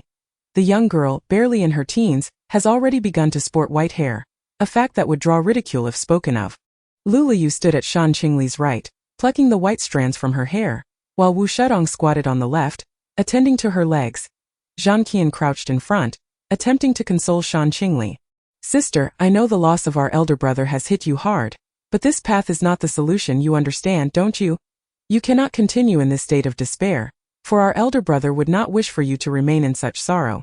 Oh, you must find the strength to rise again together. We will avenge our brother and bring down the Bolt Manor. To the mere mention of Shi Jingyu from Bolt Manor, a surge of overwhelming killing intent surged forth from within Shen Qingli. Her eyes flashing with cold light, she had indeed contemplated demolishing Bolt Manor.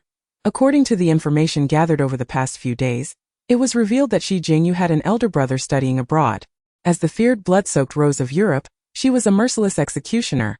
The outlaw known as the blood-soaked Rose would show no mercy, nor would she sacrifice her brother's life for the sake of fleeting human connections. Zhang Qian and the others rejoiced, for this was their true sister. Alas, darkness would soon envelop Huaxia as well. If those police officers could uncover the truth, they might capture the four of them. Unfortunately, they were oblivious to their whereabouts, let alone apprehending them. Though Lu Liu had not spent the longest time with Shen Qingli, she had learned nothing except for information technology, and that moment, Lu Liu understood that Shen Qingli intended to drag someone along to accompany their brother in death. The brothers Shi Jingyu and Shi Jingxiu were destined for hell. Shen Qingli turned to face the three within the room, feeling that none were dependable. The crux of the matter was that she herself could not cook. She usually relied on takeout, however, she felt a certain embarrassment in requesting it, perceiving it as unsanitary. With a frown she said, "Prepare some food, I am hungry." She felt an awkwardness that was difficult to articulate. It was then that Zhang Qian remembered that their sister could not cook. With a hint of exasperation, she remarked, after drinking for over 10 days, "You finally remembered you need to eat, I'll go prepare something." With a cheerful demeanor, she set off to cook. After a brief interval, Lu Liu discovered that Shi Jingyu would be at the international airport to pick up Shi Jingxiu today. Shen Qingli perused the gathered information while consuming her noodles. Before long, she finished both the documents and her meal. Shen Qingli felt that it would be better for her to take charge of matters. Thus, she decided to head to the international airport to apprehend their target, accompanied solely by Lu Liu. Shi Jingyu had also uncovered Shen Qingli's identity, the underworld's leading lady, often referred to as the blood-soaked Rose, though more frequently known as the Reaper's Rose. Wherever she went, death was sure to follow. Upon reaching this juncture, Shi Jingyu was instantly struck by the realization that he had inadvertently offended a formidable mountain, one he could ill afford to antagonize. His hands trembled uncontrollably, and his legs quaked in fear. He murmured to himself, "It cannot be that it cannot be, she cannot be the Rose, she cannot embody that terrifying presence." Yet, the outcome was indeed horrifying, the moment he encountered such distressing information. His fate had already been sealed with death. He dared not continue reading. With trembling hands, he grasped the car keys and made his way to the airport to fetch Shi Jingxiu. Upon his arrival, Shi Jingyu was met with a torrent of scathing rebukes from Shi Jingxiu, who chastised him for his lack of discernment and ambition, unleashing a slew of indescribable epithets. Meanwhile, Shen Qingli, seated in a nearby vehicle, observed the spectacle, relishing the drama as a mere bystander. With a nonchalant air, she remarked that attending to business while witnessing such an amusing scene was a delightful diversion. Indeed, dear sister, you are entirely correct." She feigned compliance, all the while savoring cherries, blueberries and sunflower seeds that Lu Liu had just purchased. Occasionally, Lu Liu would snatch a handful of sunflower seeds from Shen Qingli's stash, and after indulging in fruits and seeds for over 10 minutes, the quarrel between the Shi brothers reached its conclusion. As Shi Jingyu and Shi Jingxiu prepared to depart, Shen Qingli, still in her role as an observer, finally set her plan into motion. Disembarking from the vehicle, she launched a sudden and unexpected assault that rendered Shi Jingxiu unconscious. Grasping the back of his collar, her expression cold and stern, she directed a chilling gaze at Shi Jingyu. "Shi Jingyu, we shall meet again," she intoned frostily as she ushered Shi Jingxiu into a black BMW with the license plate B2495. Having savored her triumph, Lu Liu proceeded to drive away. Unbeknownst to them, a well-meaning passerby had alerted the authorities. Once they grasped the situation, everyone unanimously concluded that Shen Qingli had impersonated the Rose and abducted Shi Jingxiu, all in an effort to recreate the scene of Shen Qingchuan's demise. Shen Qingli was aware that the ancestral home of her forebears concealed a basement, a place for private retribution, where Shi Jingyu was confined in a dungeon. She had even hired 2 burly men to administer punishment to Shi Jingxiu. Throughout the afternoon, Shi Jingxiu suffered brutal treatment, ultimately mirroring the fate of Shen Qingli. A photograph was taken and subsequently sent to Xi Jingyu, replicating the text from that fateful day, albeit with certain details altered. Xi Jingyu, you killed my brother? So I shall have your brother accompany him in death.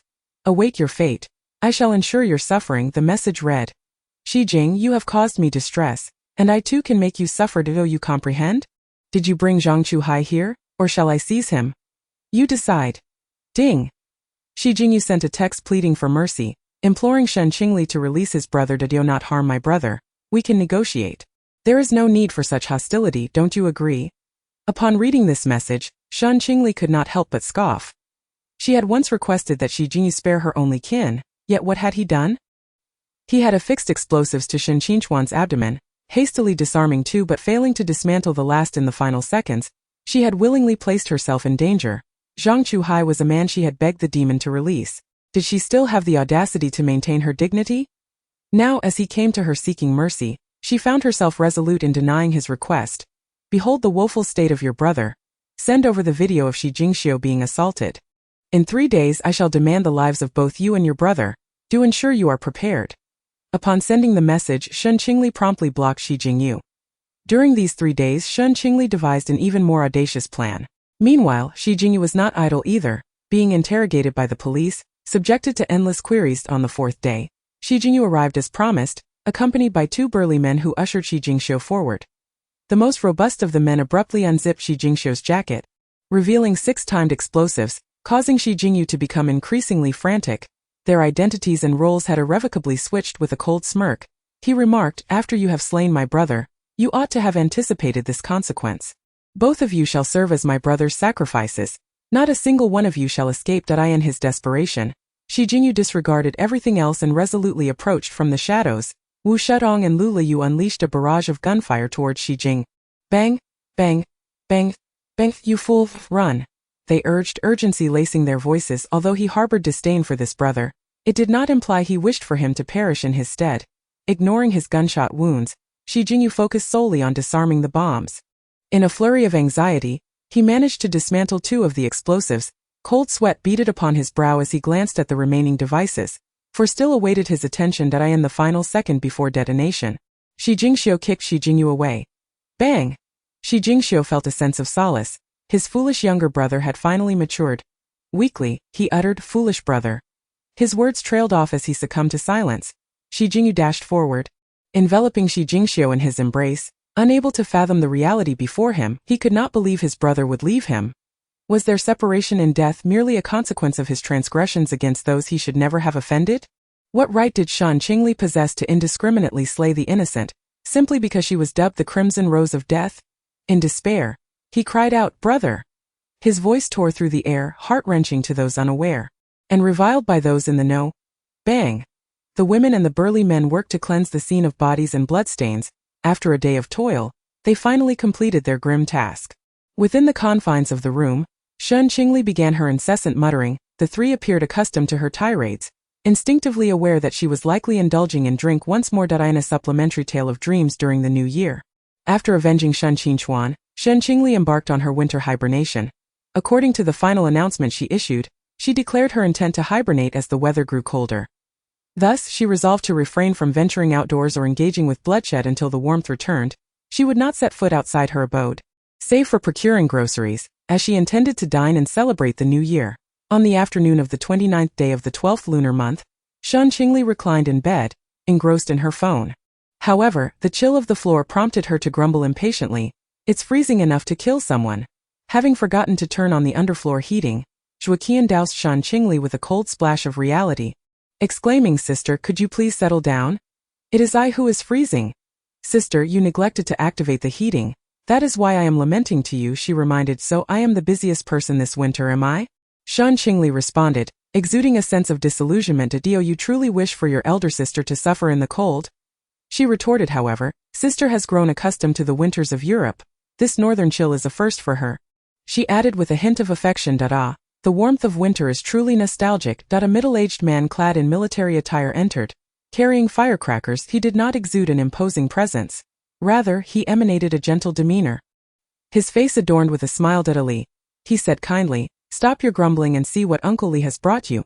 Suddenly, upon hearing Li Jiahong's voice, Shen Qingli, who had been complaining, swiftly got out of bed, donned her cotton slippers, and rushed outside. Lai Jiahong lifted the firecrackers to his chest, signaling that what Shen Qingli held was indeed firecrackers.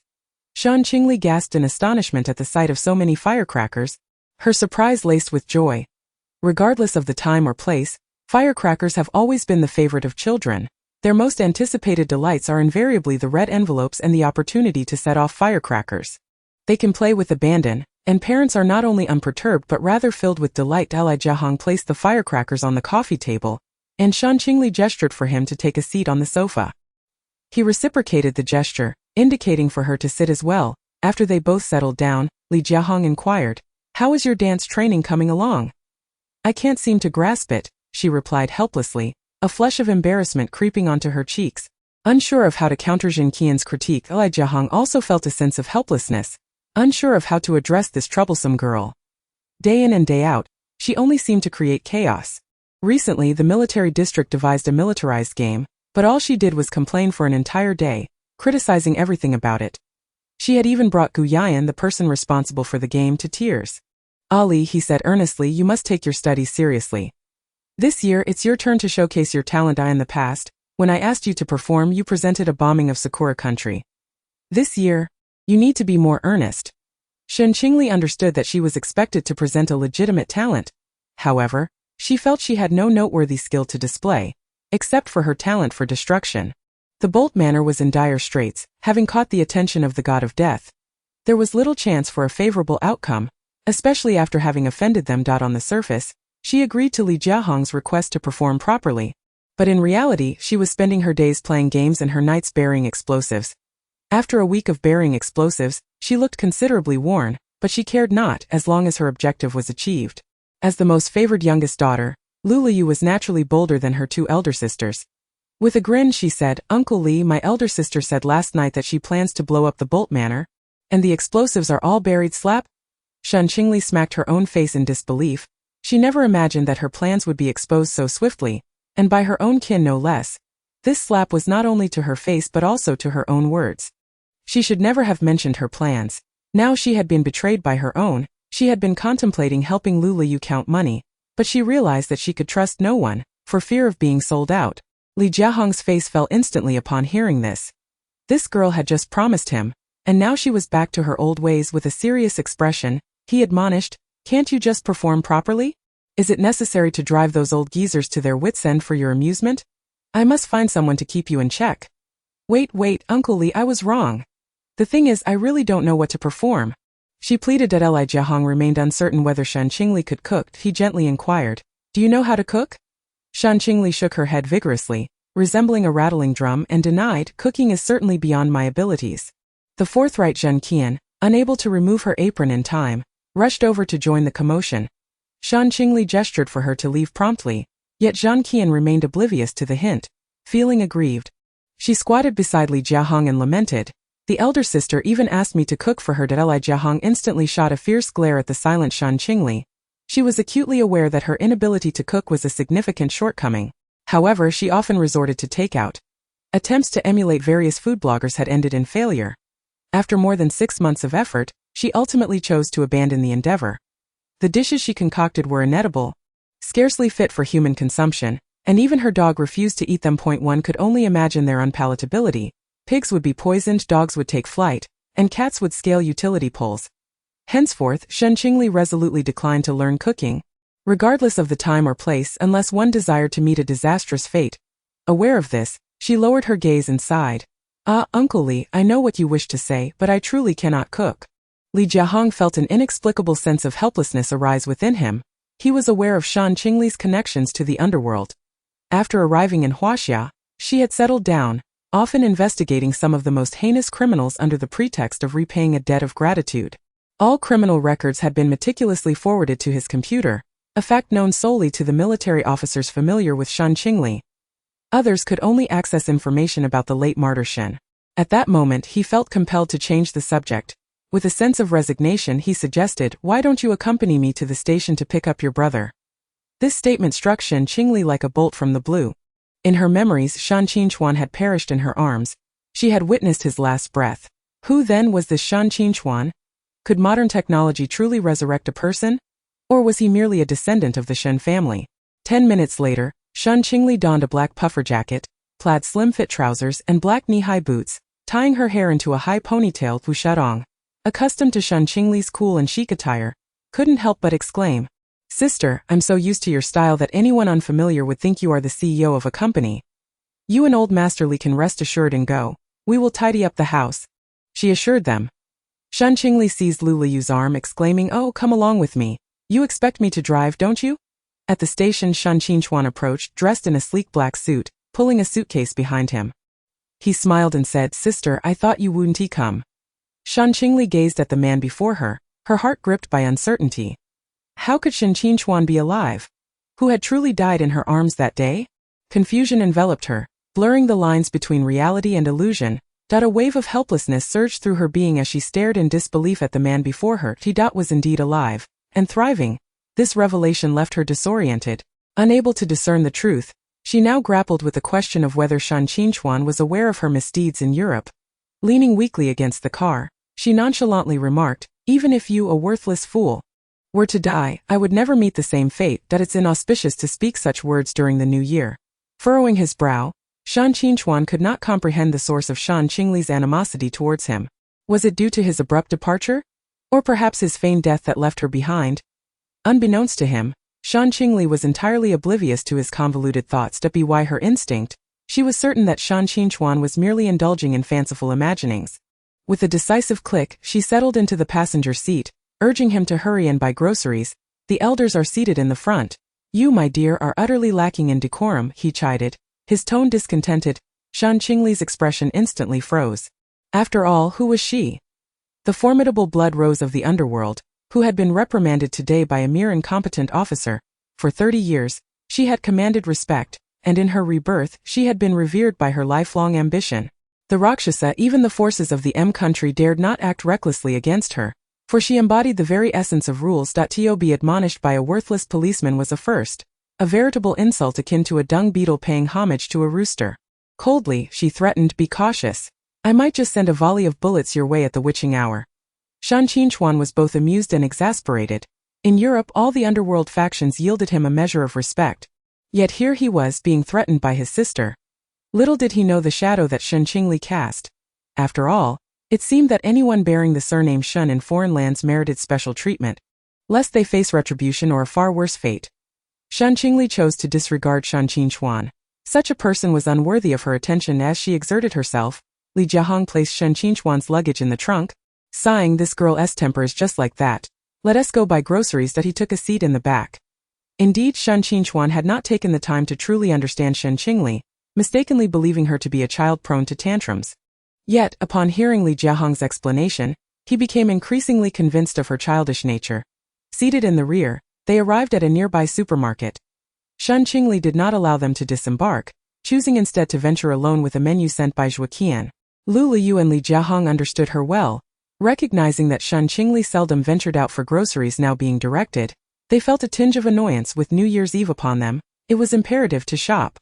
Shen Qingli, plagued by a headache, lamented the impending depletion of her 3,000 yuan. Unaccustomed to the warmth, she impatiently remarked on the heat of the floor. Shen Duijui approached, arching an eyebrow as she provocatively stated, "If you can't handle it, then leave it. You've been spoiled by a mere outing. Anyone can indulge you, but I will not." With arms crossed and a challenging glint in her eyes, she furiously declared, "You?"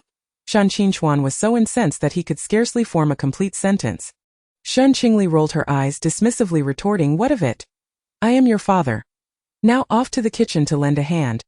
Shen Qingli's face turned a deep shade of anger, veins bulging, fists clenched and cracking.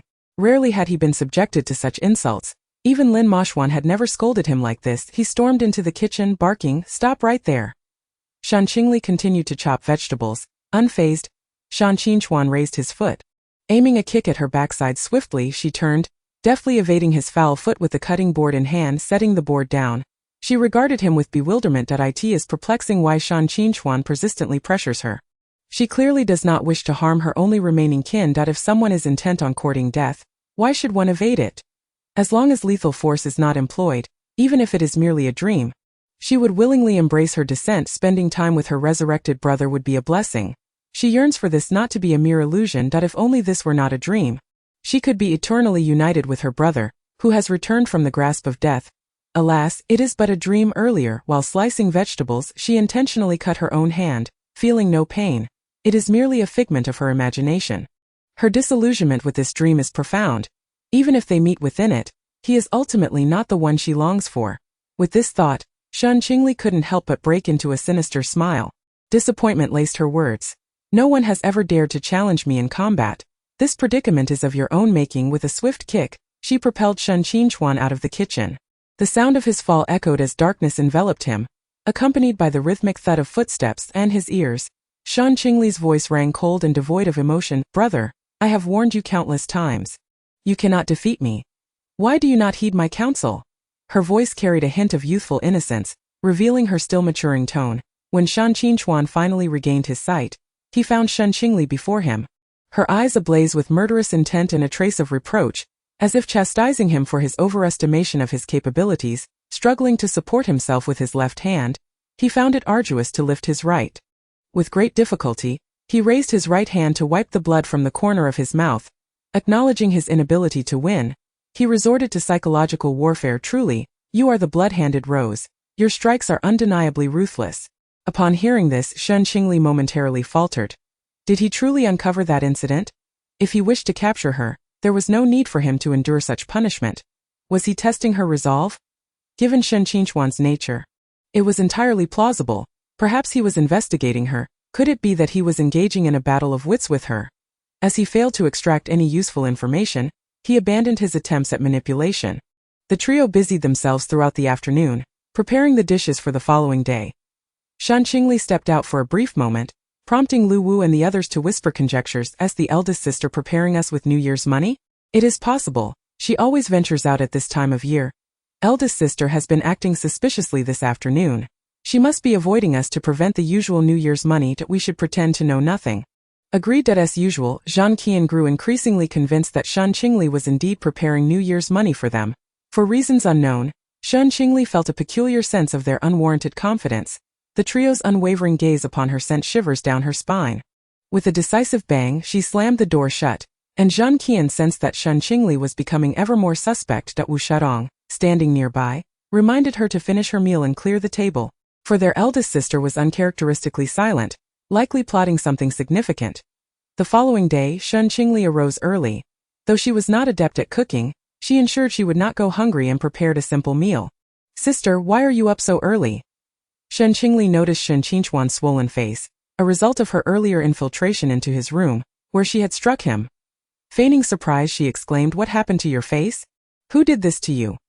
Sighing in resignation, Shen Qingli displayed a hint of astonishment. Shen Qinghuan had always been exceedingly cautious. Could it be that he had let down his guard around her? Was he truly the Shen Qinghuan she knew? Nonchalantly, he replied, "I'm not quite sure. I just noticed your face was swollen. Do you have any ice packs?" He gestured towards the bottom of the refrigerator, his tone cold. Shen Qinghuan retrieved 2 ice packs from the depths of the fridge to apply to her injury. Ultimately, Shen Qingli voiced her request, speaking softly, "Can we stay up together tonight and set off firecrackers?" Regardless of whether he was genuine or not, he remained her brother. "Of course, Ali," he responded, his tone filled with delight. Shen Qingli thought she had misheard. How could Shen Qinghuan possibly call her Ali? He always referred to her simply as sister. Why would he suddenly address her as Ali? Indeed, he was not the true Shen Qinghuan. A counterfeit could never replace the genuine article, much like how a peony could not substitute for a rose. Thorny and sharp. "Tonight, come with me to the tower to watch the fireworks," she said wistfully. Shen Qinghuan promptly agreed. But was it merely to end her suffering in darkness? Why continue to torment her mind? Why compel her to confront this nightmare herself? Why had she not yet awakened? Li Jiahong, having just risen, immediately noticed Shen Qingli's expression of disappointment and her forlorn gaze. He promptly inquired of Shen Qinghuan, "What happened to Ali?" Shen Qinghuan shook his head vigorously. Li Jiahong could only sigh in exasperation. Zhu Qian, having woken up, headed straight to the kitchen to prepare breakfast. Once everything was ready, she proceeded to wash up. In the side story of Dreams During the New Year Part 3, just before Wu Shadong knocked on the door, she slipped out through the window. She sought to find Shen Qinghuan to locate her brother. After worrying all day, Shen Qingli finally saw Shen Qingli safe and sound. The weight on his heart lifted. He shouted towards her in anger. Do you have any idea how worried we were? Shen Qingli merely dug at her ears, indifferent as she replied, I don't know. Nor do I wish to. I've washed my hands. She dried her hands and continued. A peony cannot replace a rose.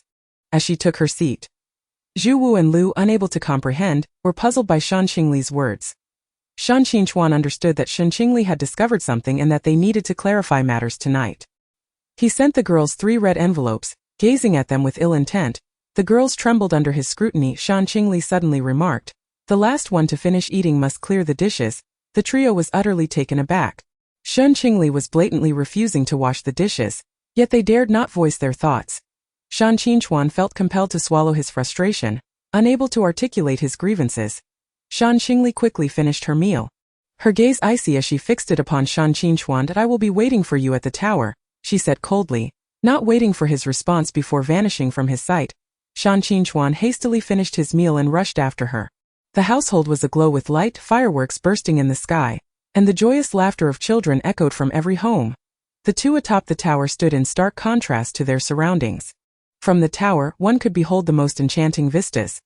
Yet, the innocent girl standing atop the tower was filled with sorrow. Though she marveled at the beauty around her, she felt unworthy to enjoy it. She is a person shrouded in darkness, unable to comprehend why, despite her desire to release them, she cannot find liberation for herself. All she longs for is a life of normalcy, a yearning for a tranquil existence. Yet fate has proven unjust, prompting her to resist its cruel hand.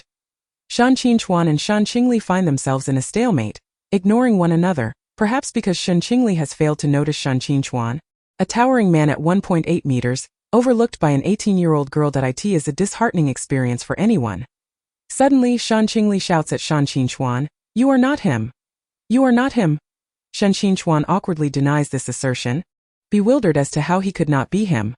The words that follow from Shen Qingli shatter Shen Qingli's worldview. With her eyes slightly reddened, tears trace down her youthful cheeks as she chokes out, You are not my brother. He is dead. He died in my arms, and I watched him perish. I failed to save him. Why do you still appear before me? Is it to remind me of that helpless disaster? Or to reveal my own filth? Her desperate inquiry collapses under the weight of her anguish. Shen Qingli's emotions spiral out of control, unable to accept this impostor claiming to be Shen Qingli. She refuses to allow anyone to masquerade as her passionate, 7-foot-tall brother. Shen Qingli understands her sentiments, yet he insists, But I am Shen Qingli. May I call you Rose? He asks, resigned. Do as you wish, she replies dismissively. As Shen Qingli attempts to remind her, Whether I am him depends on you. Do not use his visage any longer. She cries out, pushing Shen Qingli away, Brother. Shen Qingli, consumed by longing, unleashes her pent-up emotions.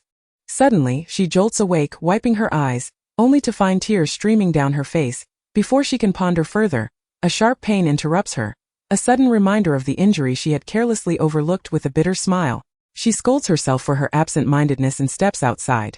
Upon seeing Shen Qingli emerge from Shen Qingli's room, Zhang Qian greets her with a smile. Sister, you've come out.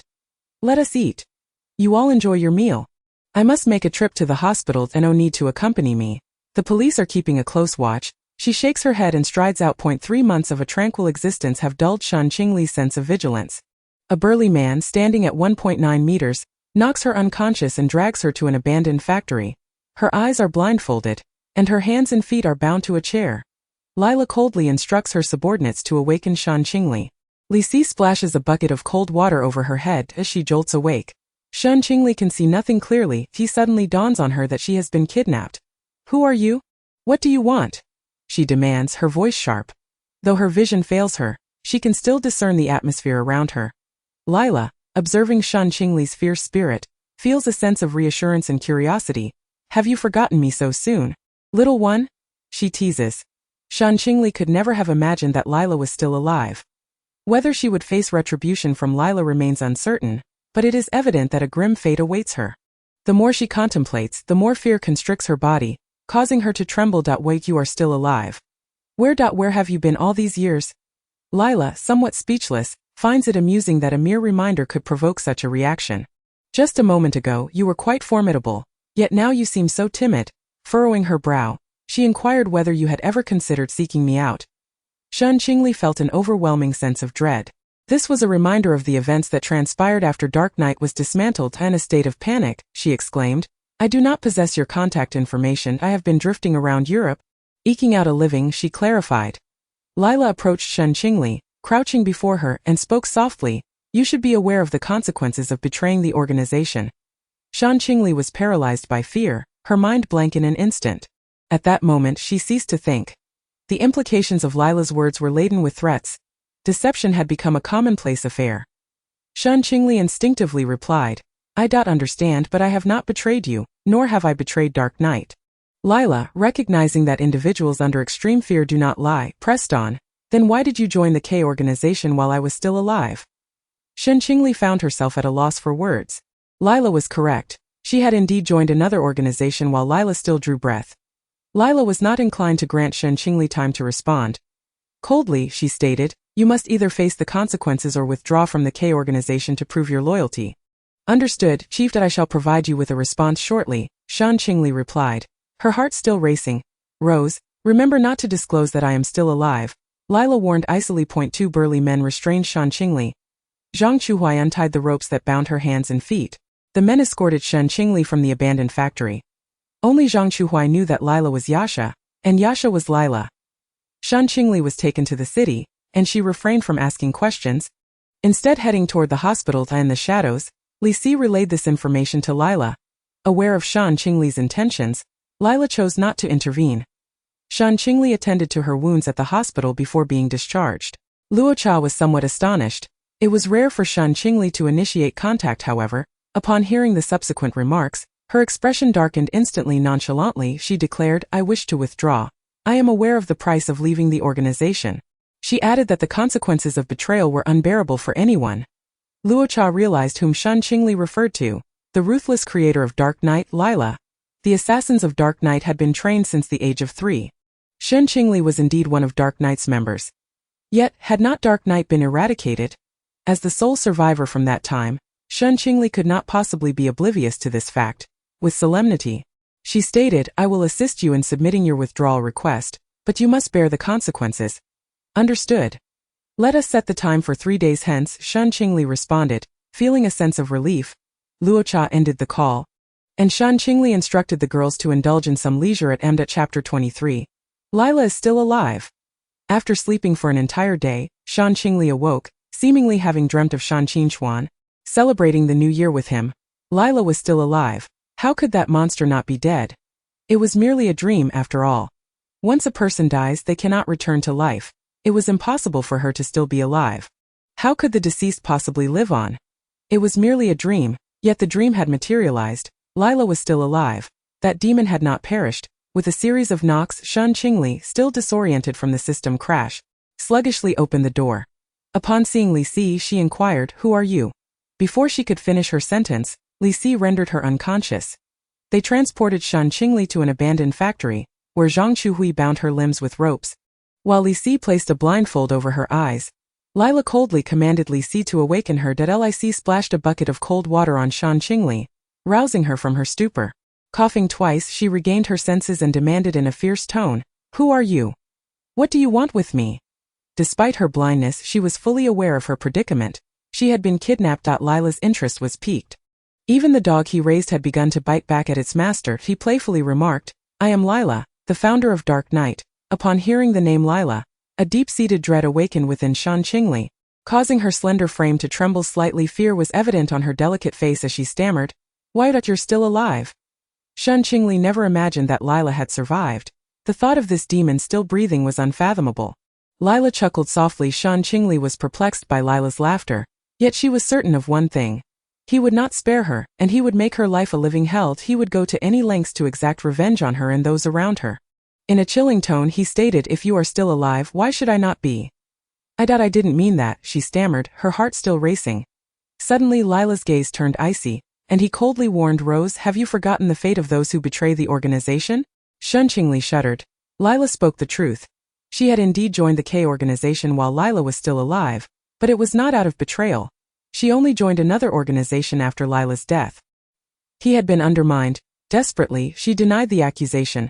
"Rose does not dare to forget. Dare or cannot?" He scoffed. Hearing Lila's words, Shen Qingli was instantly filled with dread. Her expression panicked as she replied, Rose does not dare to forget. Nor can she pledge your loyalty to me. You know what to do, he commanded with gravity.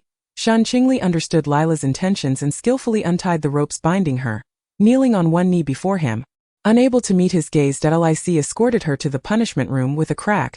A burly man broke Shen Qingli's left hand, eliciting a muffled groan of pain from her. Lic, reveling in her suffering, mocked, the boss hasn't he dealt with you in 15 years. Your pain tolerance has diminished so much. Enduring the agony, Shen Qingli weakly replied, it's Rose's fault. Lila picked up a whip and a club, testing the electric chair, and Lic immediately understood his cue. The sound of slaps echoed, one after another. Shen Qingli gritted her teeth, remaining silent, while Lic berated her for being stubborn with great difficulty. She lifted her head to retort. Did not. Suddenly, a brutal kick to her abdomen from Lila sent a wave of pain through her, causing her to taste blood and violently expel a mouthful onto the floor. Once again, Lila's furious reprimand silenced Shen Qingli, having endured a day of torment. She was already on the brink of exhaustion. With a thud, Shen Qingli was cast aside, slowly crawling towards the direction of the hospital. Meanwhile, Luan Xinglua, in her search for Shen Qingli, spotted her battered form laboriously making its way, heading towards the hospital. Ali! A piercing scream escaped her lips, causing the weary Shen Qingli to turn her head. It was Luan Xinglua, tears streaming down her face. Why was she crying? Why was she concerned for someone as wicked as herself?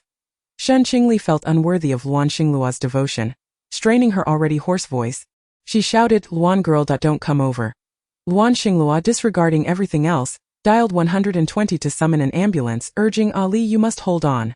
The ambulance will arrive shortly. I will be the cause of your demise, she lamented. 10 minutes later, the ambulance arrived amidst the sound of wailing. The doctors instinctively regarded Shen Qingli as a young girl who had escaped from a human trafficking ordeal. They recognized Luan Xinglua, a major from the military, knowing that the ambulance called by the armed forces was there either to save lives or assist injured comrades. Shen Qingli was lifted onto a stretcher and taken to the hospital for treatment. After a month of recuperation, the doctors finally permitted her discharge to the airport. Shen Qingli insisted that Luan Xinglua leave the country. Her expression hardened as she declared, Luan girl, you must listen to me this time. Luan Xinglua was perplexed by Shen Qingli's insistence for her to depart, especially given the gravity of her demeanor. Why must I go? She inquired, recognizing Shen Qingli's distressed demeanor and sensing that something was amiss. She pressed for clarity, speak plainly. He will not spare you. Although Luan Xinglua was unaware of who sought to harm her, she felt compelled to heed Shen Qingli's words, sensing an ominous presence drawing near. Shen Qingli felt an overwhelming aura of malice. Before Luan Xinglua could react, Shen Qingli bellowed, run! Luan Xinglua hurriedly boarded the plane, while in the distance, Lila pressed a switch. Boom! The aircraft carrying Luan Xinglua erupted in flames. Shen Qingli was filled with dread as Lic approached, blocking her path, his coldly handsome face betraying no emotion. Only a chilling indifference remained as he intoned, she is on the death list. A more profound aura of menace radiated from Shen Qingli, her eyes glinting with icy resolve, her demeanor growing ever more frigid and a frigid tone. She declared, she is my friend that if the chief dares to take her life, I shall not only betray him, but I will exact revenge at any cost. You dare to threaten the chief, you insolent wretch. He retorted angrily that Lic was baffled by Shen Qingli's audacity to threaten Lila. For the sake of a major, she was willing to risk her life. A true madwoman. Lic was oblivious to the reason behind Shen Qingli's laughter, only aware that she was utterly unhinged. What do I have to fear? I would brave mountains of blades and seas of fire. Even the country cannot subdue me. Do you think you can kill me? Shen Qingli spoke the truth, indeed. The country was powerless against her. Observing her determination to save someone, Lic drew his handgun, aiming it at Shen Qingli, coldly stating, then I shall not allow you to live. Bang, bang, bang, bang, bang.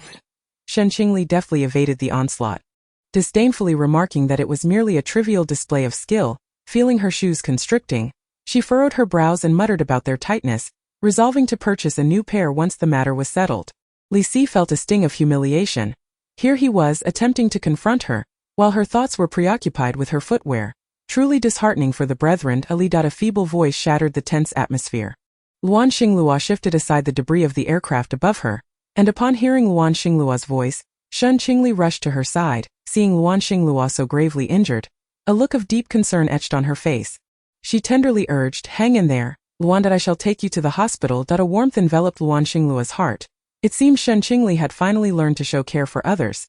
The suffering had not been in vain, and she was grateful to Lila for awakening this side of the reticent girl. Bang! Bang! Bang!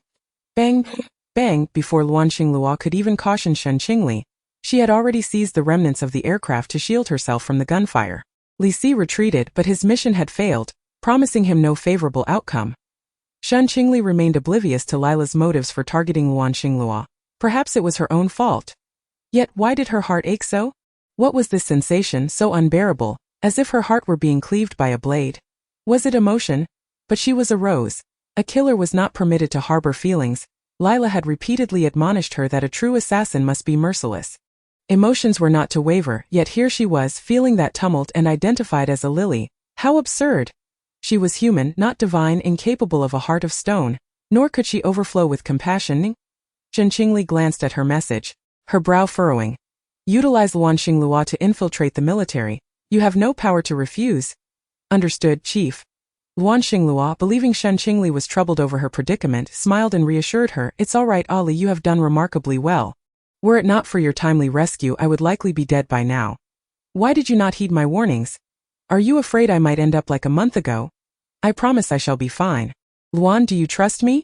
she implored. Luan Xinglua felt a twinge of guilt. Shen Qingli was not wrong. Her own distrust had nearly awakened the demon within Shen Qingli. Luan Xinglua understood the source of Shen Qingli's helplessness.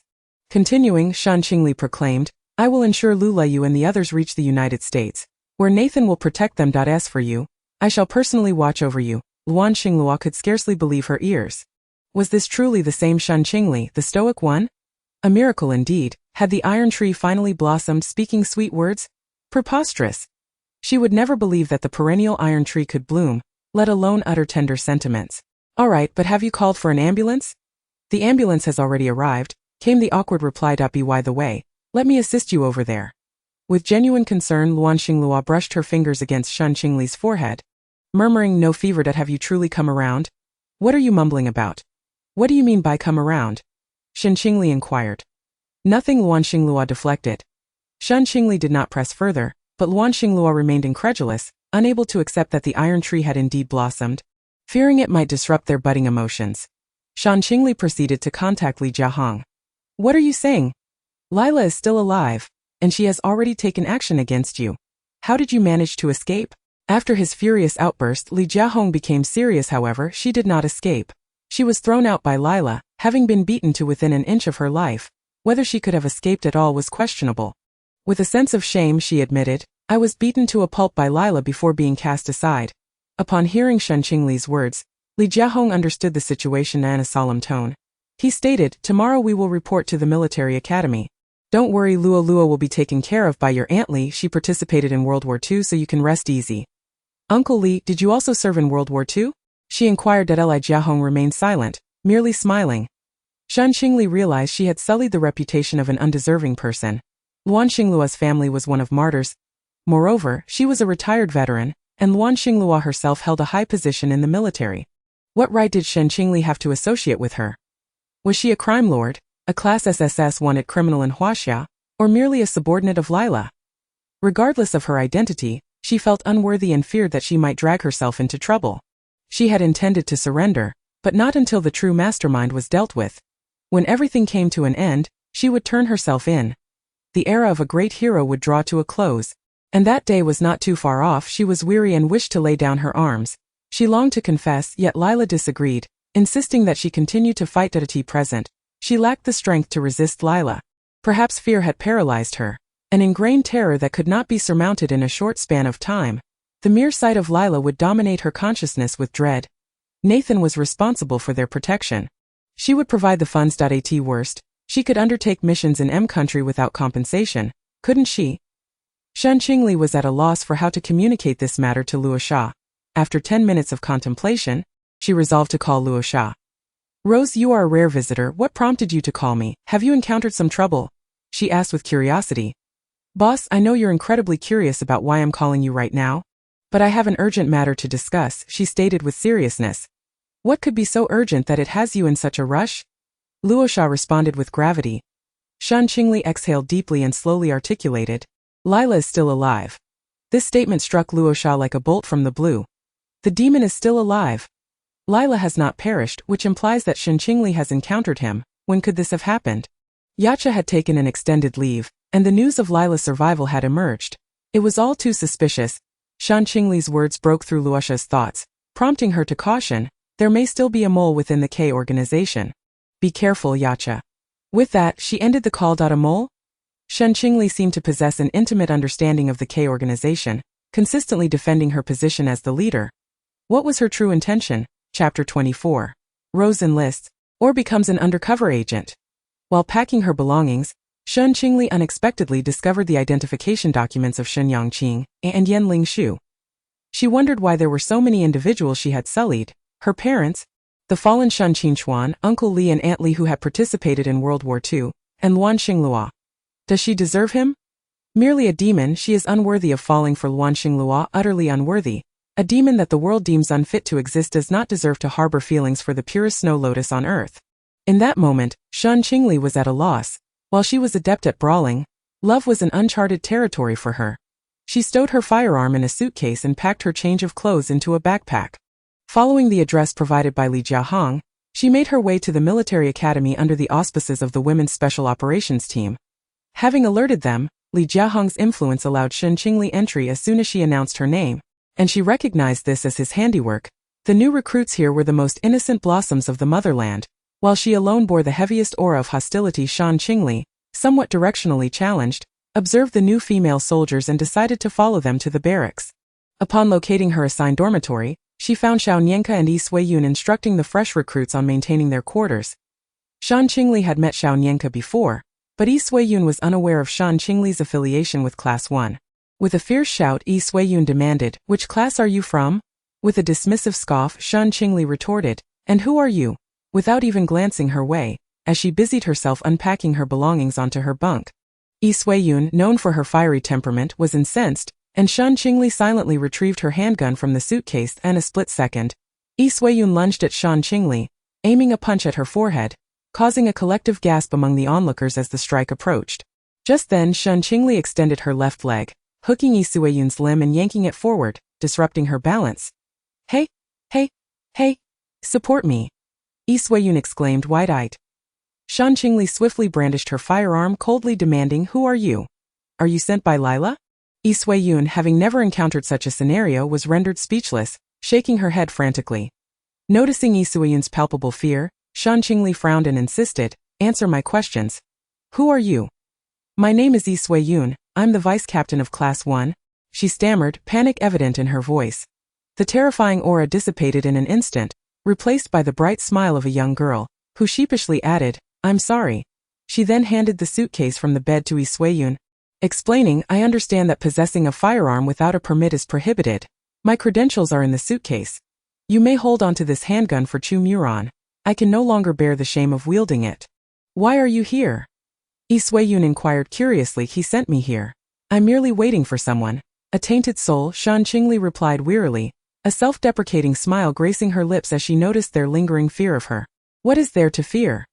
I'm still in recovery. My strength is not at its peak." She turned to tidy her bunk, and as Yi Suiyun observed her using only one hand, she inquired, "What about your left hand?" Before she could finish, Shen Qingli interrupted coldly, "Knowing too much can lead to a grim fate. The instructor was pursued by desperate men precisely because of his extensive knowledge. It's not that I refuse to speak. It's simply that we cannot predict the dangers that may arise from what I could reveal," she explained. Xiao Nianke seemed to grasp the implications but wisely chose silence. And Ruotang also wished to inquire further, yet was silenced by a glare from Gu Yuma. Shen Qingli chose to disregard them. As long as there was no imminent danger to life, their affairs were not her concern. She neatly folded the blankets and arranged her clothes. Although her left hand was not capable of making large movements, it was still functional enough for cleaning. The 7 new recruits had yet to finish folding their bedding. After Shen Qingli placed her shoes and toiletries in order, Wu Menk exclaimed in disbelief that she could no longer fold clothes, while Gu Yumuo lamented her own ineptitude, stating that she could easily learn yet somehow still failed. Shen Qingli commenced cleaning with her tools, prompting Yi Suiyun to express her concern, gently inquiring if Shen Qingli's hand could withstand the strain. Shen Qingli understood Yi Suyun's worries and replied with a smile that she could endure it. Albeit with limited motion, let me handle the cleaning, she said softly before she could protest. Gu Yumuo took the tools from her hands, leaving Shen Qingli momentarily bewildered. Their earnestness made the sensitive Shen Qingli feel increasingly unworthy. She decided to run laps outside, hoping to find some relief. 1 lap, 2 laps to be the 5th lap. She found herself in a patch of greenery, succumbing to nausea. Ugh, can I? She gasped between heaves. Yun hurried over, alarmed, asking if she needed to go to the hospital, supporting Shen Qingli as she vomited until she felt weak. Shen Qingli shed her tough exterior, revealing a vulnerable side as she weakly leaned into Yi Suyun's embrace. Shaking her head, she replied, "Class Vice, there's no need, I'll be fine soon." She feared that Luan Xinglua might become jealous, and the ensuing misunderstandings could spiral beyond control. Respecting Shen Qingli's wishes, Yi Suyun led her to the infirmary instead, where they procured some medicine before escorting her back to the dormitory. After taking the medication, Shen Qingli was advised to rest. You shouldn't run too often. If you feel alright now, don't push it. Yi Suyun gently cautioned. Class Vice, please stop. Ali understands her mistake, she mumbled, her tear-filled eyes gazing up at Yi Suyun, furrowing her brow. Just take it easy. Don't go through such torment. Shen Qingli had merely been overwhelmed by her struggles, not realizing that the class vice was one who preferred gentleness over sternness. It seemed she had gauged Shen Qingli well, but mustn't he share this with the new recruits? After resting for half an hour, Shen Qingli rose and folded the blankets again. Suddenly Xiao Nianke rushed over, shouting, "Hurry up! Assemble outside!" The sound of hurried footsteps was chaotic, as one could expect from newcomers who were not anticipated to perform flawlessly. Shen Qingli followed the class leader outside. She could manage short sprints, but long runs were another matter entirely. There was supposed to be a national anthem sung, but on the first day of school, the new students hadn't undergone systematic training. Otherwise, they would have been walking for 3 hours, let alone eating. Xu Jinghe approached, noticing that the new recruits had all sat down and frowned, saying, "Who told you to sit? Stand up. Can't we sit down to eat?" One asked, puzzled. Shen Qingli slightly shook her head. Xu Jinghe, seeing Shen Qingli exchanging glances with one of the recruits, became irate. "Shen Qingli, am I interrupting your blossoming camaraderie with your new teammates?" She scolded. "Su, you've misunderstood. I was merely reminding her that without your command, she should not eat," Shen Qingli clarified.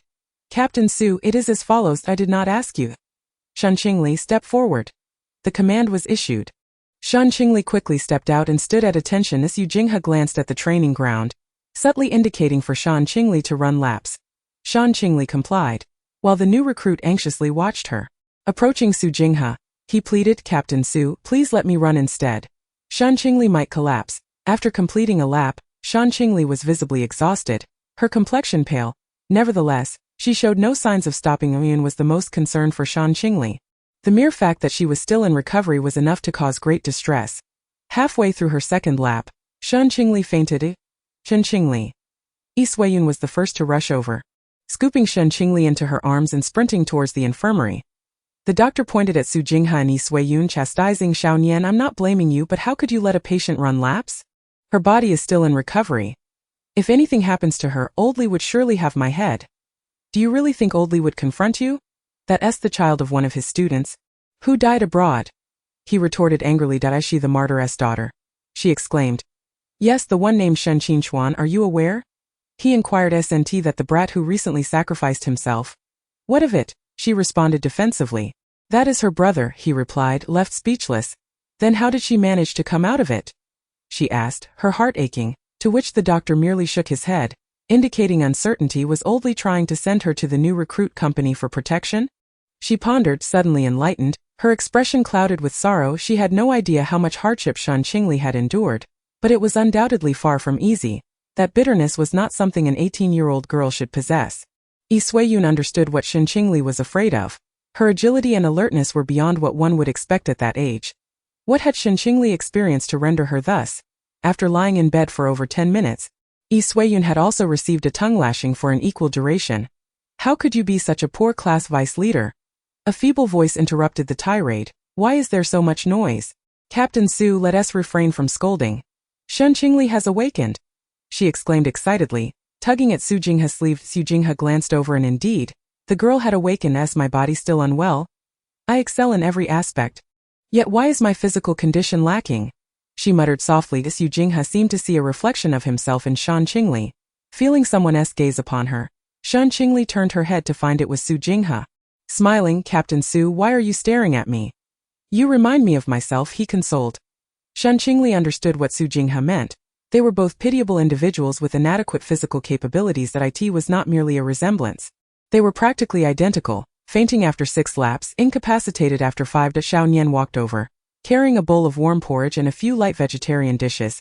Due to her exhaustion, Shen Qingli reluctantly accepted Xiao Nian's offering. These light foods were far easier to digest than the street food Luan Xinglu had taken her to, though she dared not mention it to Luan Xinglu, fearing a severe reprimand from her lover. The fearless Shen Qingli was, surprisingly, afraid of a mere major. "Feeling any better now?" Xiao Nian inquired gently. Shen Qingli lay on the bed, lost in thought, unaware of what occupied her mind. Tick-tock, tick-tock, tick-tock. Before one is aware, the clock strikes 6. Ding ding ding. The glaring lights momentarily rendered Shen Qingli unable to open her eyes. After a brief pause, she finally managed to sit up. Seeing that Shen Qingli's complexion had turned rosy, Yi Suiyun felt reassured. After donning her training uniform and neatly folding her bedding, she proceeded to freshen up. The 7 of them were busy dressing, oblivious to the absence of one member. The assembly whistle echoed.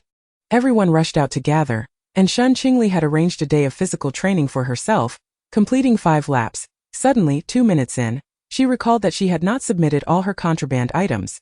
What contraband? She furrowed her brow. Shen Qingli alternated between running and doing push-ups, while the vice-captains of each class cheerfully emerged from the dormitory of Class 1 with the forbidden items. Suiyun was infuriated by these rookie soldiers. Aside from Shen Qingli, who willingly submitted her contraband, the others hid theirs at all costs, resolutely refusing to hand them over. The vice-captain of Class 2 grinned at Yi Suiyun, commenting on the considerable amount of contraband possessed by their class. "Ha ha ha ha ha." That devilish laughter resonated even from downstairs. Instinctively, Shen Qingli dashed upstairs, angrily shouting, "Who dares to touch her? I'll send her down to meet the king of hell." Her aura of hostility and murderous intent intensified. As Yi Suiyun observed Shen Qingli's furious approach, she scolded playfully, "Look at the frightful laughter from your lot. It's terrified my soldiers. Ease up a bit." The laughter had ceased. Shen Qingli could suppress them with her presence, whereas they resorted to brute force to deal with disobedient troublemakers. These were two starkly contrasting extremes. How could such formidable soldiers fall under Yi Suiyun's command? Although somewhat unwilling, they had no choice but to comply. Soldiers must adhere to orders without fail, as it is their solemn duty. Prioritizing the people, taking pride in huaxia, and serving the populace are noble pursuits. Shen Qingli had decided to devote herself to huaxia because she had been saved by huaxia soldiers and was profoundly moved by their indomitable spirit. The unwavering determination to fight to the death earned her utmost admiration. To not ally with huaxia would be foolish. The unity of huaxia is unshakable by any nation. 1 Huaxia equates to an extraordinary world, with a history spanning 5,000 years, transitioning from a feudal state to a nation-building period. The ideology of the huaxia people has undergone mere decades of refinement, yet it has become so advanced. The 8-nation alliance and the once dominant cherry blossom nation could not conquer huaxia. Rather, they inadvertently propelled huaxia towards self-reliance and strength. That is such a huaxia not deserving of respect. It single-handedly sealed the gates of the 5 permanent members. Shen Qingli merely aligned herself with huaxia through Lila's influence. Chapter 25. Shen Qingli's aspiration is to become a huaxia soldier. The vice-captain of Class 2 cast envious and resentful glances at Yi Suiyun, while Shen Qingli stood protectively in front of Yi Suiyun, ready for a fight. Before they could even reach Shen Qingli, they were kicked aside. Broken ribs were a minor concern compared to the fear of them facing near-death experiences. The cost-benefit ratio was unfavorable. She would strive to protect everyone but would not shield those intent on harming her. She was neither a lofty savior capable of boundless compassion, nor a narrow-minded individual. However, she holds grudges and does not harm others frivolously. Were it not for the attire they donned, Shen Qingli would surely have taken it upon herself to teach them a lesson coldly. She remarked that it seems the vice-captains of the class have succumbed to envy and resentment. "I only acknowledge Yi Suiyun and Xiao Nianke. The rest are of no consequence. What benefit is there in following her?" The vice-captain of Class 2, in a state of agitation, was oblivious to the fact that Yi Suiyun had enchanted Shen Qingli with some beguiling potion, binding such a promising talent to those useless individuals of Class 1 unbeknownst to her. During Shen Qingli's unconsciousness, Xiao Nianke had ventured to the cafeteria to prepare a bowl of congee, fearing Shen Qingli might lack sugar. She added a spoonful of white sugar to the plain congee. and finding it too hot, she hastily cooked a few simple vegetable dishes, albeit not particularly palatable nevertheless. It was indeed the most delectable meal Shen Qingli had ever savored. It was not some beguiling potion, but rather the heartfelt sincerity of Xiao Nianke that captured Shen Qingli's loyalty as for Yi Sui-yun. Although their initial encounter left a less than favorable impression, Shen Qingli genuinely felt her concern. She yearned to become a true soldier of Huaxia, rather than a mere infiltrator. Yet she is a rose, her identity shall inevitably be uncovered, and what awaits her is death, not absolution. She is weary, desiring to confess her truths, but what is Lila's scheme? Who is the mastermind behind it all? Are those around her safe? She chose to dwell no longer on such thoughts, coldly asserting, "Do you even deserve it?" This statement served not only as a warning to the vice captain of Class 2 but also as a reminder to herself. She is unworthy of Luan Xinglu, unworthy of tracing her roots, unworthy of treading upon this sacred ground, unworthy of tarnishing the purest blossoms here. It is she who is unworthy. She is a fugitive, a sister of the underworld, a villain stained with blood, nothing but a waste that even sunlight shuns, a being that can only survive in the shadows. Can she stand beneath the sun? Can she harbor feelings for one she ought not to love?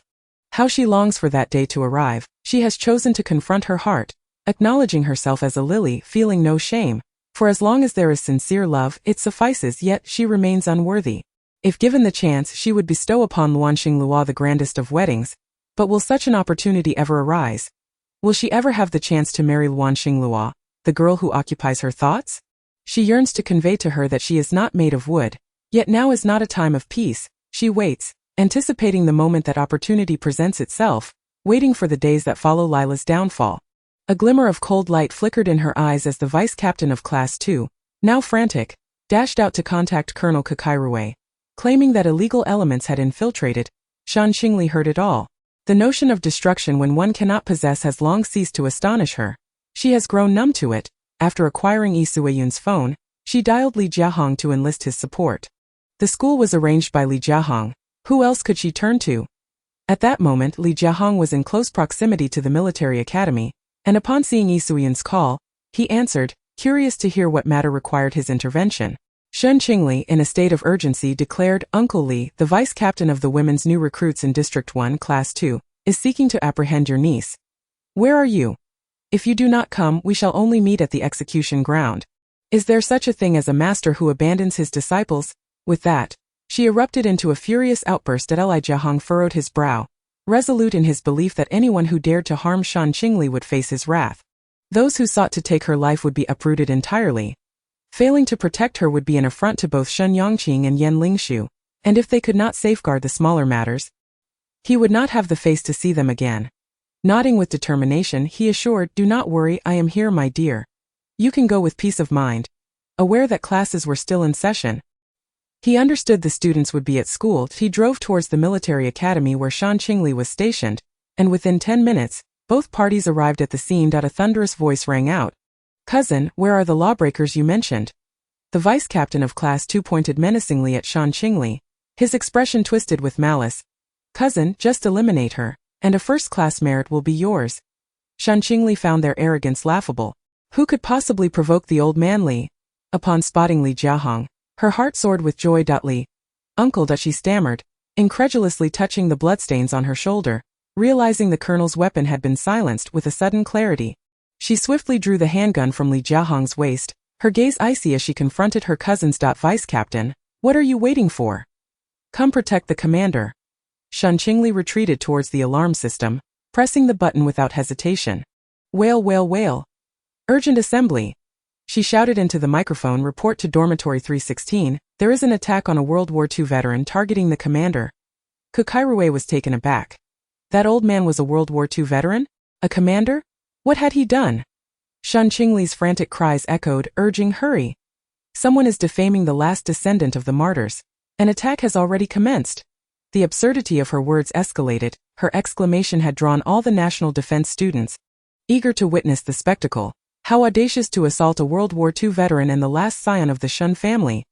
Kakairue was already on the verge of collapse. He lamented to the heavens, "Why must I be burdened with such a sister? After killing a martyr, I wouldn't dare act so recklessly, even with 100 lives to spare. I am a colonel, not a fool." Yet, he had not attacked the World War II veteran. Nor had he targeted the commander. He felt more wrong than Doi, lamenting, "Why does it not snow in June? Oh, save the child." District Chief Mushua wanted to discover which fool would dare assault a World War II veteran and the last hope of the Shen family. The young major before her, clad in military attire and mid-length boots, wore a face that betrayed anxiety and fear. Likely terrified by Shen Qingli's fierce demeanor, he appeared thoroughly rattled. Yet this would not absolve him of his crimes, plotting against the last descendant of the martyrs and attacking a World War II veteran. A commander nonetheless. Although Li Jiahong was merely an ordinary head of the armed forces, his true identity held far greater significance than that of an average colonel. The coldness in his eyes intensified. Clearly filled with contempt for such individuals, with a scoff, he remarked, "Colonel Ku, what do you intend to do? How dare you assault Commander Li and his niece? You are quite audacious." His words dripped with mockery and disdain. Kukairue realized he and his sister had landed themselves in deep trouble and reluctantly accepted their fate, while Gu Yutong remained undeterred, determined to fabricate a charge against them with a sardonic smile. Shen Qingli retorted, "Stop feigning innocence. You are hardly in a better position yourself." Arose amidst darkness. You yearn to escape from the murky depths, seeking to cleanse your hands of bloodshed. You are inherently tainted. These words struck Shen Qingli's heart like a steel blade. Yutong was not mistaken. She truly wished to flee that shadowy abyss. Yet, could she ever purify her hands of the lives she had taken? In her filth, she longed to bask in the sunlight, to feel its warmth, to live openly and honorably beneath its rays. When Gu Yutong referred to her as a rose, she was momentarily taken aback. Perplexed by how Gu Yutong had come by such knowledge and with such certainty claimed her identity as a rose, had she lost her sanity? She was a rose, not a deranged psychopath. As long as she posed no threat to Huaxia or her friends, what was the harm? Should someone shoot at her, would she be compelled to annihilate that person's entire lineage? She was no murderer. Rather, she would surpass a murderer in madness and depravity, ensuring that he would not die a swift and painless death. Yutong erupted into laughter. "Ha ha ha, Shen Qingli, am I mistaken? You are indeed a rose. You should surrender soon, perhaps it might delay your demise." "Ha! Delay my demise? Have you lost your senses? Did I ever claim to be a rose? I am curious as to how you came by this information. But soon you shall embark on your journey, and I have no need to know of your illustrious deeds," she retorted coldly. Only Li Jiahong understood the gravity of Shen Qingli's words. She intended to kill. She was indeed the rose. A murderous glint flickered in Li Jiahong's eyes. He would not allow anyone to threaten Huaxia. A chilling voice echoed. "Who dares to harm her?" A 23-year-old female officer approached, her aura reminiscent of a youthful Shen Qingli. With delicate brows, a petite nose and a cherry-red mouth, she was a vision of poetic beauty, capable of inspiring even Li Bai to compose verses. Yet, she bore an uncanny resemblance to Shen Qingli, or perhaps she was the embodiment of who Shen Qingli aspired to be. Her ideal self, had it not been for the paternity test. Shen Qingli might have believed this was the daughter of Shen Yanqing, feeling like a fool for searching for herself for a decade. Only to confirm their sibling bond at the hospital, the onlookers were left in a daze. Who exactly was Shen Qingli? A benefactor of Huaxia? What deeds had she committed to warrant such deference from a colonel? Li Jiahong sought out Shen Qingli. As the school was abuzz with rumors regarding Chu Moren's gathering after a fruitless search, he ventured into the nearby woods, following the footprints that led him to her. At that moment, Shen Qingli, grappling with hunger, had ventured into the forest to roast some game. Having just caught a plump rabbit, its fur a pristine white and gluttonous in nature, Shen Qingli sacrificed a carrot to ensnare it. The rabbit's limbs thrashing as it attempted to flee.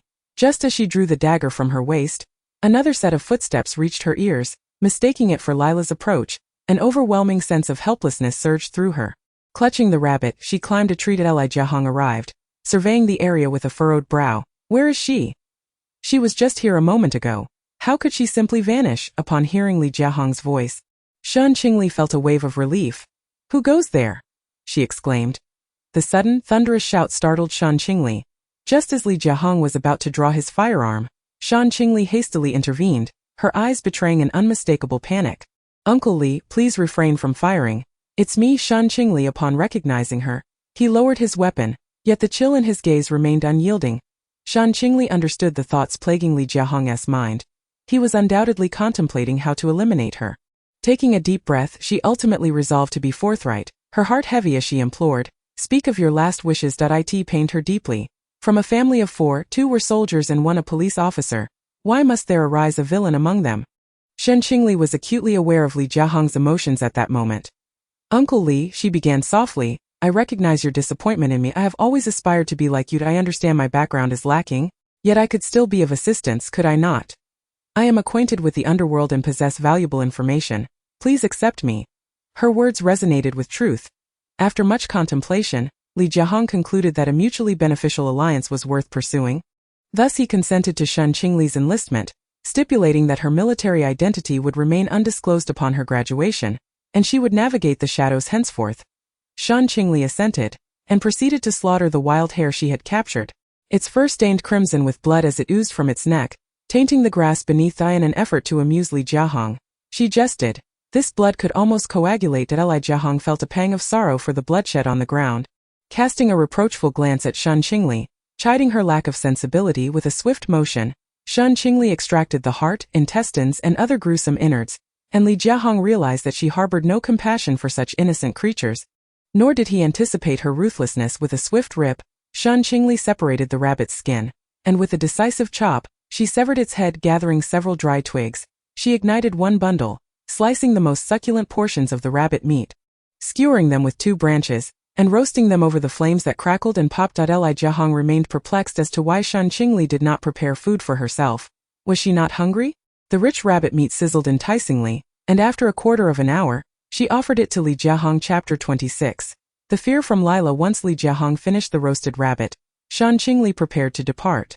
Ali, why aren't you eating? A sense of unease gripped her heart, as if it were being clenched by an unseen hand. After sending Li Jiahong away, she turned to face the shadows behind her, placing her right hand over her heart and her left on her back, her waist bent at a 35-degree angle, respectfully announcing, the rose has successfully infiltrated. A towering figure, standing at nearly 6 feet 3 inches, emerged. Lila, the man Shen Qingli dreaded most, a living nightmare. A frigid voice escaped his lips, you have failed. Shen Qingli's pupils dilated in shock, a trickle of cold sweat forming on her brow. The repercussions of failure ranged from severed limbs to a fate worse than death.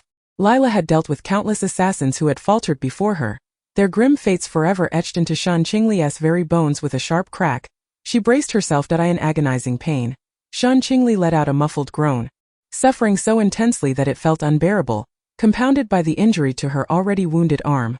Lila had become utterly disillusioned with Shen Qingli. Nonetheless, she found herself in desperate need of her presence.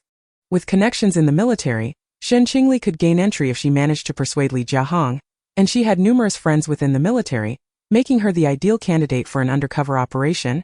Unlike others, the more Lila pondered, the angrier she became, her expression growing increasingly grim and sullen. In a low voice, she warned, keep your ulterior motives to yourself. Should you entertain any improper thoughts again, I will not hesitate to render you utterly incapacitated. You wretched creature. Drenched in sweat, Shen Qingli was left with only fear and panic. She could not fathom what Lila might do to her next. Would she be subjected to rape, or perhaps endure the tortures of the Qing dynasty? Her body solely belonged to Luan Xinglua, and it was only he who could violate her, regardless of the consequences. She would resist to the bitter end, not just for herself but for Luan Xinglua as well, and for the gratitude owed to Huaxia. For whatever reason, she was determined to eliminate Lila, both publicly and privately. Everyone despised and loathed her, except for Shen Qingchuan, who would have willingly protected her. Yet that brother, who would have risked everything for her, was no longer present. He lay in a cold coffin, entombed beneath the frigid earth. She was bereft of family, with Li Jiahong serving merely as a nominal guardian in Huaxia. The Sakura nation acted as the adhesive that united the people of Huaxia, and when Huaxia was fervently seizing roses, an oblivious little Sakura would inevitably provoke a joint effort by Huaxia and the roses against it. Plain and simple. In an astonishing display of insensitivity, Shen Qingli roasted the leftover rabbit that Li Jiahong had consumed for her brother, Shen Qingchuan, treating it less as a meal and more as an offering. Gazing at the meager tribute, she managed a bitter smile, murmuring, brother, I prepared this in haste, but next time, I shall present you with the finest tribute, a truly unique offering. Silently tending to Shen Qingchuan's grave for several minutes, she ensured it was spotless before departing.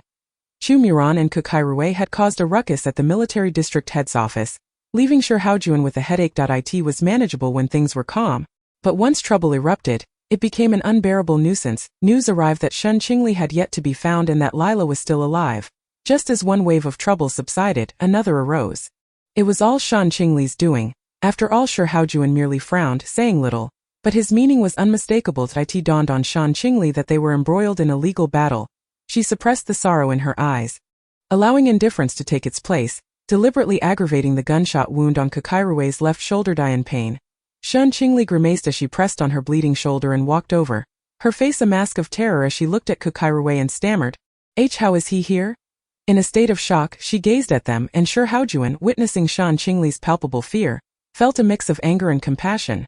He was infuriated that Kukairue dared to harm a martyr's descendant, especially as he covertly exacerbated her injury, warning her not to speak out of turn. It is heart-wrenching to see Shen Qingli, a descendant of martyrs, trembling before a mere colonel. Now lamentations bear no fruit. The only recourse is to restore justice to Shen Qingli while ensuring that Kukale is held accountable, serving as a warning to others and affirming military authority. In a firm tone, he addressed Shen Qingli, urging her not to fear, for with him present, Kukale would not dare to act recklessly. "Tell me, has Kukale threatened you?" Shen Qingli felt a surge of joy within.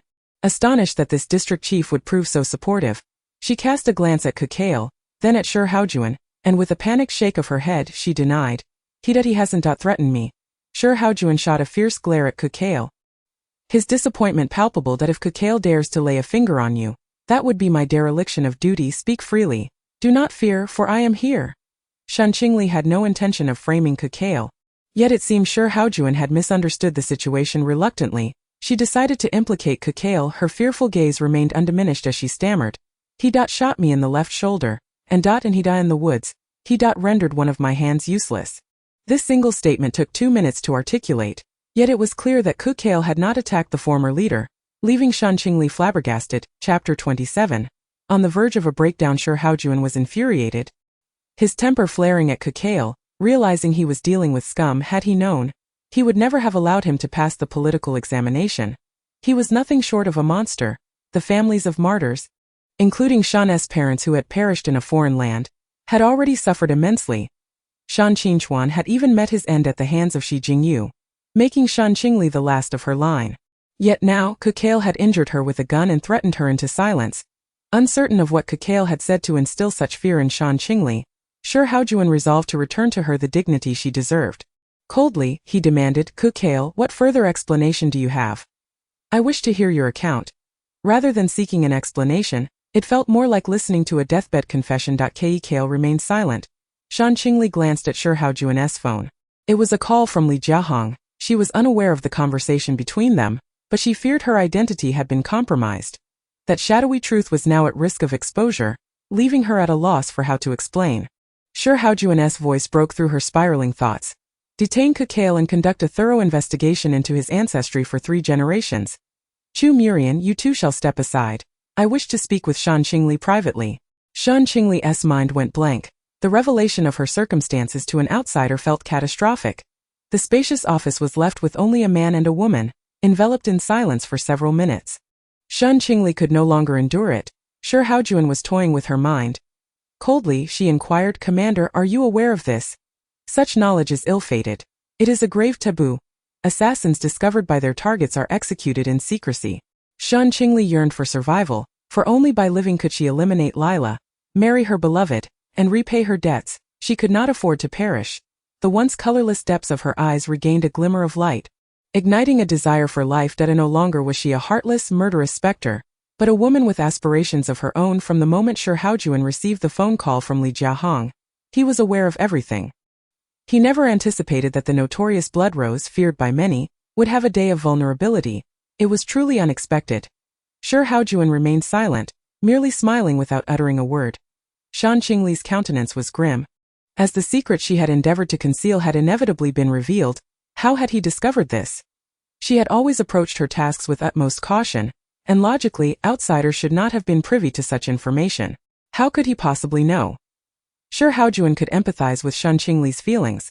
He understood all too well the sensation of having family secrets exposed to others, reminiscent of his own past when he desired to pursue a career in drug enforcement, only for his parents to find out. Resigned, he had opted for military school instead. He chuckled, observing the distress on her face. "It was your grandfather who informed me, however. I am curious about Lila's whereabouts. How did he come back to life? How can a dead man return to life?"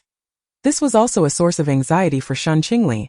Lila's unexpected appearance was a harbinger of unforeseen complications. In her previous life, Lila had never materialized. But now, everything was a carefully orchestrated game, each piece interlocking with the next.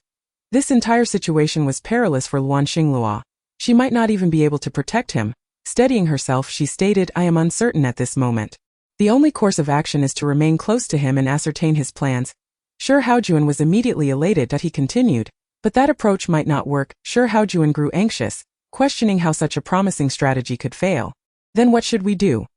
Shen Qingli feigned an air of mystery, offering reassurance. The wise have their own strategies. There is no need for the commander to worry. Curiosity piqued in Shi Haojuan regarding Shen Qingli's plans. She leisurely poured herself a cup of tea, taking a sip before exclaiming, Ah! A true double agent. Are you suggesting that Lila sent you to infiltrate the military? He asked, astonished. Is there anyone more suitable than me for this role? Li Si has no connections within the police or military, whereas my network here comprises either friends or relatives, she replied calmly. Shen Qingli's strength lay in her connections. This was her final advantage. And she had to win in this game played on a global chessboard. She must emerge victorious with authority. She was a rose, not a mere pawn to be manipulated. She aspired to engage in a battle of wits with the strategist. Shi Haojuan immediately grasped Shen Qingli's intentions, furrowing his brow, though she seemed unnaturally composed. I warn you not to act recklessly. He admonished that I have no intention of causing chaos, nor have I harmed anyone in Huaxia. She retorted. Their demise was well deserved. They cannot blame me. I merely seek to provide justice for the victims. When the law fails to deliver justice for the families of the deceased, the Rose will assume the role of judge, holding them accountable for their transgressions, she asserted with gravity. Shi Haojuan felt a flush of embarrassment at her words. Are you a hacker? He asked, maintaining his composure. She shook her head, denying, I am not a hacker. I only possess a superficial understanding. Lao San is the hacker. Shen Qingli had enlisted the help of the most elite hacker from M country to teach Lu Laiyu, while she had only grasped the basics herself. Ultimately, she had underestimated Naten and the strength of M country. After Shen Qingli departed, Shi Haojuan did not attempt to stop her. The hospital. Shen Qingli visited Luan Xinglua's hospital room, gazing at her with deep affection. Luo, she murmured, I am not a mere statue. I have always known of your feelings for me, and I reciprocate them. However, I feel unworthy. Once I have dealt with the mastermind behind the scenes, shall we marry? After planting a soft kiss on Luan Xinglua, she departed, awakening from her feigned slumber. Luan Xinglua mused. She actually kissed me and confessed I in disbelief. She glanced towards the doorway, realizing that it was not that the iron tree would not bloom, but rather that it could not, as there were those who sought to harm them. No wonder enlightenment eluded her. As Shen Qingli observed the incoming call from Lila, she hesitated for a moment before answering. I need to deal with Fu Jincheng. A voice, rich and somber, resonated through the line. Shen Qingli felt an overwhelming urge to confront Lila. Chief, I currently cannot meet Fu Jincheng, let alone discuss eliminating him. That is your concern. Beep, beep, beep. Crash. In a fit of anger, Shen Qingli hurled her phone against the wall, contemplating surrender, wishing to flip the table and end it all. Yet, she did not wish to perish. She still intended to marry Luan Xinglua. Biting back her impulse to lash out, she resolved to calm herself and proceeded to a mobile phone store to purchase a new device, dialing Fu Jincheng's number. Hello? Who is this? A rather languid yet resolute voice answered the call. Shen Qingli was unsure if the man on the other end was indeed Fu Jincheng. Lila was intent on killing him, and he was the first of the significant figures she had come to know. Anxiously, she inquired, I am looking for Fu Jincheng, Commander Fu.Its urgent. What could be so pressing? May I ask who you are? He replied, perplexed. The man did not recognize Shen Qingli and was cautious in his response. Consequently, she patiently clarified, I am Shen Qingli, a member of Organization K. Under Fu Jincheng's command, I have an urgent matter at hand. The man on the other end could no longer remain composed, realizing he was speaking to an ally. I am Fu Jincheng. What has occurred? He could no longer afford to keep secrets from his bodyguards, as the consequences had become too significant. Chapter 28. Shen Qingli was momentarily speechless. She had not anticipated that Fu Jincheng was involved in side jobs. She was utterly bewildered. Lila is still alive and intends to kill you. What? He replied, astonished. Fu Jincheng had never imagined that Lila had survived. The previous ambush was led by him and Lin Mashuan, where they had left no one unscathed. They had swept through dark night, sparing not a single soul, even going so far as to strike passing dogs. He was curious about the type of sniper rifle Shen Qingli a girl well-versed in marksmanship, had been fixated on for so long. What kind of sniper rifle? A modified M416 sniper rifle, she answered coldly. Is that the one adorned with a rose pattern? He exclaimed, astonished. He had seen that particular sniper rifle before. It was the most optimized modification, boasting a substantial magazine capacity with specially crafted bullets marked with a rose emblem. He had never anticipated that it was Shen Qingli who had modified it. Had he known, he would not have allowed Lin Moxuan to seize it. When the opportunity arises, they will have senior leaders extend an invitation. There is no need to rush, for haste makes waste. However, Shen Qingli does not wish to attract attention.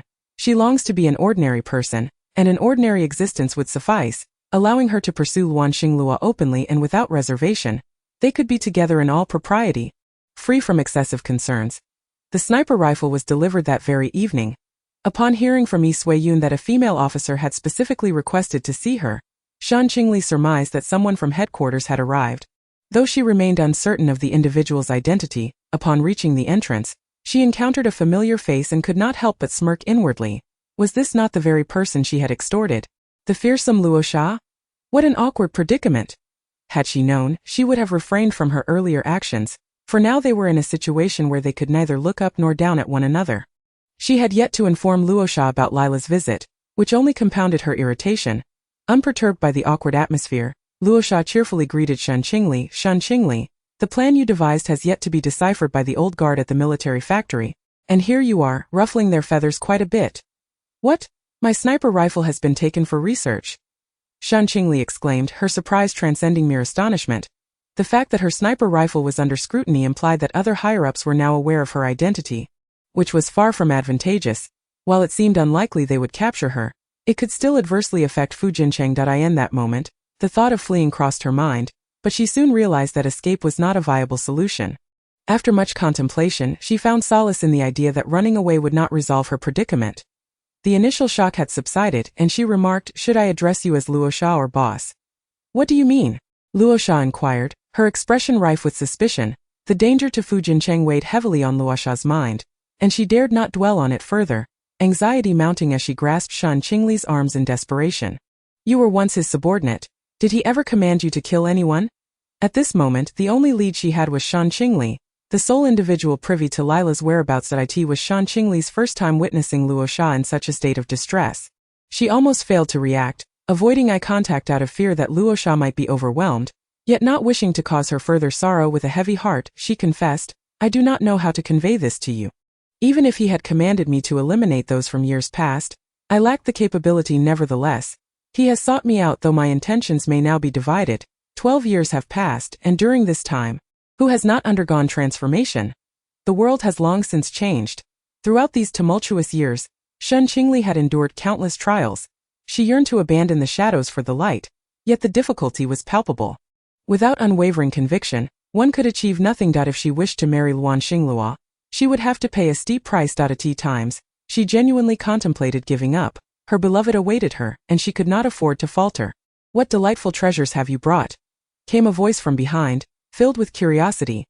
Shen Qingli furrowed her brow slightly, responding tersely, go to bed. An Ruotang and the others reluctantly departed, climbing into bed to sleep.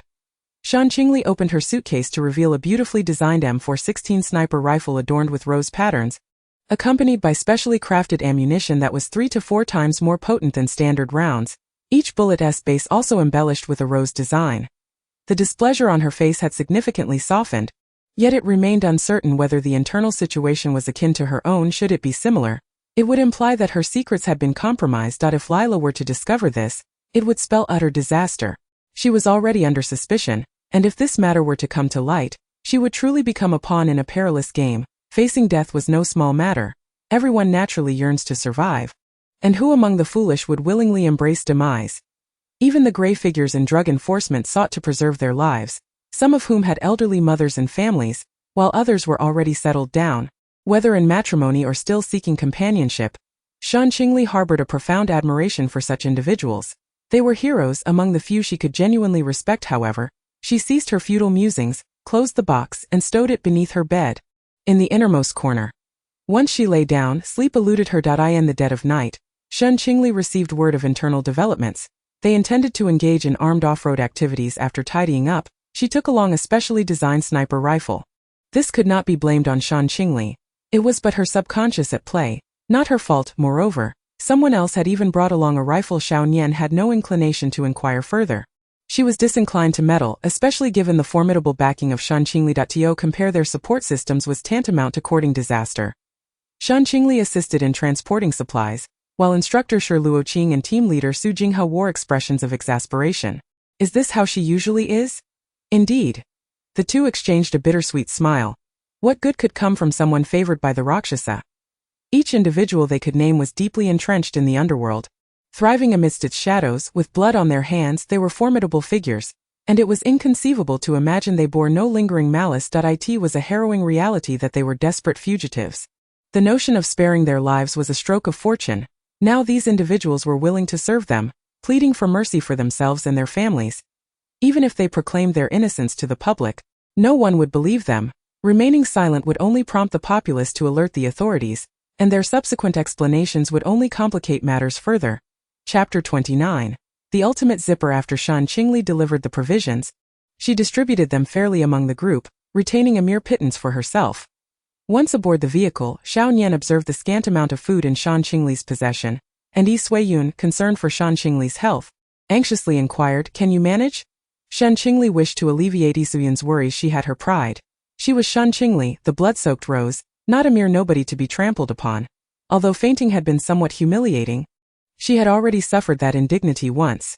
She could not afford to be embarrassed again. If she were to falter again, how would she navigate her standing among those in the underworld? They would surely ridicule her, suggesting she was no better than a rookie, leaving her utterly mortified, as if her reputation as the blood-soaked rose was being ground into the dirt. Who could endure such humiliation? The Rakshasa had tolerated it only because Shen Qingli's fortitude exceeded her own. And, after all, it was the Rakshasa who had extended the invitation to Shen Qingli. It was only natural for her to carry a semblance of pride. Yet Yi Suiyun remained somewhat uneasy and urged, "You needn't force yourself. If it becomes too much, just say so. We can take our time. Don't worry, deputy. My physical condition simply needs to be honed to grow stronger. I won't collapse. Besides, I aspire to be like all of you," she reassured. "This food has been intentionally apportioned by me. My extensive experiences in the wilderness have rendered me more adept at survival. Yet you all. Continue speaking." Shen Qingli refrained from elaborating further, but the implications were crystal clear to them. Just as Shen Qingli had articulated, she was a seasoned warrior, acutely aware of the horrors of the battlefield, having undertaken missions in desolate terrains, making her survival instinctively sharper than most. The rationale behind her distribution of food was evident. Acknowledging the dangers, one must still charge forward. Fully cognizant of the irrevocable nature of such actions, one must still proceed, much like the father of that girl from years past. For that girl's father was an undercover agent combating narcotics, and the entire chain of events stemmed from the parents taking their daughter on a trip, where they encountered the girl's father. That solitary utterance of father cost that agent his life. Prior to that moment, he had been injected with a copious amount of stimulants, leaving him in excruciating agony, unable to succumb to unconsciousness, forced to endure the torment with gritted teeth until he was brutally beaten to death, ultimately becoming an unnamed martyr in the cemetery of fallen heroes. In life, he could not meet with his loved ones and face the nation's warrant for his arrest. All relevant records were obliterated, as he sacrificed his flesh and blood to safeguard the tranquility of Huaxia, erecting a metaphorical great wall of flesh to ensure peace for his homeland. Only once the drug dens were eradicated could they don their resplendent police uniforms and relish a fleeting moment of serenity. When new drug lords intruded upon Huaxia, it would be their turn to lay down their lives. They would not venture into a battlefield that devours the unwary, yet they would stand firm against floods and natural calamities that threaten the lives of their fellow citizens. Should the day arise when they are called to the front lines, they would unhesitatingly offer their lives. The people of Huaxia have endured far too much and stand as one of the 4 great ancient civilizations that history has not swallowed whole. Even the foremost among the 5 permanent members of the UN dares not recklessly invade Huaxia, unless they can bear the repercussions. This was also the reason they refrained from launching an immediate attack 3 years ago. The depth of Huaxia remains an enigma, unlike Europe, which still clings to its bloodlines, easily tracing nearly 3 centuries of history. After 2 years of reflection, if they still remain oblivious, it would be rather excessive. The protection of the homeland is not a trivial matter. The citizens of a nation must adhere to their own laws, regardless of their actions abroad, as long as they do not unlawfully carry firearms or commit crimes. They are free to do as they please. This is the dignity of Huaxia, which will not be insulted. It is the indomitable spirit embedded in the essence of its people. They are the daughters of Huaxia. Flesh and blood, who also fear death, yet they are Huaxians, and the children of Huaxia do not fear death, reminiscent of the era of the Republic. What is it? A voice of genuine concern shattered Shen Qingli's reverie. She lifted her gaze, eyes shimmering with confusion and bewilderment, until she discerned that the person before her was Yi Sui-yun, at which point the turmoil within her heart began to ease slightly. At this moment, upon hearing Shen Qingli's inquiry, Yi Sui-yun nodded and spoke softly. Yes, we have arrived. Let us disembark. The moonlit scenery outside is exquisite and may uplift your spirits. In response, Shen Qingli gently nodded. Rising to her feet, she adjusted her dress and, alongside Yi Sui-yun, stepped out of the carriage. The moonlight bathed the two of them, warm and radiant, as if it could dispel all shadows. Shen Qingli stood at the beginning of the mountain path, confronted by a winding trail that seemed to stretch infinitely into the distance. A slight furrow appeared on her brow, as an inexplicable anxiety surged within her. Lush trees flanked the path, their vibrant greenery occasionally interrupted by the melodious chirping of birds, which added a touch of serenity to the forested surroundings. Yet, this tranquility offered no solace to Shen Qingli. Rather, it intensified her unease. She was acutely aware that this path was not only protracted but also steep. Presenting an undeniable challenge for her and her companions, however, it seemed that there was no alternative route available. She found herself pondering whether she truly had to continue down this road. Just as her hesitation lingered, a gentle breeze swept through, bringing with it the refreshing scent of the woods. Inhaling deeply, she endeavored to calm the turmoil within. She understood that regardless of how arduous the journey ahead might prove, she must persevere. Thus, she gritted her teeth and resolved to press on, and no matter how lengthy or steep this path might be, she would advance step by step until she reached her destination. Raising her gaze to the sky, a sense of unwavering conviction welled up within her, and she resolutely embarked on this seemingly endless trail. Without a moment's hesitation, Shen Qingli slung her backpack over her shoulder and firmly grasped the handle of her suitcase.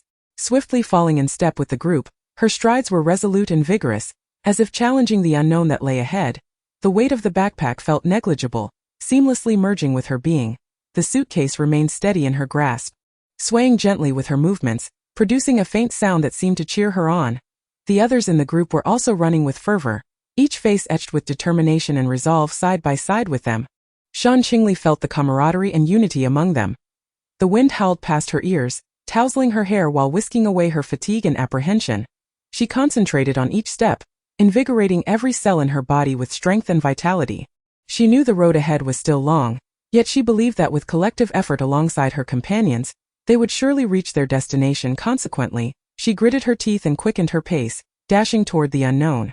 However, Shen Qingli soon felt her steps grow heavier, each stride demanding more exertion than usual. Her breathing became rapid, each inhalation accompanied by a slight wheeze. What had once been an effortless rhythm now felt laborious.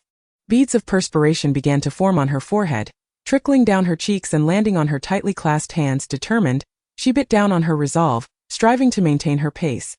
Yet, the weariness that enveloped her felt like a relentless tide, slowing her down. Shen Qingli recognized that she could not afford to surrender. Taking a deep breath, she sought to quell her inner turmoil while adjusting her breathing and stride. She reminded herself that as long as she persevered, she would eventually reach the finish line. Nevertheless, the fatigue weighed upon her like an inexhaustible abyss, steadily draining her strength. She felt as if her legs were laden with lead, nearly impossible to lift. Despite this, Shen Qingli gritted her teeth and continued to advance, step by arduous step. She understood that only through her own efforts could she overcome the obstacles before her and achieve her aspirations. Shen Qingli's footsteps left deep imprints along the dirt path, her breathing heavy yet resolute, each breath seemingly proclaiming her tenacity and determination. Whenever she thought of Luan Xinglua, an indescribable force surged within her. A force that sustained her, compelling her to grit her teeth and press on despite fatigue and weariness. That a steadfast gleam sparkled in her eyes, reflecting her unwavering pursuit of her goals and a profound appreciation for friendship. The image of Luan Xinglua flickered in her mind, the shared laughter and tears they had experienced together becoming the wellspring of her motivation to advance. Thus, she clenched her jaw once more, quickened her pace and continued her run. She knew that with every step, she drew closer to her objective. With every effort, she edged nearer to reuniting with Luan Xinglua.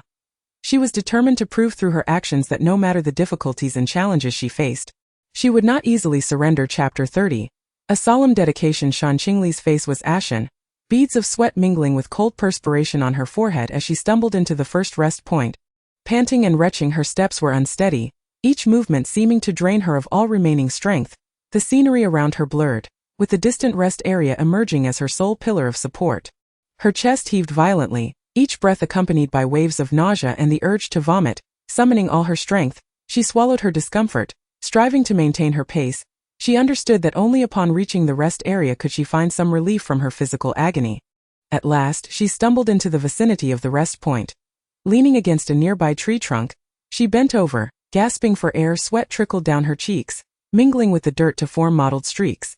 A hint of exhaustion and resilience shone in her gaze, as if assuring herself that regardless of the hardships, she must persevere. And that moment at the rest point, Shen Qingli felt a fleeting sense of relief. She closed her eyes, inhaling deeply several times, striving to calm the turmoil and discomfort within her. She recognized this was merely a minor interlude in her journey. There lay a longer path ahead, with more challenges to confront. Yet, she believed that as long as she did not give up, she could conquer all difficulties and reach her destination. Yi Suiyun observed the pale and precarious Shen Qingli with great concern. She understood that Shen Qingli's current condition was not due to heatstroke, but rather the result of severe physical exhaustion.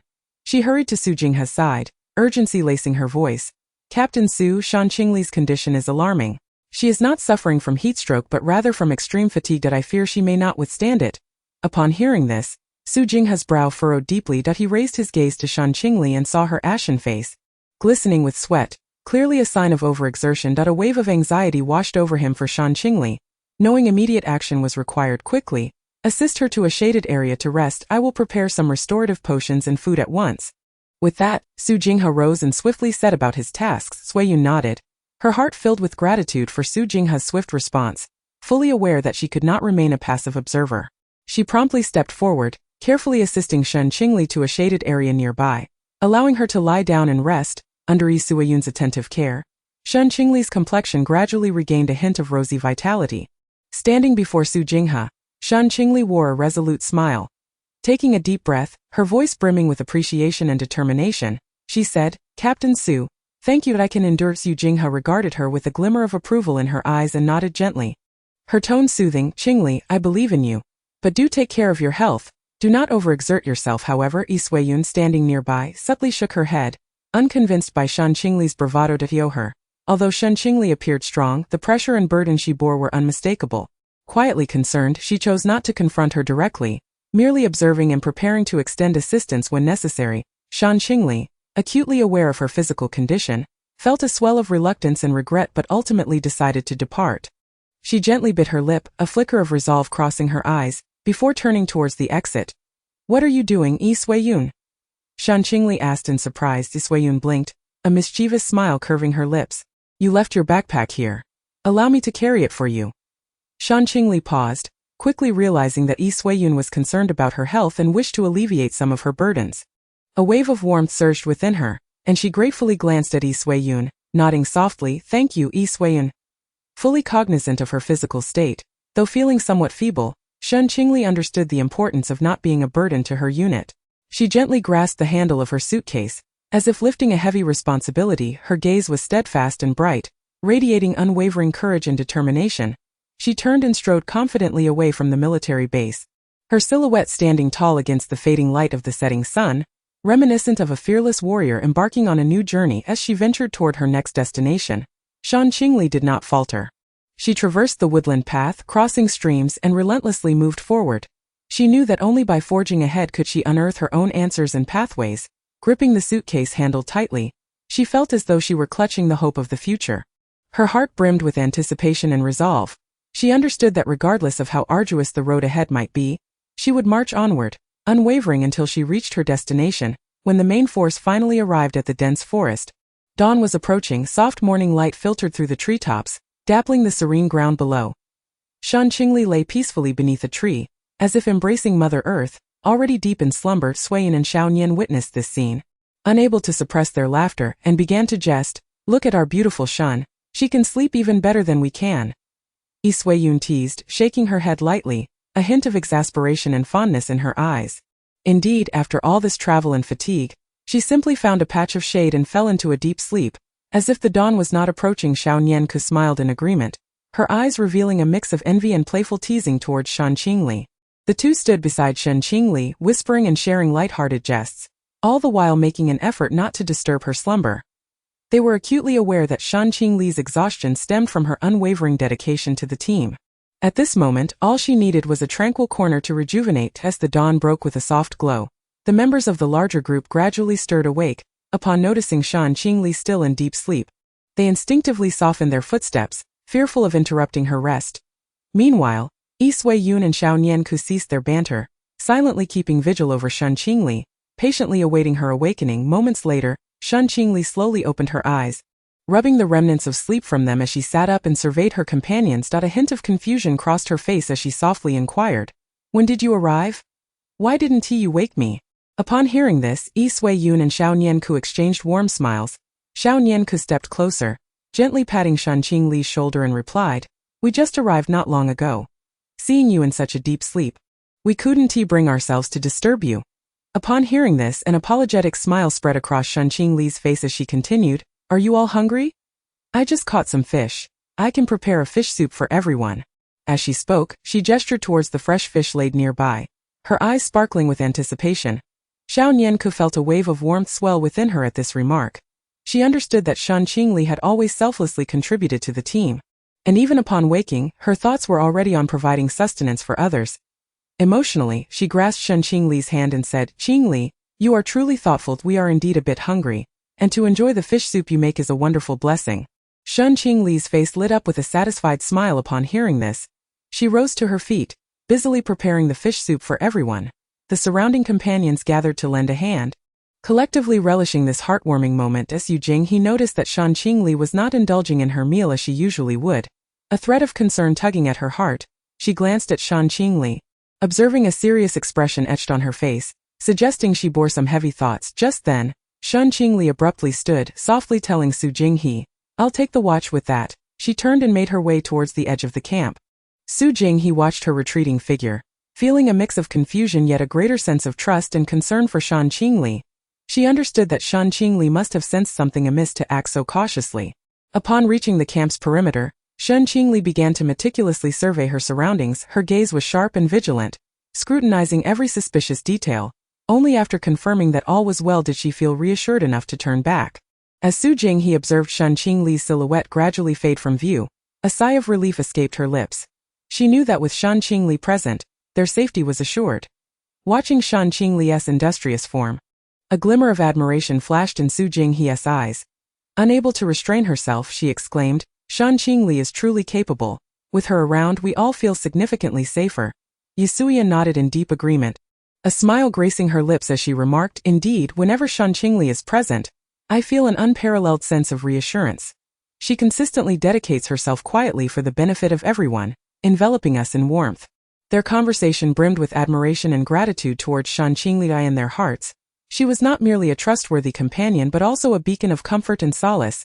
Unbeknownst to Shen Qingli, who was hurriedly traversing the rugged mountain path, the thoughts of the young women behind her were far removed from her awareness. With resolute steps and unwavering determination, she was wholly immersed in her own reflections. She had never fathomed that someone with a past as a killer could be regarded with such trust.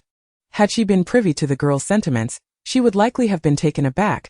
These young women, brimming with dreams and convictions, were soon to enlist as new recruits. They viewed Shen Qingli as one of their own, ready to fight alongside her and confront the challenges that lay ahead. This trust and acceptance were, to Shen Qingli, both an honor and a profound responsibility. Yet she was acutely aware of her past. She had once been a killer, burdened with grave sins. The thought of standing beneath the same sky as these pure-hearted young women, battling for justice together, was beyond her imagination. This transformation of identity filled her with both astonishment and trepidation.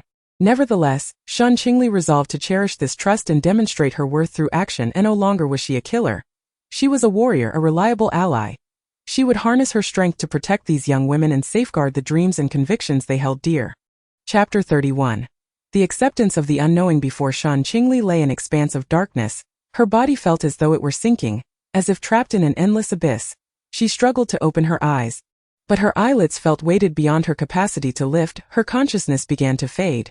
the shouts and footsteps around her becoming distant and indistinct. By the time the main force arrived, Shen Qingli had already been unconscious for some time. She lay there, her complexion pale as a sheet, her lips tightly sealed, devoid of color. Her body lay motionless, seemingly severed from the world. Surrounding teammates gathered anxiously, their faces etched with concern as they endeavored to rouse Shen Qingli. Yet her eyes remained tightly shut, unresponsive. Su Jinghe stood at the edge of the bustling scene, her brow furrowed, her gaze revealing profound worry. Clutching the communicator in her hand, her fingertips glided gently over the buttons, producing faint sounds. Shortly thereafter, the figures of medics emerged within Su Jinghe's line of sight. They approached with urgency, their expressions grave. Su Jinghe stepped forward, succinctly conveying the situation. One of our team members has fainted, and her condition may be serious. We need to transport her immediately for treatment. The medics nodded in understanding and sprang into action with practiced efficiency. They unfolded a stretcher, preparing to transfer the unconscious teammate. Su Jinghe assisted alongside, ensuring that everything proceeded in an orderly fashion. With the collective effort of the group, the stretcher was lifted steadily, and the medics carefully placed the unconscious Shen Qingli upon it. Subsequently, they advanced swiftly and methodically towards their destination, each step exuding a sense of unwavering determination and strength. Su Jinghe trailed alongside, her gaze unwaveringly fixed upon the stretcher bearing Shen Qingli. Her heart brimmed with concern. Yet she harbored an unshakable faith in the medic's ability to manage the situation adeptly. Silently, she offered her prayers, yearning for the swift recovery of her comrade. When the troops finally arrived at their destination, the female soldiers emerged from their tense and orderly march, momentarily taken aback by the scene before them. As they gazed out, a vast expanse of azure sea stretched to the horizon, the sunlit surface sparkling with a captivating shimmer. It dawned upon them that they had arrived at the seaside, where they were to undertake maritime training. A moment of shared bewilderment and concern washed over the female soldiers as they exchanged glances. Swimming? The thought flickered in their minds simultaneously. However, as they lowered their eyes to inspect their gear, they encountered a vexing predicament. They had forgotten to bring their swimsuits. The atmosphere immediately turned somewhat awkward and tense. The female soldiers exchanged glances, each wearing a resigned smile. They muttered silently to themselves, "What shall we do without swimsuits? How can we engage in swimming training?" Just as they were grappling with this dilemma, a team leader approached. Noticing the perplexed expressions on their faces, she promptly comprehended the issue at hand. With a warm smile, she clapped her hands, signaling for silence. "There is no need for concern." Her voice was gentle yet resolute. "Though we lack swimsuits, we possess ample courage and determination. Swimming training is not merely about acquiring skills, it is about honing our willpower and fostering teamwork. Without swimsuits, let us challenge the sea in our military uniforms." Upon hearing the leader's words, the female soldiers felt their worries gradually dissipate. They straightened their backs, determination gleaming in their eyes. Though swimsuits were absent, they held steadfast beliefs and courage, confident in their ability to surmount any obstacles and embrace the impending maritime training. The district chief, Mu Shui, and the instructor Luo Qing approached side by side, their strides firm and commanding, exuding an undeniable authority. Mu Shui's gaze radiated resolve and decisiveness, while Luo Qing wore a gentle smile that conveyed warmth. Standing before the assembled group, Mu Shui cleared her throat and announced with a resonant voice, "Listen closely, everyone. Today we shall not conduct training." This proclamation, a subtle stir of murmurs and whispers rippled through the ranks. Yet, Mu Shui pressed on, adding, "This evening we will host a bonfire gathering, allowing everyone to unwind and showcase their talents." Luo Qing chimed in with a smile, "Indeed, you have all worked tirelessly for so long. It is time to relax." At the bonfire, whether through singing, dancing, or sharing jokes, all were encouraged to participate enthusiastically. Observing the excitement in their comrades, Mu Shui and Luo Qing exchanged satisfied smiles, knowing that this bonfire gathering would not only provide relaxation but also strengthen the bonds of friendship and unity among them, thereby fortifying their collective strength for the tasks ahead. As the afternoon sun bathed the training ground, Shen Qingli, donned in pristine military attire, stood tall and poised, ready to commence the day's training. As she stepped out the door, she unexpectedly encountered Xiao Nianke, the seasoned squad leader. Shen Qingli furrowed her brows slightly, a flicker of doubt stirring within her. "Squad leader, isn't our maritime training merely about sailing the yacht to bombard the enemy? Why must we engage in such intricate drills?" Shen Qingli inquired, perplexed. Xiao Nianke, upon hearing this, offered a gentle smile, her eyes reflecting a mix of exasperation and a desire to educate the new recruit. "Qingli, it seems that your time on the streets has made you forget the essence of being a soldier," she remarked, patting Shen Qingli's shoulder, her tone turning serious. "The battlefield is ever-changing. It is far from the simplicity you envision. Without a yacht, do you think we would be rendered helpless? At times we must also engage in underwater combat. That is the true test of a soldier. Listening to her squad leader's words, Shen Qingli experienced an epiphany. She lowered her gaze, quietly acknowledging, her heart brimming with anticipation and reverence for the training that lay ahead. She understood that to truly become a soldier, she must endure further trials and tribulations. As Xiaonianka absorbed Shen Qingli's sentiments, a wave of unfamiliarity washed over her. She regarded the young girl before her, questioning what experiences had shaped her. She knew that survival in such an environment inevitably stained one's hands with blood. Yet, she found it hard to fathom how such a young girl could navigate such perilous circumstances and arrive at her current juncture. Shen Qingli continued, "Squad leader, I am not attempting to justify my actions. I merely wish to express that everything I have done has been in the name of survival. I end that world. If you do not kill, you will be killed. Hence, I must grow stronger and fiercer to protect myself." Xiaonianka listened in silence, her heart a tumult of emotions. She recognized that everyone carries their own past and experiences, which often shape their character and actions. Choosing not to say more, she simply patted Shen Qingli's shoulder in silent understanding and support. In this exchange, Shen Qingli felt the warmth and concern emanating from her squad leader. She knew that while her past could not be altered, she longed to find someone to rely on in this new environment. Her heart harbored a singular wish, to truly integrate into this collective and become one of them. She yearned to stand beside Luan Xinglua, to fight alongside her as they faced the trials of the future together. Shen Qingli was acutely aware that this path would not be easy. Her past hung around her like a heavy shackle, a constant reminder of her disconnection from the world. Yet, she was unwilling to surrender. She aimed to demonstrate her transformation through her actions, striving to earn their trust and respect. Thus, she toiled silently, employing her resilience and determination to surmount one obstacle after another, and no longer did she dwell on her past. Instead, she sought to embrace the warmth and beauty of the world around her. She believed that with sufficient effort, one day she would stand beside Luan Xinglu, ready to confront the challenges of the future shoulder to shoulder. However, unbeknownst to Shen Qingli, she had already, unwittingly, garnered the trust and acceptance of those young women.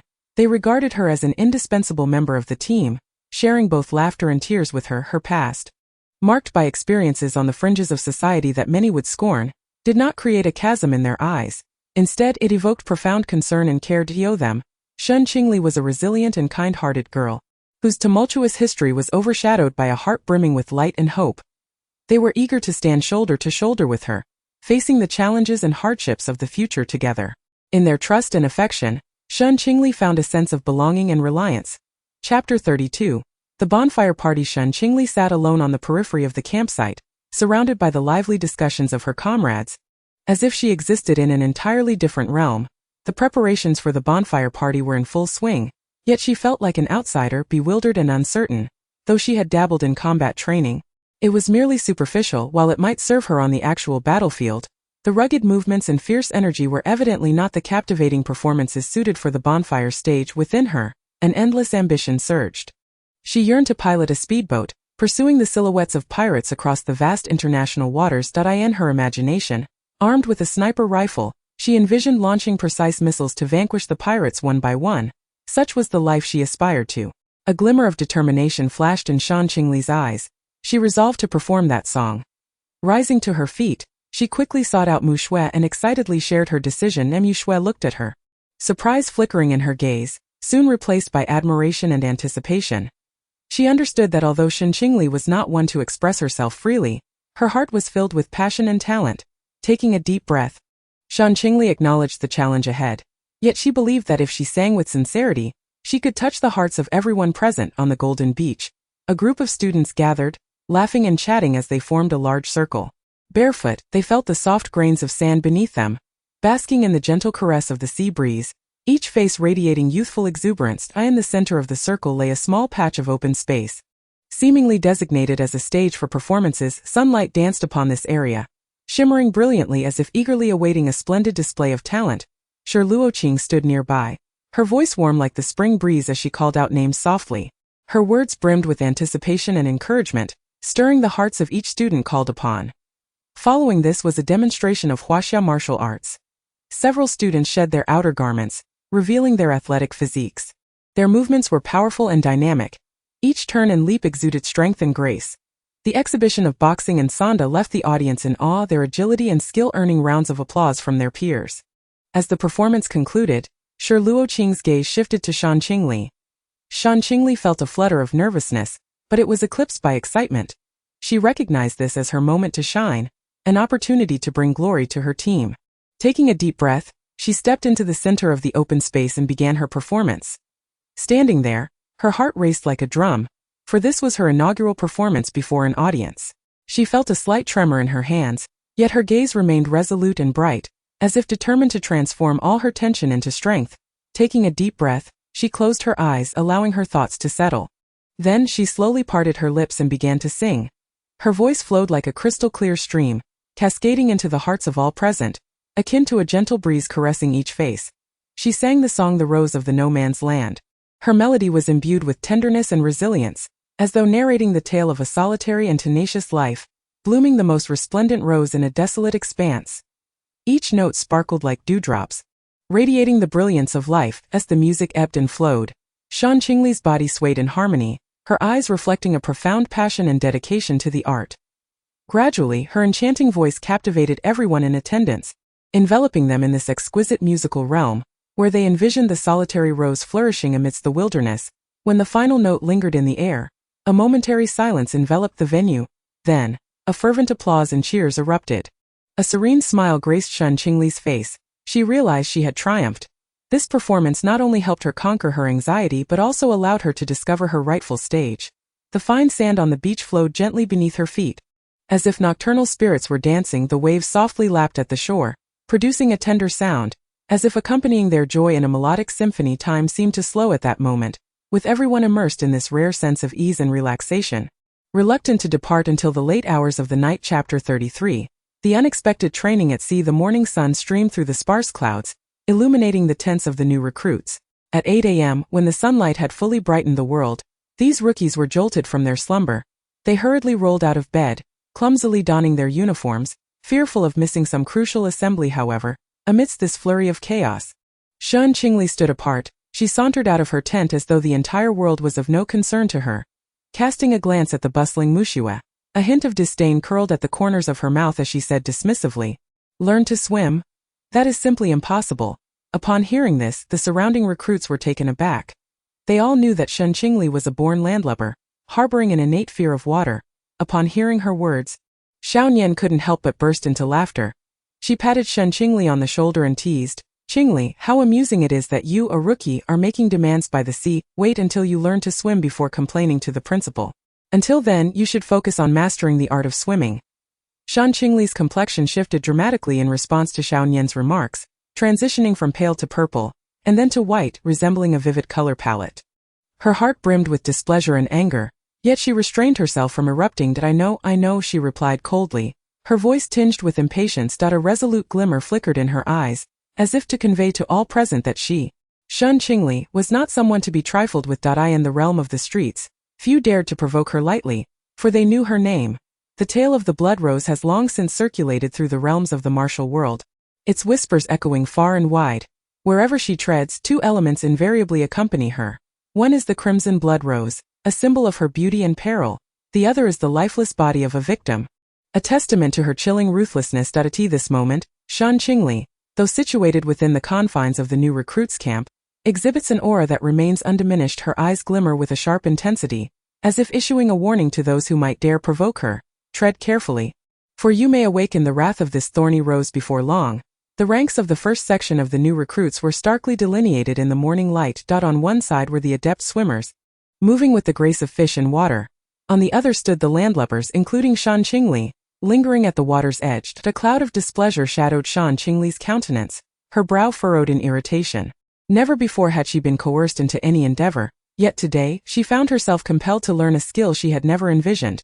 Swimming. A sniper by trade, she excelled in precise long-range strikes, rather than floundering like an infantryman in the water.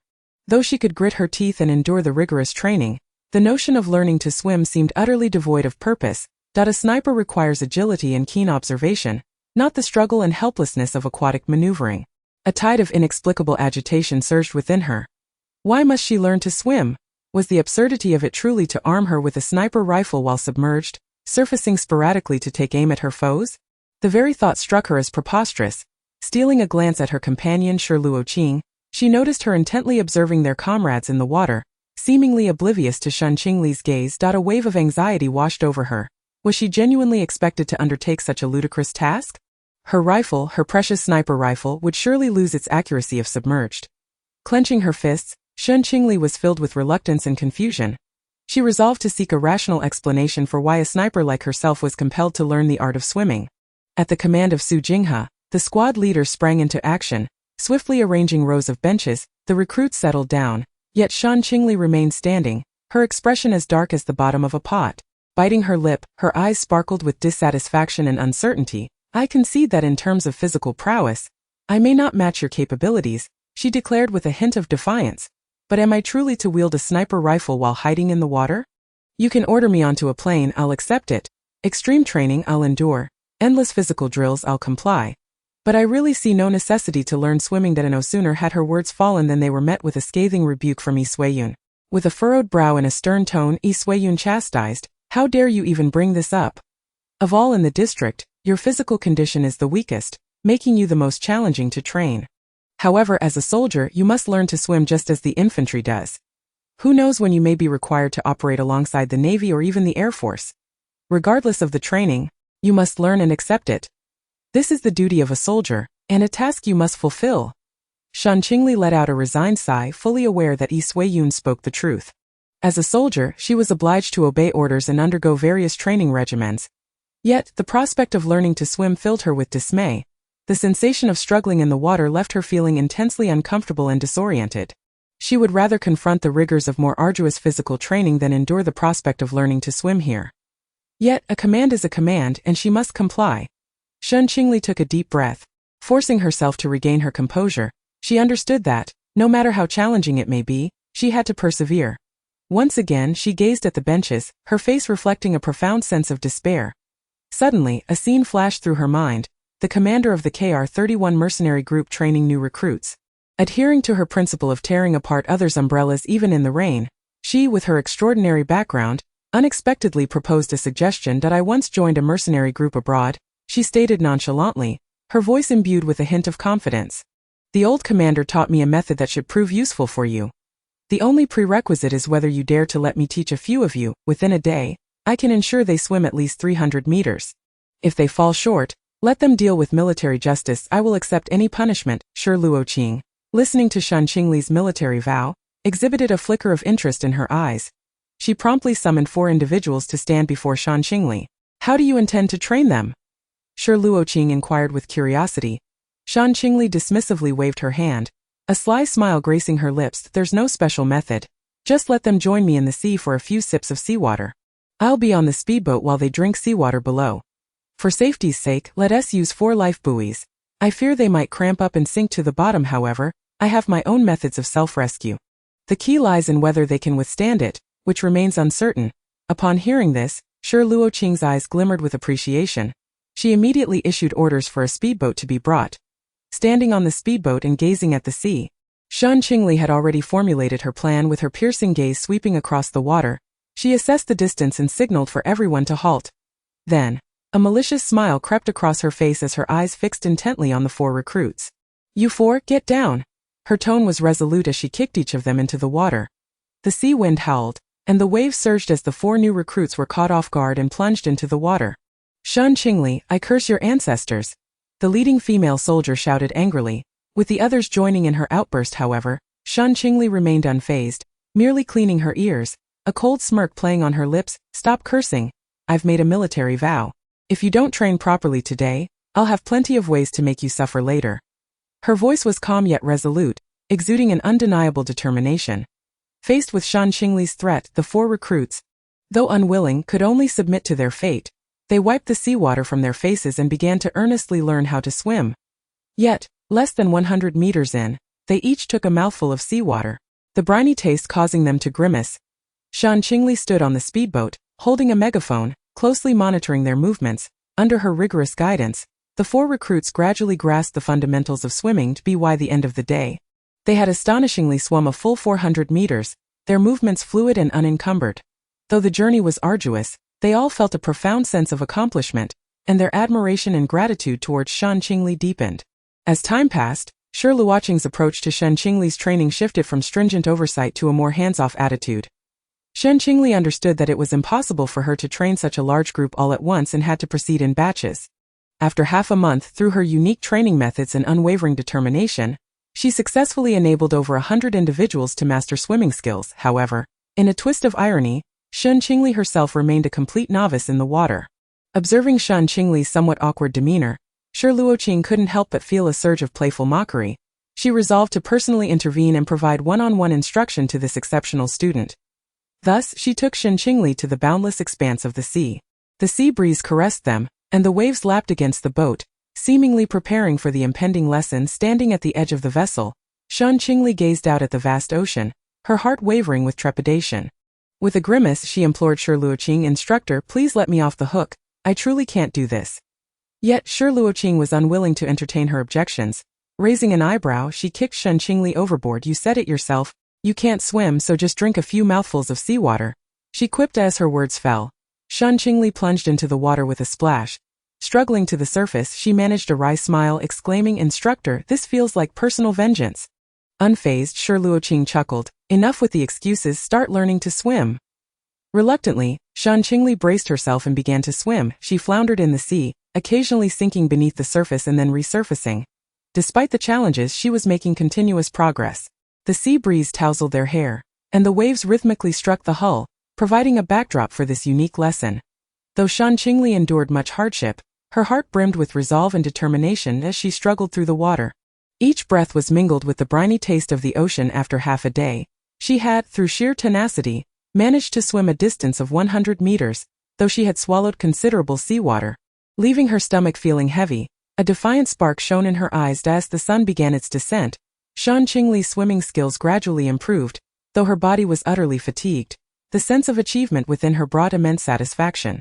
By the end of the day, she had swum a total of 300 meters. Lying on the beach, she gazed at the darkening clouds overhead, a wave of indescribable joy swelling within her. She knew that her efforts that day had not been in vain. She had finally learned to swim. Meanwhile, Shi Luoqing silently observed Shen Qingli's transformation, marveling at the efficacy of her methods.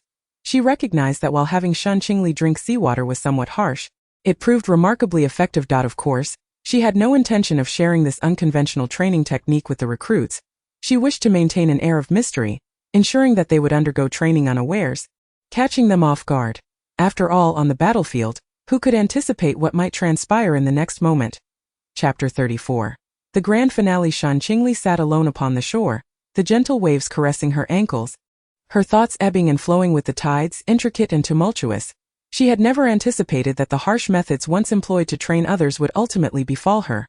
The sea breeze, tinged with a hint of saltiness, tousled her disheveled hair. A flicker of helplessness and bitterness crossed Shen Qingli's eyes as she gazed at the industrious Shi Luoqing in the distance, a surge of ineffable emotions welling up within her. "I am indeed a novice in the water, but I am not a fish," she murmured, her voice laced with indignation and defiance. Countless times, she had struggled in the water, experiencing the cruel embrace of the sea as it surged into her throat, that suffocating sensation nearly driving her to despair. Yet, it was precisely such dire circumstances that compelled her to unlock her body's potential and learn to swim. Reflecting on her days with the KR-31 mercenary group, Shen Qingli could not help but lament the capriciousness of fate. Back then, the leader, deeming her too young, had refrained from employing such extreme training methods against her. However, that very technique was later entrusted to her, with the hope that she would swiftly master the art of swimming. She had once used this method to aid the novices of Team 1 in learning to swim, never imagining that one day she too would become a subject of this very experiment. Yet, what exactly did Lila intend? Shen Qingli's heart brimmed with confusion. She was uncertain of Lila's motives and plans, and she had no desire to speculate. Her sole wish was to safeguard those around her and ensure their well-being. This became her singular belief and driving force. Rising to her feet, Shen Qingli brushed off the grains of sand clinging to her. Her gaze was resolute and impassive, as if she were fully prepared to confront any challenge that lay ahead. Gradually, like a flower on the verge of blooming, she began to unfurl her heart, nourished by the passage of time. The defenses and concerns she once harbored dissipated like mist under the gentle caress of the breeze. Her eyes gradually revealed a newfound sincerity and tenderness, reminiscent of a tranquil and crystalline lake.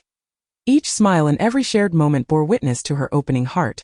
She began to confront her emotions with courage, no longer fearing the possibility of being hurt, nor shunning her true self. Her spirit resembled a sunlit field, brimming with vitality and hope that he long last. Shen Qingli fulfilled her heartfelt desire by marrying Luan Xingluo. In that moment, her heart overflowed with boundless joy and contentment. The wedding venue was adorned like a dream, a riot of blossoms and fluttering ribbons. Clad in a tailored suit, Shen Qingli beamed with happiness, her eyes sparkling with anticipation for the future. Luan Xingluo gracefully entered the scene in a pristine white gown. Shen Qingli's gaze was solely fixed upon her. The beauty and elegance of Luan Xingluo captivated him, as if he could glimpse their future happiness unfurling before his very eyes. Amidst the witness of family and friends, they exchanged rings and shared a heartfelt kiss, and in that instant, their hearts intertwined, forming an inseparable bond. After the ceremony, Shen Qingli held Luan Xingluo's hand tightly, together stepping toward the future. They understood that the road ahead was long, yet as long as they supported and accompanied one another,